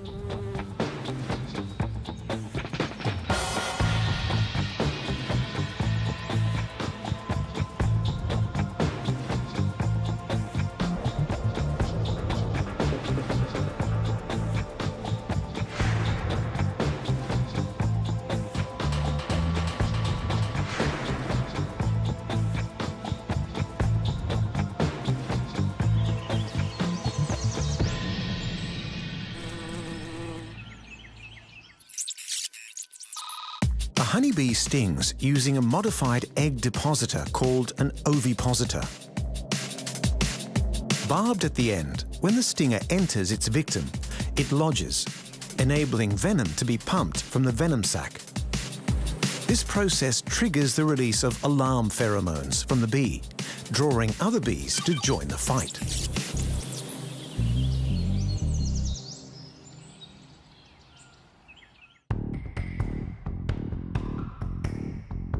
While capable of repeatedly stinging thin-skinned animals, when it comes to thicker-skinned mammals, such as humans, the honeybee's barb is lodged tight, tearing loose from its abdomen and causing its death. However, the relentless sting lives on, pumping venom until its sac is completely drained.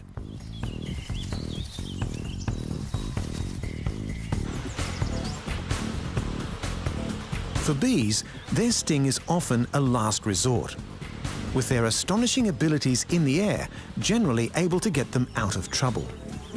While it is a common misconception that bee flight defies the laws of physics, their aerial mastery is certainly uncanny. Flapping their wings approximately 230 times per second, bees are capable of attaining speed, height, precise maneuverability, and carrying relatively heavy loads.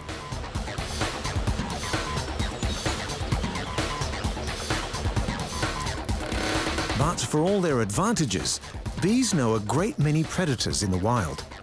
Among them, their close relative, the ant.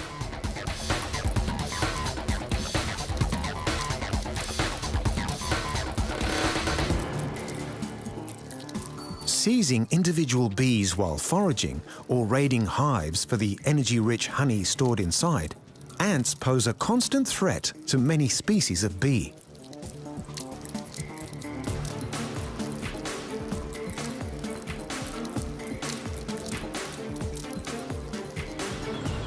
Social insects.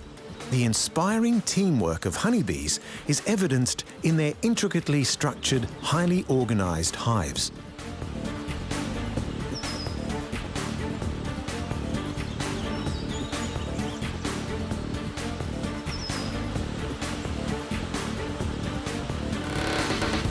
With clear division of labour, shared care for the young, and complex communication networks, a healthy beehive is a perfect picture of harmonious living.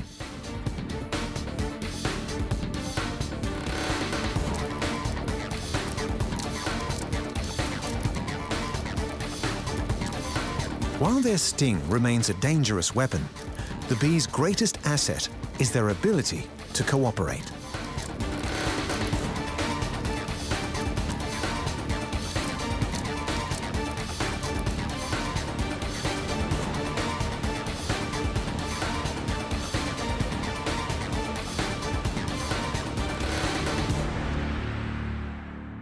In this episode, we have seen how spits and stings are incorporated in the animal world in equal part for attack and defense. The walrus has proven an unexpectedly frequent spitter during its underwater forays in search of clams and mussels. The cobra is unique among the snake world for its ability to fire venom from its fangs to blind would-be attackers.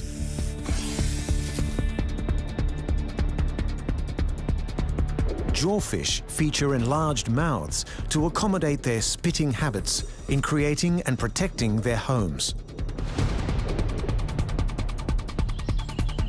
When it comes to stinging, bees employ their stinger in self-defense and to call on reinforcements when defending their hive.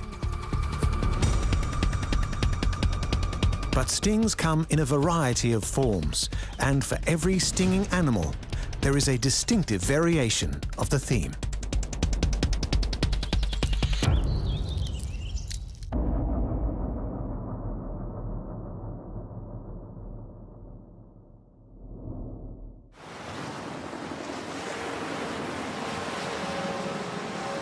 Throughout almost the entirety of the world's vast ocean network, one of the most successful carnivores is also one of the most unassuming: the jellyfish.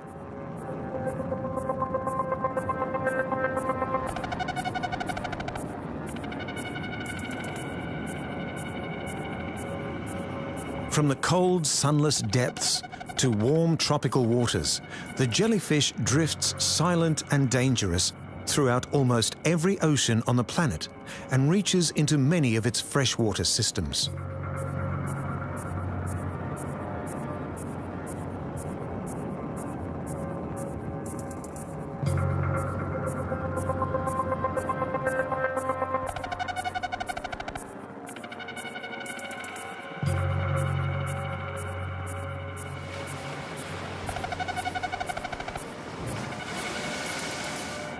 With over 200 species, jellyfish are made up of a gelatinous or jelly-like body which can pulsate to propel them through the water, trailing an array of tentacles behind. It is these tentacles that, in many species, provide both a potent form of self-defense and a powerful attack.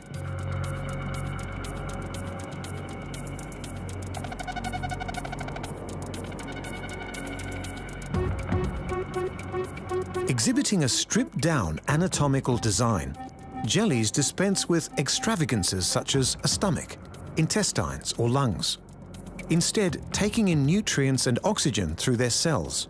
And with the most basic nervous system of any multicellular animal, the jellyfish is built to simply kill, eat, and make more jellyfish, tasks it has proven highly successful at over millennia.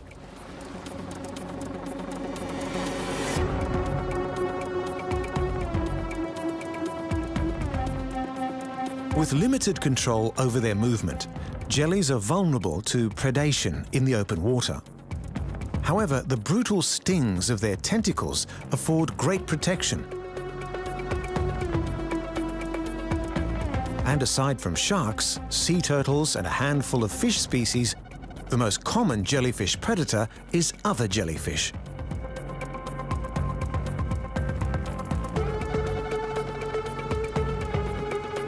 Trailing their deadly tentacles like dragnets, jellies practice a distinctively passive form of hunting, feeding on whatever drifts their way, be it fish, crustaceans, or plankton.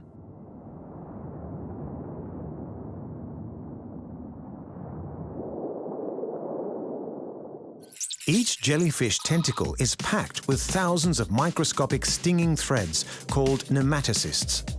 Triggered by touch, even lightly brushing against a jellyfish's tentacle builds pressure inside the nematocysts, causing them to uncoil. Millions of nematocysts fire into their victim, delivering paralyzing neurotoxic venom in less time than it takes to blink.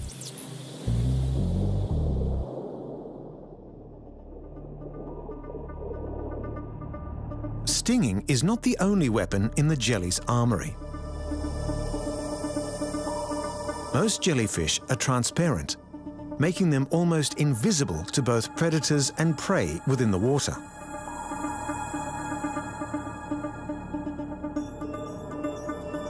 But some species of jelly opt for the opposite tactic, employing bioluminescence to stand out, particularly in the dark ocean depths.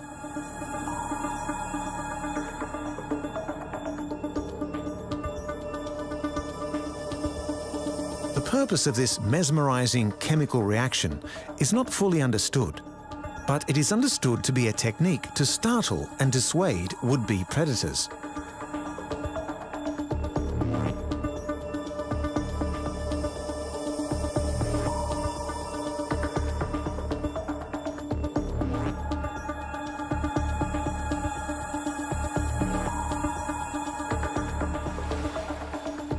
The Pacific man-o-war is not technically a jellyfish, but employs the same hunting tactic with a unique modification. Also known as the floating terror, this creature dangles its tentacles like fishing lines beneath a snail-shaped structure filled with gas, allowing it to hunt from the surface.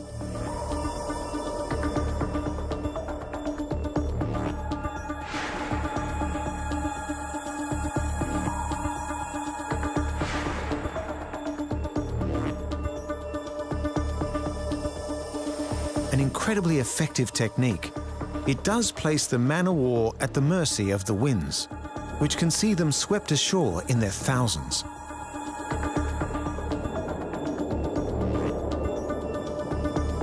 The oldest multi-organ animal on the planet, the jellyfish's simple design and deadly stinging tentacles have allowed it to hunt the ocean for over 500 million years, a legacy that is set to continue.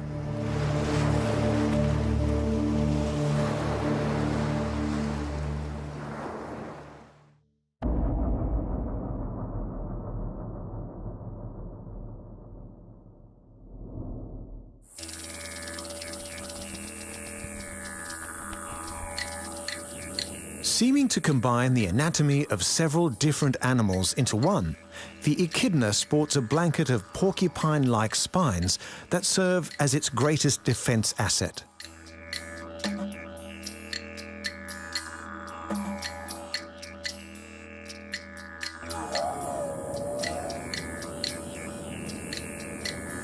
While far more timid than the dreaded snake woman of Greek mythology, after whom they were named, echidnas, like their namesake, combine the qualities of reptiles and mammals.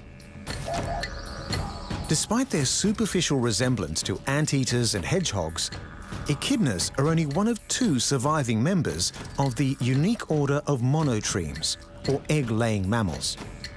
Thus, the echidna's closest relative is another unlikely creature, the platypus.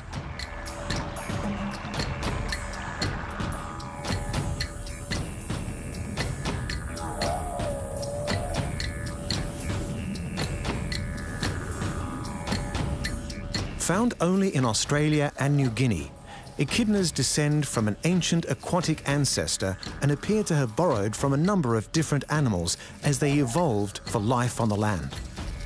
Sporting the elongated snout of an anteater, while female echidnas do lay eggs like reptiles, they also make use of a pouch similar to that of a kangaroo.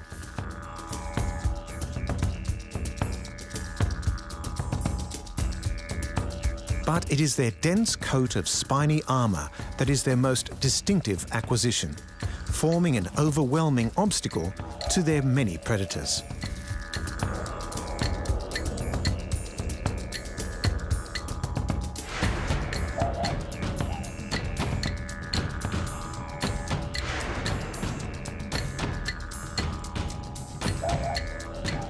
Targeted by snakes, monitor lizards, dingoes and more, the echidna's spikes are designed to wound or even blind anything that attempts to bite them.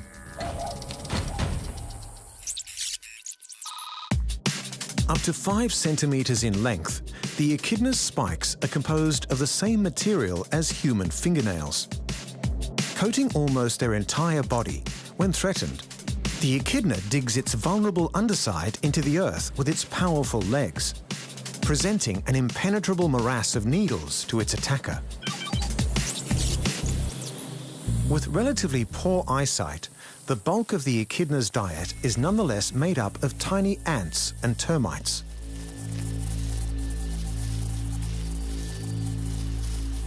Hunting with their highly sensitive snouts, not only are echidnas equipped with an excellent sense of smell, they also boast an array of electro-sensors.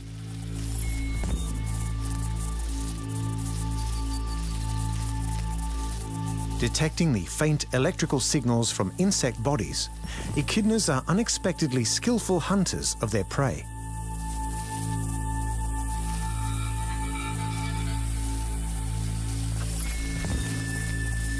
While their short legs account for their distinctive waddling gait, echidnas are strong-limbed animals and employ their enlarged claws to dig out their food with tireless efficiency.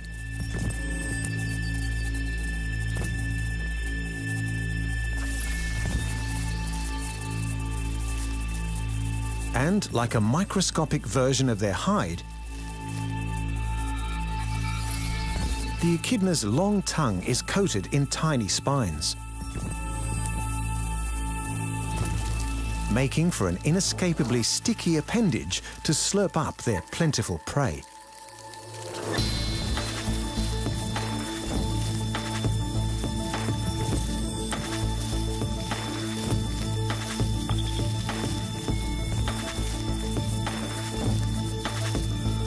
Thanks in large part to their hardened hide, echidnas are able to live slow and long.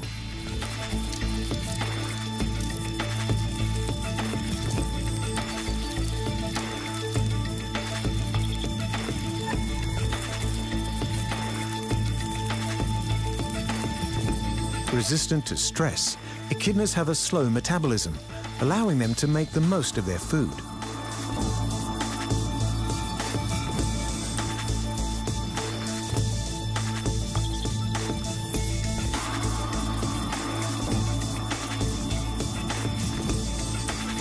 And with an average temperature of 32 degrees, echidnas have the lowest body temperature of any mammal.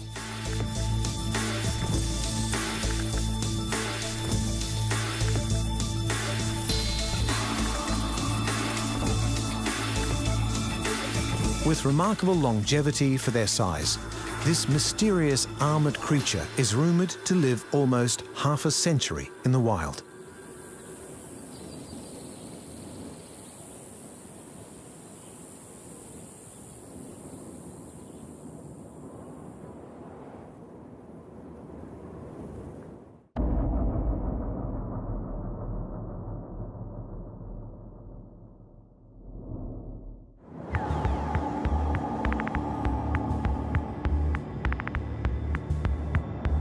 Serene and graceful as they glide through the water, when threatened, the stingray packs a lethal punch.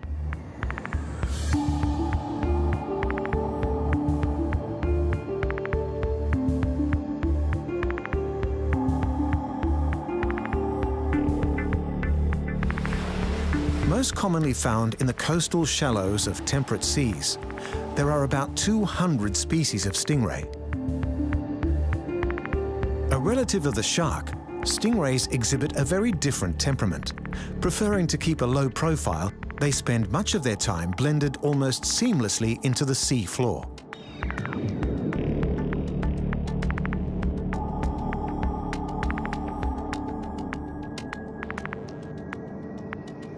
But despite their tranquil nature, stingrays have become infamous for their potent weapon that trails behind them.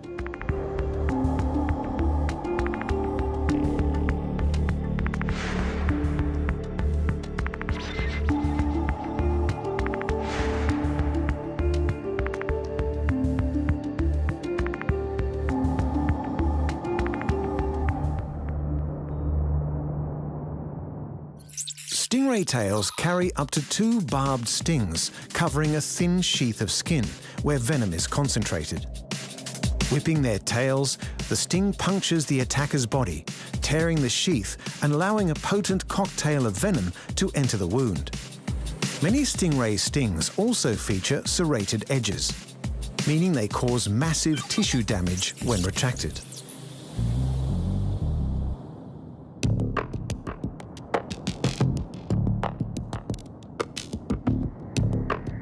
With its venom remaining potent even after death, the stingray's sting is the stuff of legends, once believed capable of dissolving stone.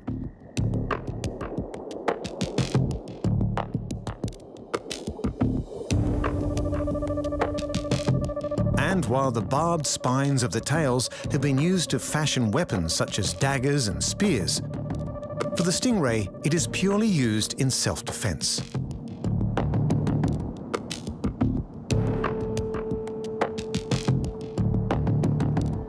Predated upon by sharks, seals, and large fish, the stingray is more than capable of warding off or indeed killing any would-be attackers.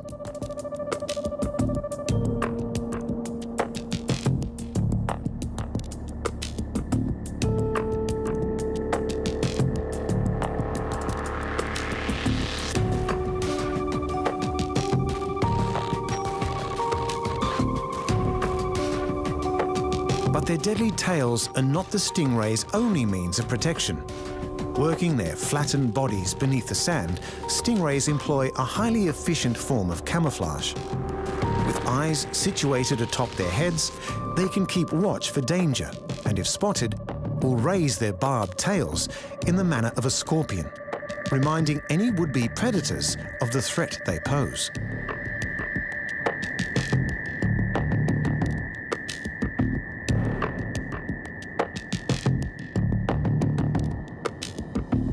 With skeletons made of cartilage rather than bone, the stingray is able to propel itself through the water by the distinctive wave-like undulations of its body.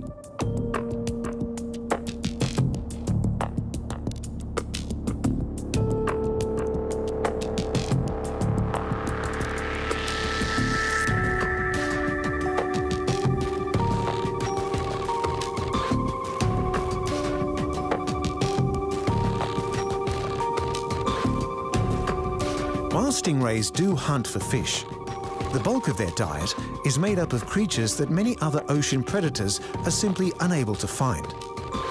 Targeting clams, crustaceans, and other small animals hidden from sight, stingrays utilize electroreceptors to pick up on the faint electric fields they generate.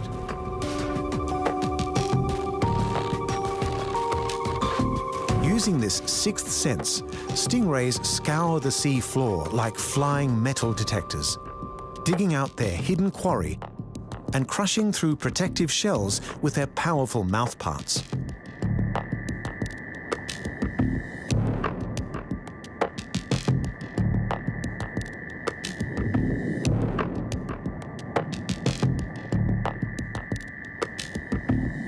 A uniquely designed creature, the stingray has swum the ocean for 100 million years and is well equipped to continue.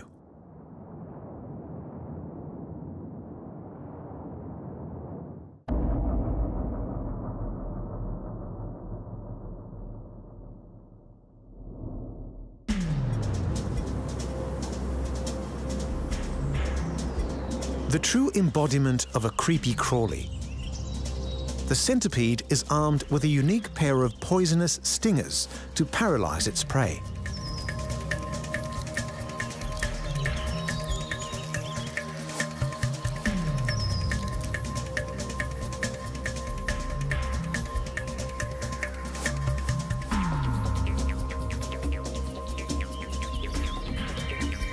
With an estimated 8,000 species found in various habitats all over the world, the hardy centipede is an incredible survivor. But vulnerable to dehydration, it is in the moist jungle environment where centipedes are at their most abundant and most intimidating.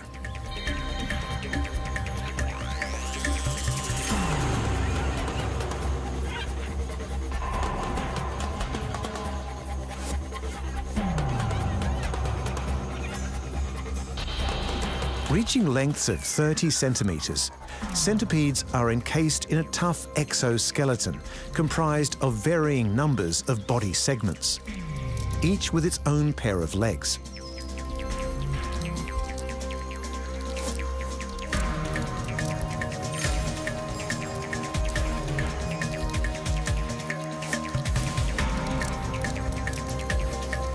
With leg numbers ranging from 30 to over 350, despite their name, no centipede has exactly 100 legs.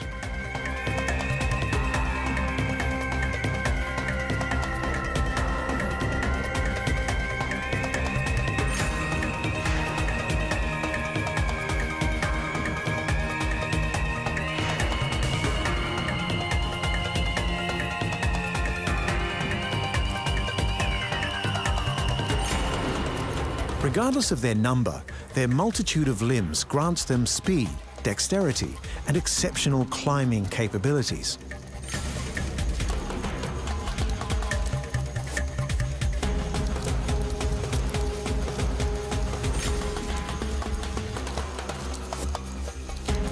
Despite having poor eyesight, centipedes are highly successful predators, seeking out their prey with their finely attuned antennae.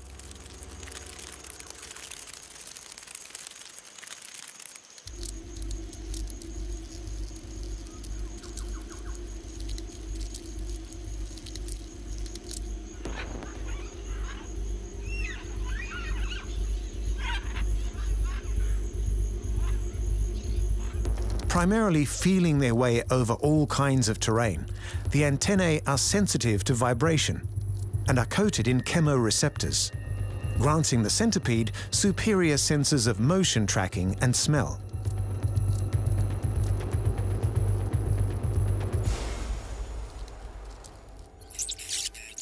Known as poison claws, the centipede's head is equipped with a unique set of modified fangs called forcipules.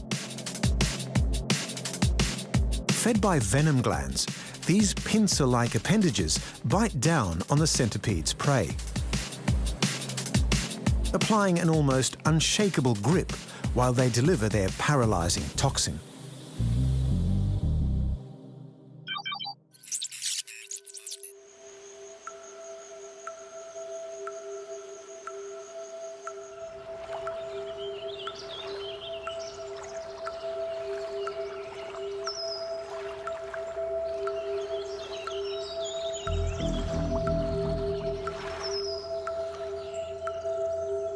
Existing on an almost exclusively carnivorous diet, once the centipede's prey is immobilized by its venom, they are able to consume it.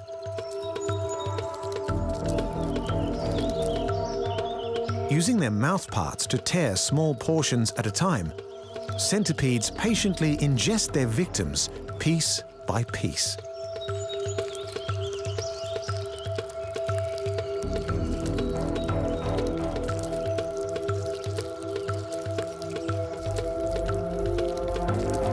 Generalist predators, centipedes will take on almost anything within their size range, meaning the bigger the centipede, the bigger their quarry.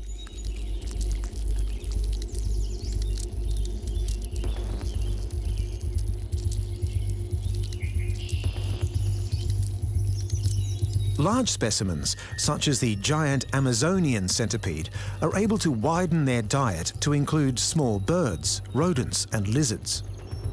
Wrapping itself around its victim, it waits for its paralyzing venom to take effect before beginning the grisly process of eating.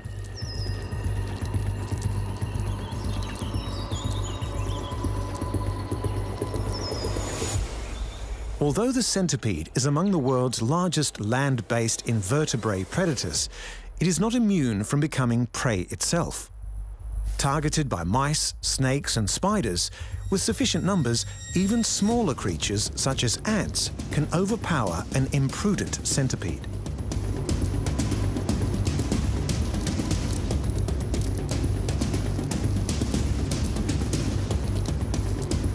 Should the centipede find itself in the grip of a predator, it has an emergency escape mechanism, able to break off and sacrifice a few legs to make its getaway. While they may have legs to spare, centipedes also have the ability to regenerate lost limbs, allowing this resilient creature to crawl on and fight another day.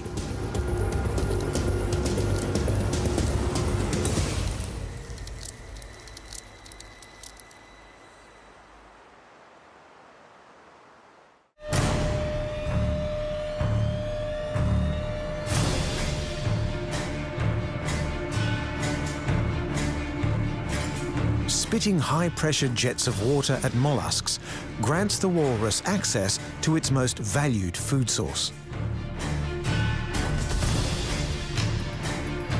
Delivering venom through its fangs when hunting, the cobra can also spit their poison over 2 meters in self-defense.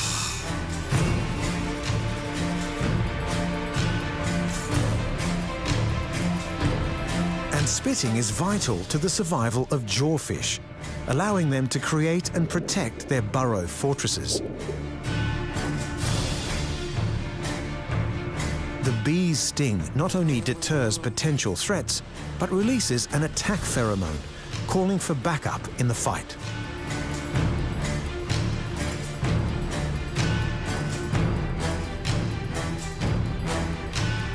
The jellyfish's tentacles do not discriminate, automatically delivering their venom to anything they come in contact with.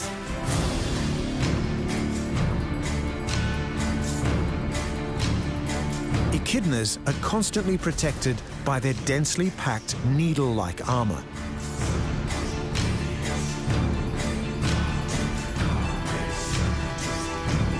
The power of the stingray's barbed tail and the potency of the venom is the stuff of legends.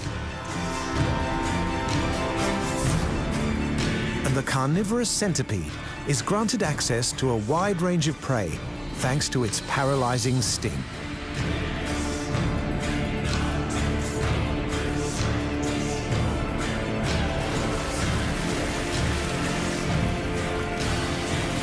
Where we have evolved intellectually, animals continue to evolve physically,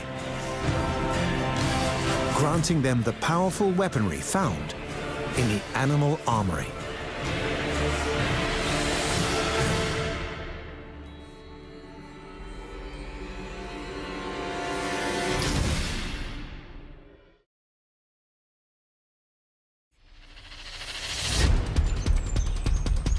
Whether used in isolation or in combination, ejection and odor are potent instruments for luring and capturing prey. But that is just the beginning. In the animal armory, these remarkable abilities empower animals to use more diverse strategies, providing defense, deterrence, escape, and attraction. Throughout the ocean, cuttlefish evade their enemies by disappearing behind an ejection of ink. So repulsive is the skunk's odor that would-be predators have learned to avoid them almost altogether. Across the wide plains of the African savanna, the notorious hyena relies on odor to maintain cohesive packs. To survive in the inhospitable Arctic tundra, muskox employ their distinctive scent to mark trails and compete for mates. Tasmanian devils are well known for their foul odour, but are now understood to utilise smell in a more surprising way. Male koalas depend on their scent glands as a first line of defence, warding off rivals from climbing into their territory. Both ejection and odour are used to devastating effect by the innovative and predatory bolus spider.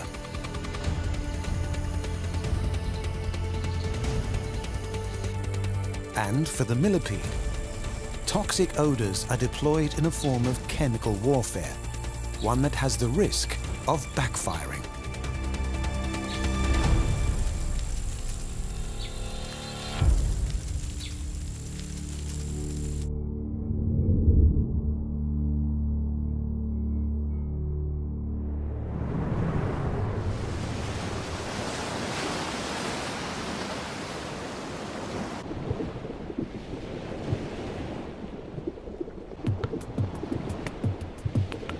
Among the most intelligent invertebrates on the planet, for the cuttlefish, even its ink ejections contain layers of complexity.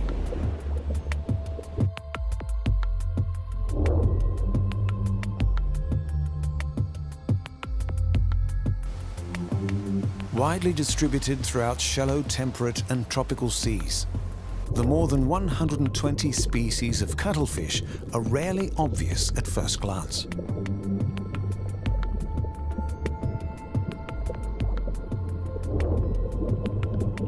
But when they reveal themselves, they are seen to be creatures of remarkable diversity and even more remarkable abilities. Equipped with a bag of tricks and traps that would be the envy of most animals, perhaps their deadliest weapon is their intellect.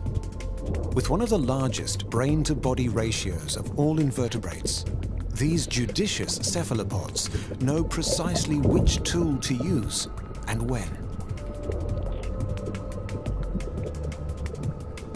Like their squid and octopus relatives, when cuttlefish are pursued by predators, they have a famous escape strategy. Releasing a cloud of ink, the threatened cuttlefish is briefly obscured from view, all the time it needs to make a speedy getaway. With the ink containing dopamine, it is thought to temporarily paralyze the sense of smell in predators that could otherwise hunt by scent. The underwater smoke screen is created by releasing ink from specialized sacs located between the gills. But the cuttlefish can also mix its ink with mucus to create smaller, denser clouds that approximate their shape and act as decoys. Confused predators mistakenly attack these decoys while the real cuttlefish darts away unscathed. Despite their odd appearance, cuttlefish are highly agile predators, feeding on crustaceans, octopuses, fish and other cuttlefish. While utilizing their mantle for jet propulsion, for the most part, cuttlefish rely on the short fin that surrounds their bodies.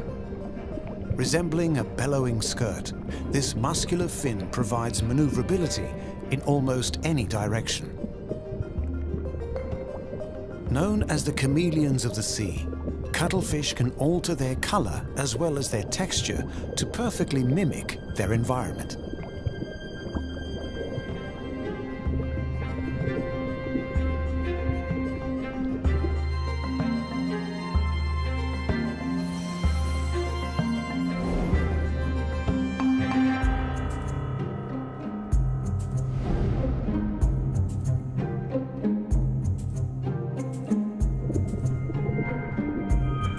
So versatile is the cuttlefish skin that it can make flamboyant displays to scare off potential predators, or flash moving patterns to effectively mesmerize their prey.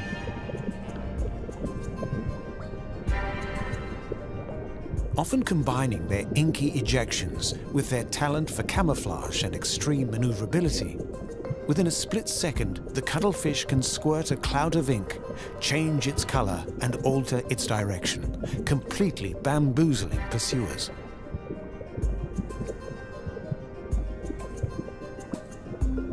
Well equipped to escape being preyed upon, cuttlefish also possess the tools to make aggressive predators.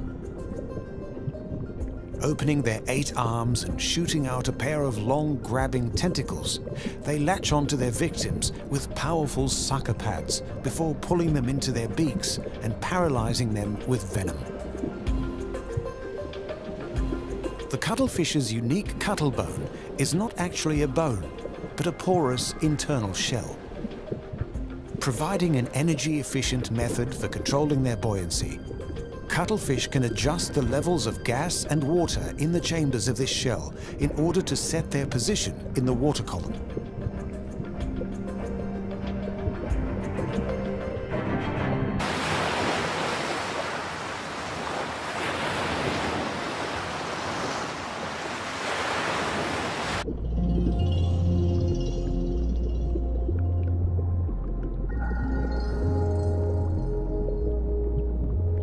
During mating cycles, the gathered males fight to win breeding rights with females. With the victor jealously standing guard over their prize, subordinate males can disguise themselves as females in order to sneak past the guard and gain access to the supposedly protected female.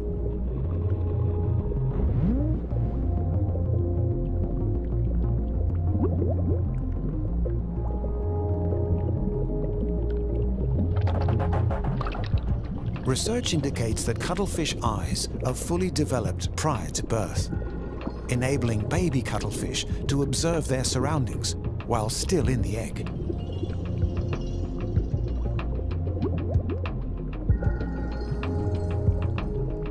Upon hatching, it is speculated that the clever cuttlefish will excel in hunting those species it studied before emerging, giving newborn cuttlefish one more advantage in their already impressive armory.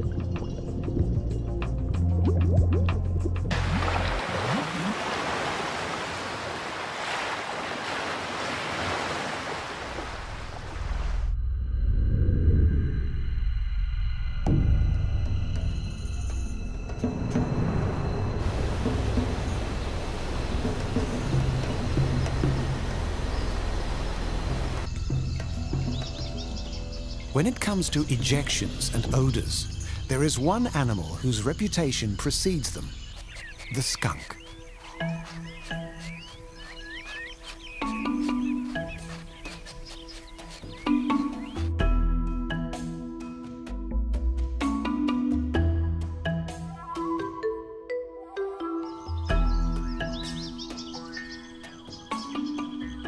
The skunk family includes 10 different species, and except for the 2 varieties of Asian stink badgers, all are found in the Americas, ranging across a variety of wooded and grassland habitats from Canada to South America.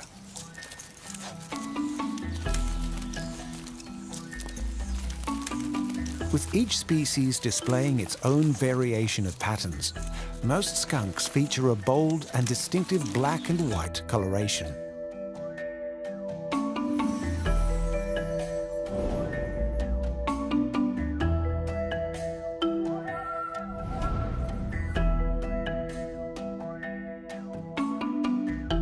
Seeking to stand out rather than blend in, the skunk advertises its pungent potential as an early warning system to predators.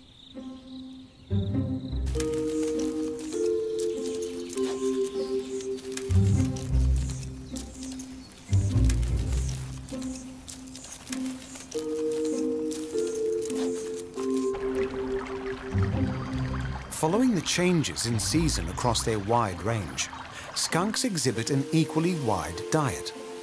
As omnivores, they consume both plant and animal matter and are able to adapt to feed on whatever is available.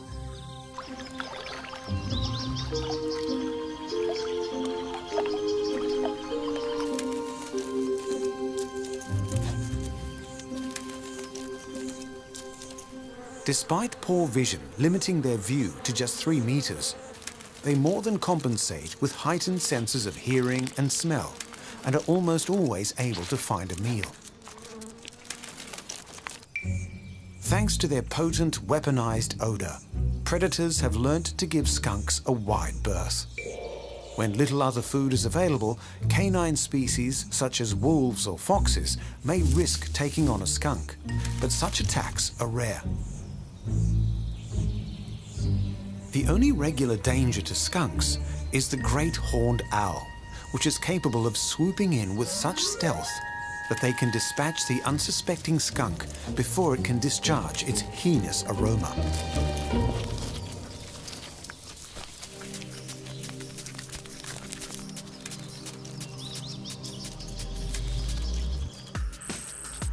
With a pair of highly developed scent glands on either side of their anus, skunks produce an oily liquid made up of chemicals known as thiols.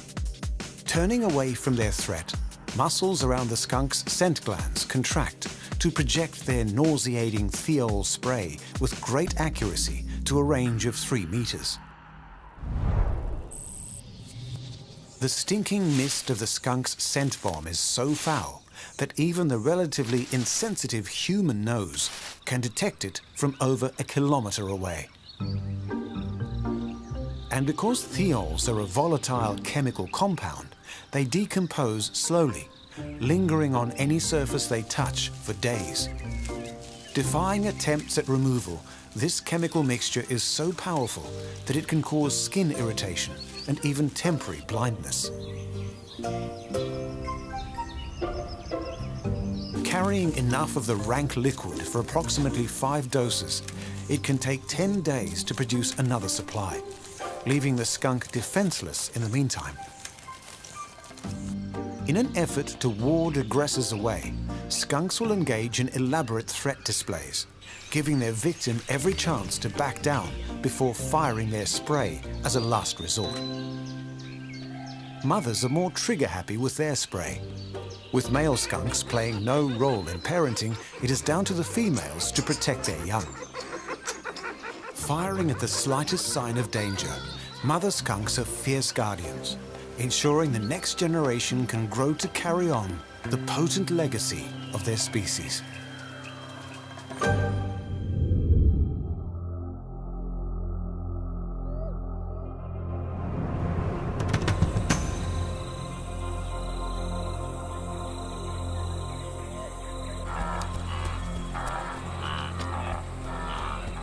For Africa's most common large carnivore, the hyena, odour is an indispensable tool of their trade.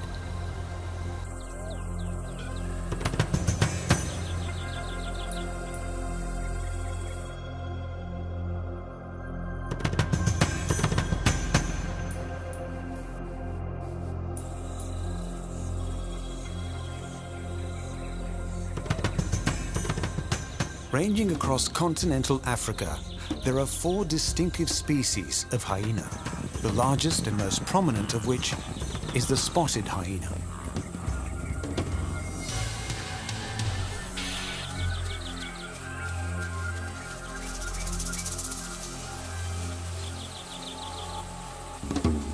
Frequently perceived as cowardly or lowly animals, spotted hyenas are lumped in with the scavengers of the savannah. And while they are not shy about opportunistically feeding on carrion, spotted hyenas are actually highly skilled hunters, obtaining the vast majority of their meat from their own kills.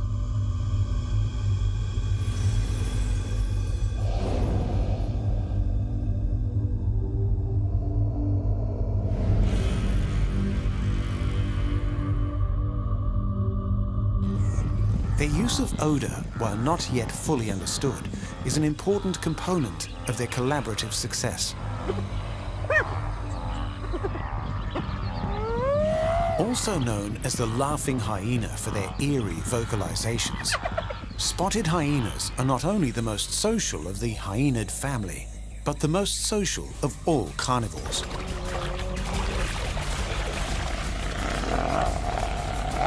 With large group sizes and complex female-led social hierarchies, these collective killers depend on precise communication for their success. More effective than language, it is their odours that do the talking.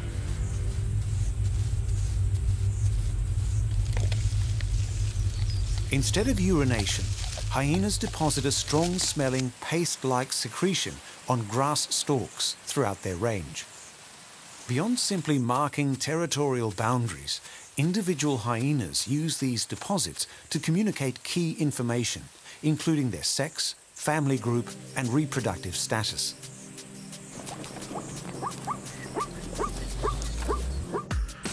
Fed by anal and sebaceous glands, a large patch of naked skin beneath the hyena's tail produces a pungent paste.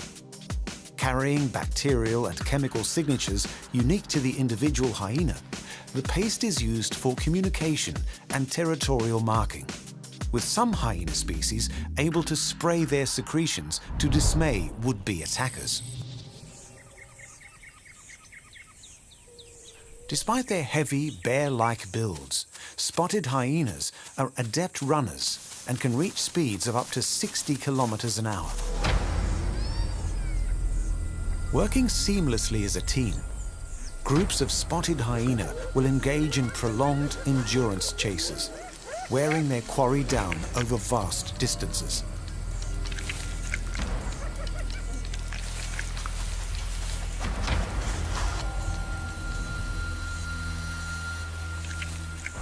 Renowned for their strong bite, hyenas attack with their teeth rather than their paws, and together can devour an entire kill, bones and all, in under half an hour.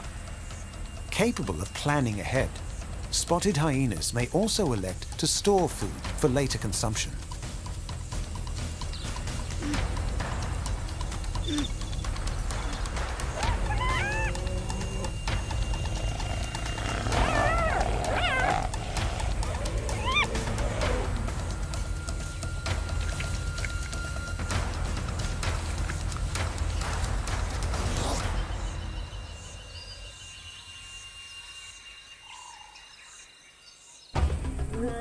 Competing with lions and other big cats, hyenas will seek to drive them off their kills, hoping to claim the meat for themselves. Frequently fighting over the same territories and hunting the same prey, hyenas actively attempt to kill off the young of their enemies.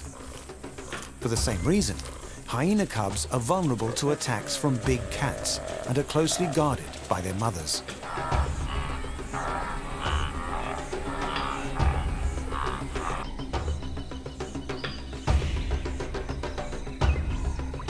Primarily nocturnal creatures, hyenas are most active at night, where their attuned eyesight is aided by their superior sense of smell.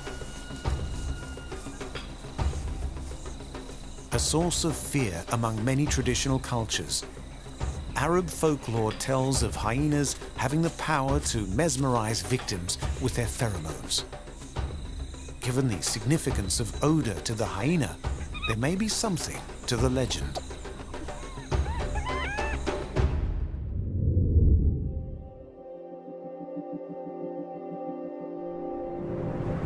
The Arctic, a harsh, unforgiving landscape characterized by its cool, fleeting summers and notorious for its seamlessly endless frozen winters. Here, it takes grit and resourcefulness to survive. Attributes the imposing muskox has in spades. And as their name suggests, odor is a significant factor in their subsistence.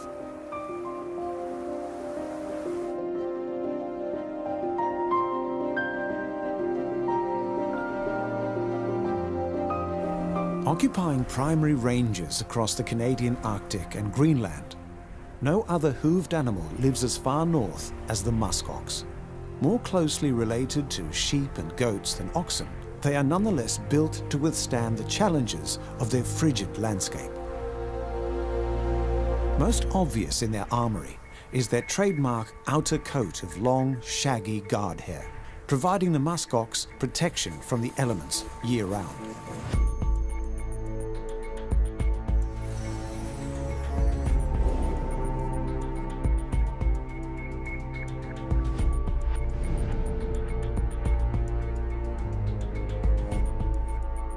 A shorter undercoat is grown seasonally for added insulation during winter, while still tipping the scales at around 300 kilograms. So dense is the musk ox's coat that it conceals a somewhat slender build underneath. Living in small herds, the collective mentality of the musk ox provides perhaps their most important advantage in the Arctic, and scent is a vital part of herd living. Using pre-orbital glands around their eyes, musk ox leave odor markers along their trails, allowing herd members to locate one another when visual contact is lost.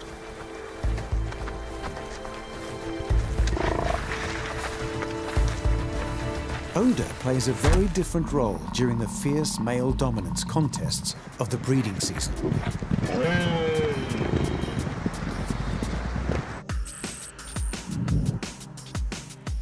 Located around the genitals, the male's preputial glands produce the rank-smelling pheromone from which the musk ox takes its name.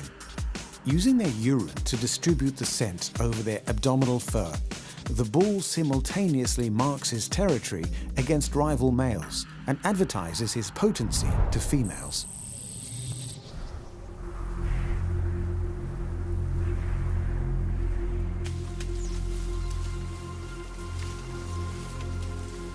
While the bulls are the aggressors during the breeding season, for the most part, it is the cows that lead the herd.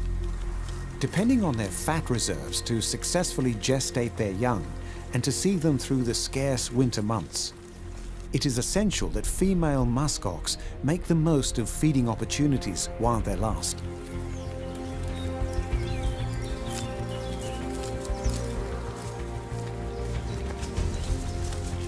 Constantly on the move, the cows decide where the herd travels. Favoring the nutritious plants and grasses of the wet lowland areas, they bolster their fat reserves for the bleak months ahead.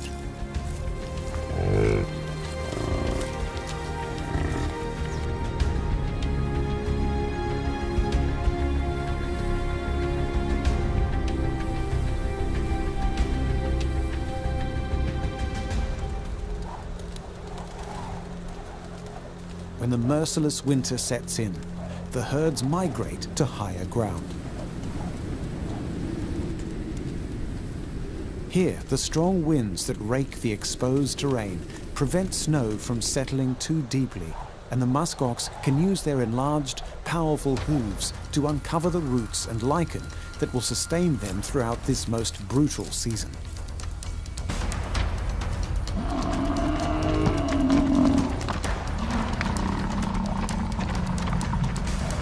The odd squabble aside, the herds are less active during this period, conserving energy and maintaining a collective vigil for danger.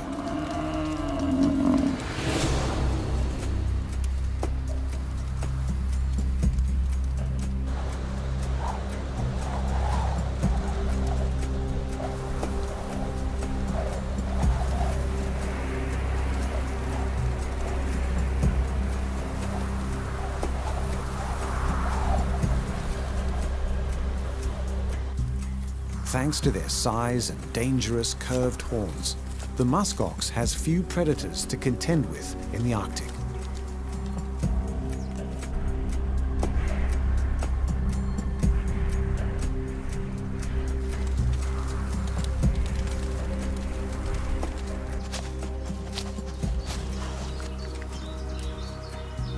While polar bears may loom large, Arctic wolves are the primary concern, thought to account for up to half of all musk ox fatalities.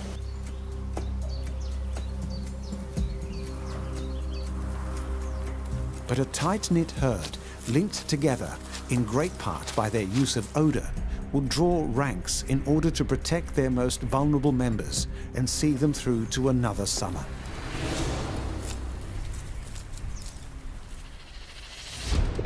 Within the animal armory, the multiple applications of ejection and odor have more than proven their worth. We have seen the intelligent predatory cuttlefish use ejection to escape predators of its own. Skunks have weaponized their overpowering odors, ejecting them to a range of 3 meters.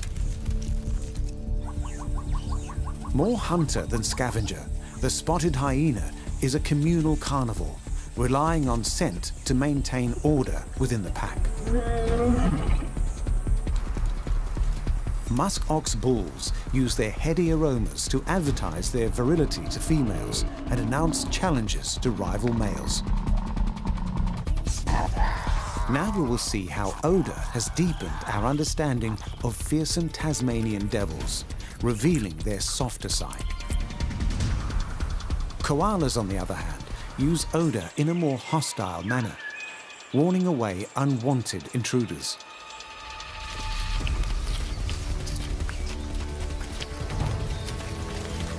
Bowler spiders employ their copycat pheromones to draw unsuspecting victims into their unique glue-like ejections. And the millipedes' caustic secretions not only have an unappetizing aroma, but can burn unwary predators.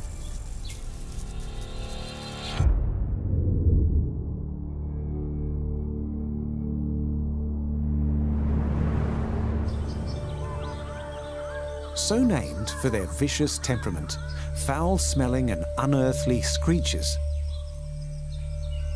the true nature of the Tasmanian devil is only recently becoming understood, and odour plays a key role in their surprisingly complex behaviour.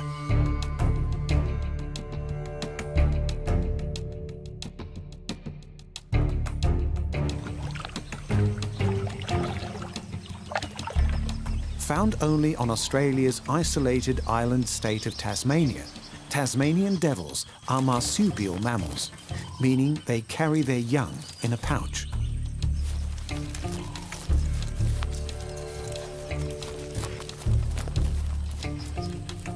Despite being the size of a small dog, they are the largest marsupial carnivores on Earth. Often heralded by a distinctively fetid smell, these diminutive predators are widely feared for their ferocity and impressive strength.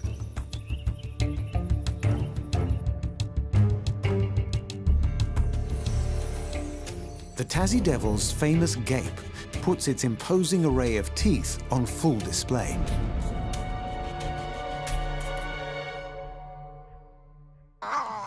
Far from a welcoming gesture, it is not the aggressive performance it appears to be, instead communicating fear on the part of the devil.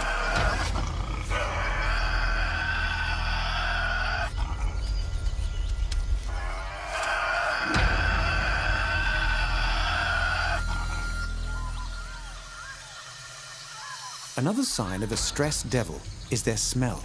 Emitting an offensive odour when threatened, early European settlers took this to be the devil's natural aroma, when in fact a calm and relaxed Tasmanian devil is not smelly at all. Unless feeding, Tassie devils are generally seen as solitary creatures, but this too is a misconception.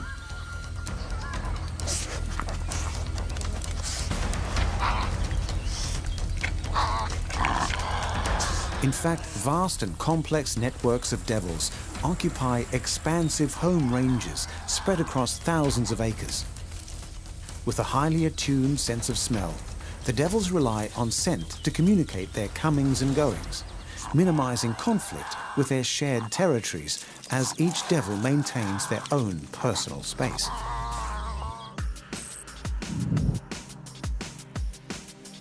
Specialized anal scent glands produce an oily liquid serving as each devil's unique scent signature.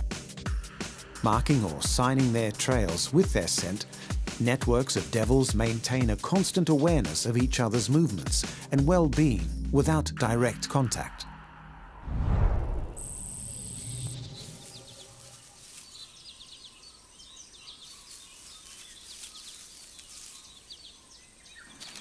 While more multifaceted than their rancorous reputation gives them credit for, the Tasmanian devil remains an unruly beast. Feeding provides a rare opportunity for face-to-face interaction. But while it is a social affair, it is hardly sociable.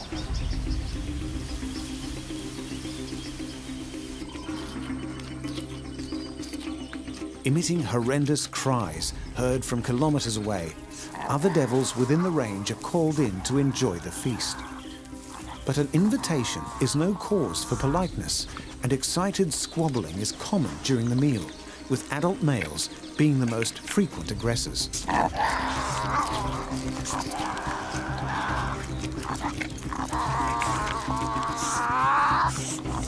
Faster than their stocky build suggests, Tasmanian devils are capable hunters, taking down prey much greater in size than they are. However, carrion and roadkill make for easier meals, and scavenging provides the majority of their diet. Their enlarged heads generate one of the most proportionately powerful bites in the animal kingdom.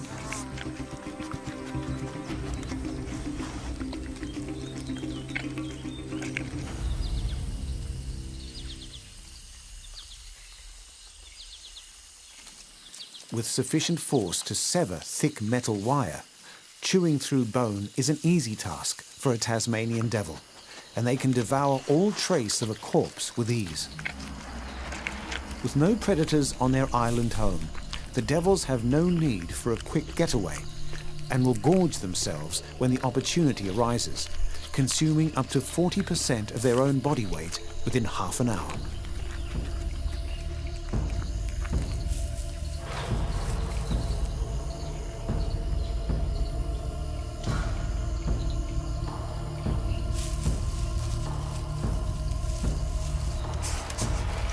Despite a lack of predators, Tassie devils face a range of threats in the wild, and their population is in decline. Their usage of odour is helping shed light on previously unrecognised behaviours. And now that they find themselves on the endangered list, it seems these misunderstood marsupials require sympathy for the devil.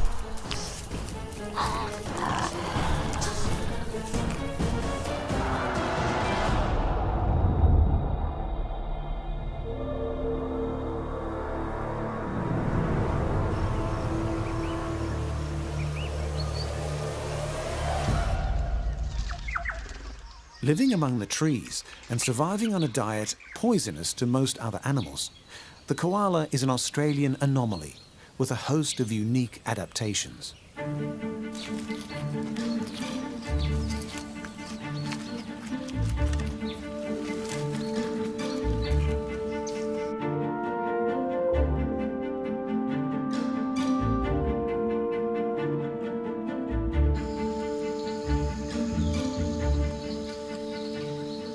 Found throughout eastern Australia's wooded coastal areas, the iconic koala bear is not a bear at all, but a marsupial, or pouched mammal.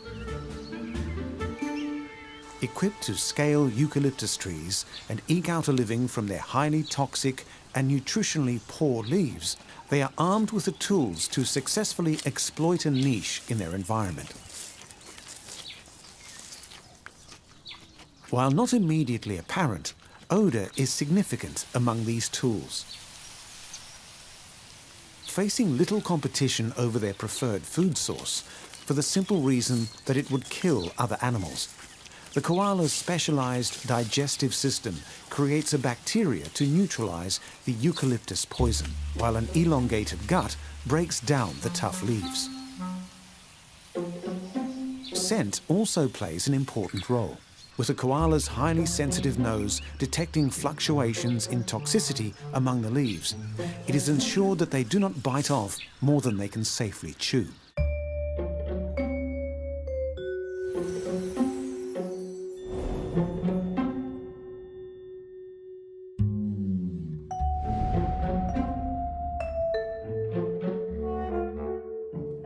With a metabolic rate half that of a typical mammal's, it is vital that koalas conserve their limited energy resources.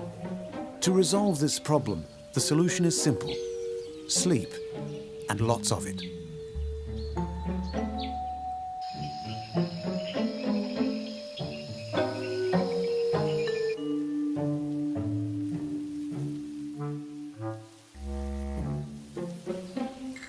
Safe from predators on the ground, koalas in their aerial perches have the remarkable ability to slumber up to 22 hours a day.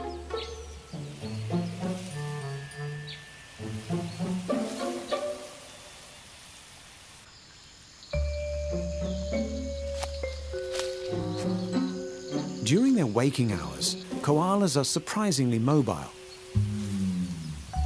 Needing to eat around 1 kilogram of leaves a day, they must change trees frequently and are often forced to cover considerable distance on the ground when an area's resources become depleted.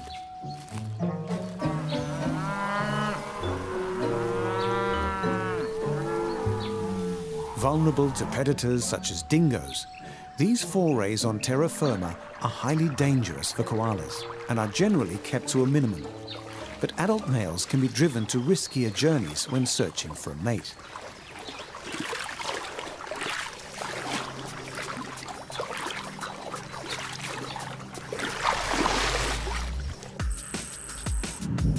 With the scent glands exposed through hairless patches on their chests, male koalas produce a secretion containing a complex chemical mixture of over 40 compounds.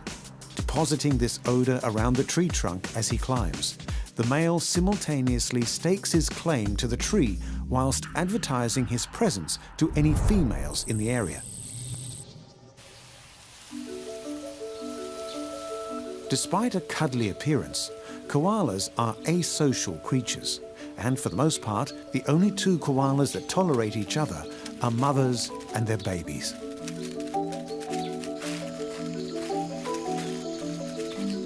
With poor eyesight, odor marking provides an unmissable warning sign for this assertively solitary species, keeping physical disputes to a minimum and thus preserving their limited energy.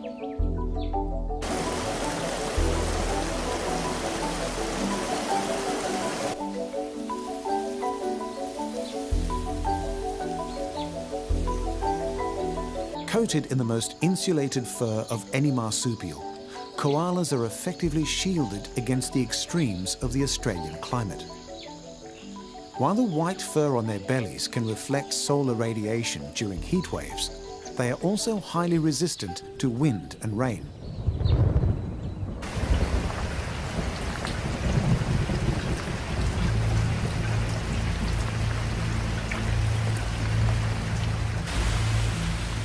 When the cold does set in, koalas will curl into tight balls in order to stay warm and conserve energy.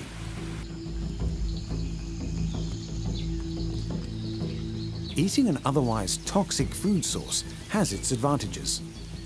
Consuming such volumes of eucalyptus leaves, koalas have taken on a distinctive odor from their oil, similar to that of cough drops. Thus, they are afforded a natural insect repellent and are rarely affected by external parasites. And because the leaves have a high water content, koalas rarely need to drink, avoiding dangerous trips to the ground unless it is absolutely necessary.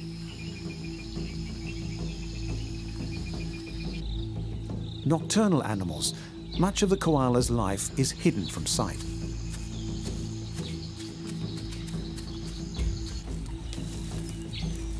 With their proclivity for sleep and a cute teddy bear facade, the hardship of the koala's existence and their adaptations to meet their challenges are easy to overlook.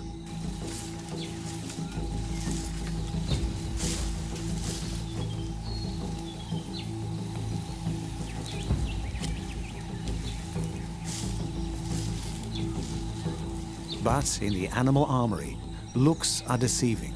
And just as their use of odor remains widely unrecognized, the koala's cuteness belies the rugged survivor beneath.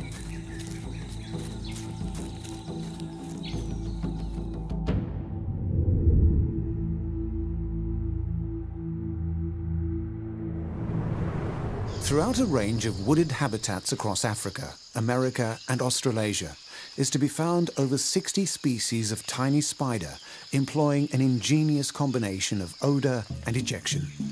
So effective is the bowler spider's deceptive techniques for luring and capturing their prey that they don't even need a web.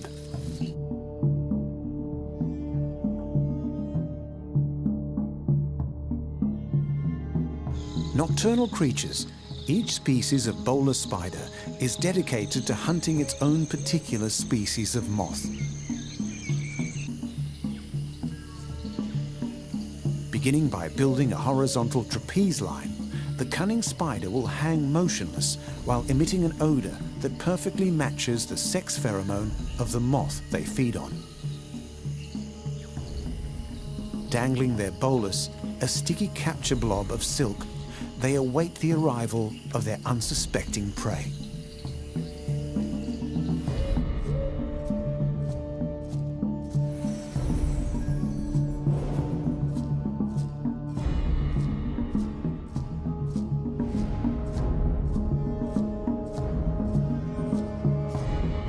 Also known as angling spiders for their resemblance to fishermen, when the approaching wing beats of a moth are detected, they swing their line and effectively hook their meal.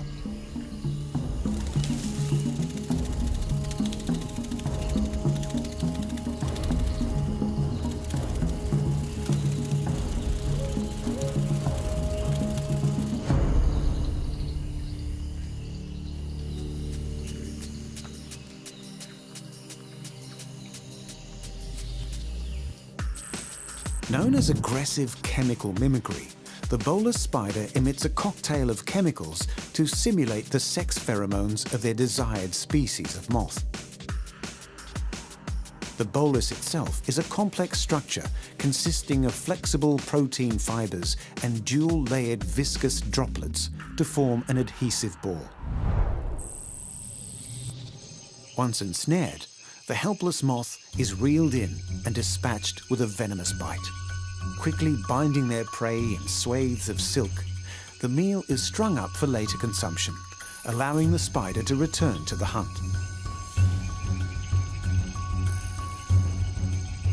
Altering the false pheromones that they emit over the course of the night, these exceptional spiders precisely adjust their alluring odor in order to maximize their catch.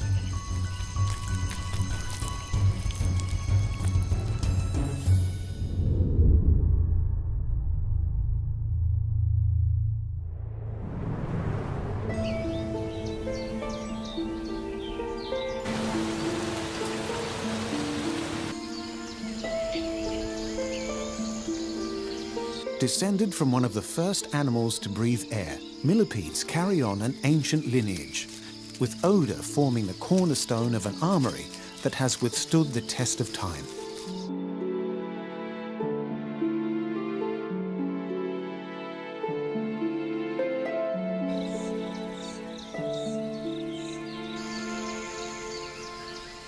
Occupying almost all terrestrial habitats, millipedes are extremely resilient and resourceful invertebrates.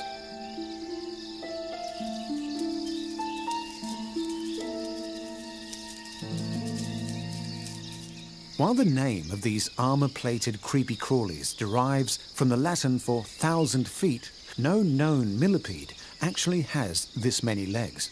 Exhibiting a wide variety of shapes and sizes, millipedes are distinguished by carrying 2 pairs of legs per body segment.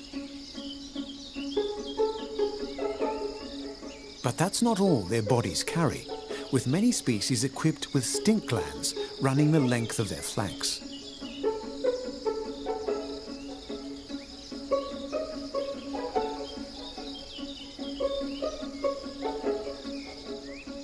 A robust and diverse species, there are approximately 12,000 types of millipede, each with a unique set of tools and skills to thrive within their given environment.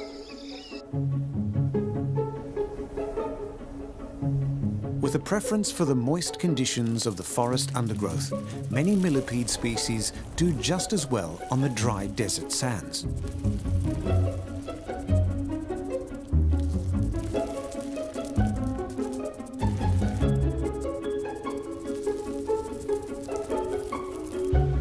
The first animals to colonize the land, the fossil record shows that millipedes emerged from the water and adapted to breathe air over 400 million years ago, a significant head start in evolving their odorous defenses.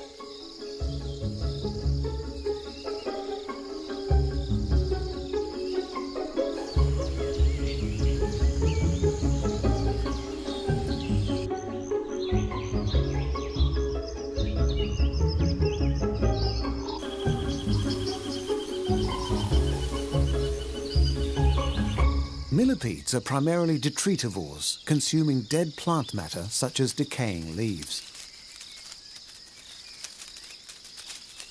A clever dietary adaptation, it provides an abundant food source in most habitats and means that millipedes serve an important role in aiding decomposition within their ecosystems.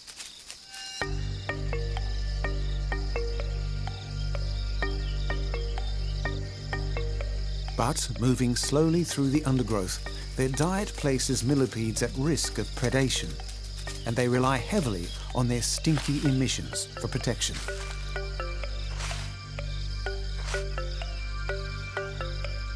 Lacking pincers for fighting, millipedes do not possess a sting, and their bite is good for little more than munching on leaf litter.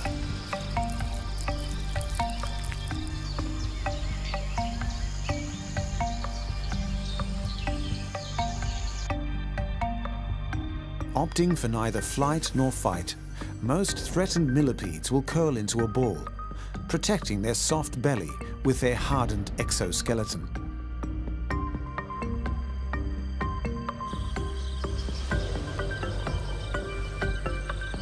This defensive posture can be held until the attacker loses interest, persuaded in no small measure by the millipede's off-putting and even poisonous secretions.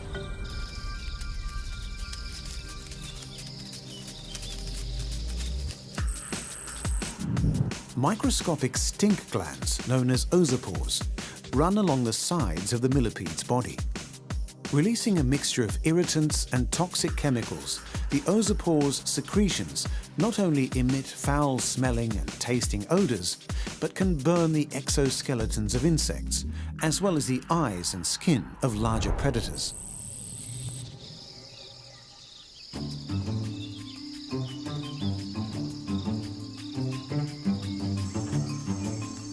As effective as the millipedes' hazardous ejections may be, they are not foolproof.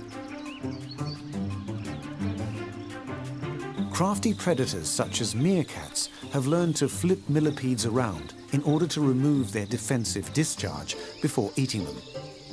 And in some cases, the millipedes' chemical warfare has completely backfired, with primates deliberately antagonizing the poor creatures before using their secretions as insect repellent.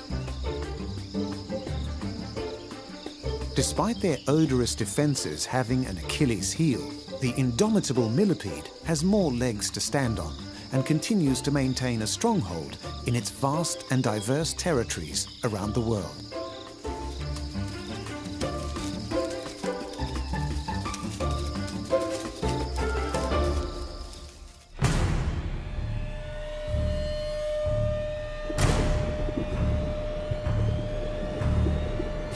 The crafty cuttlefish utilizes a range of tactics to hunt in the ocean, its inky ejections keeping it safe when the tables are turned. Combining ejection and odor, the skunk can fire its sickening stink with practiced precision. More than the scavengers they are made out to be, hyenas employ odor as a means of communication in their complex societies. Musk ox endure the unforgiving Arctic, using scent to establish breeding rights and to mark the way for the herd. For the ferocious Tasmanian devil, odor has only recently been revealed to maintain their secretive societies.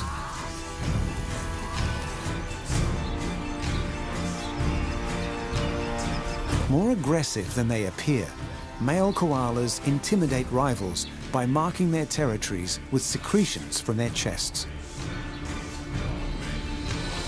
An aromatic arachnid, the bolus spider lures prey by mimicking their pheromones before ensnaring them with a unique ejection. And the ancient millipede deters and even injures would-be predators with a noxious discharge. Where we have evolved intellectually, animals keep adapting physically, granting them the powerful weaponry found in the animal armory.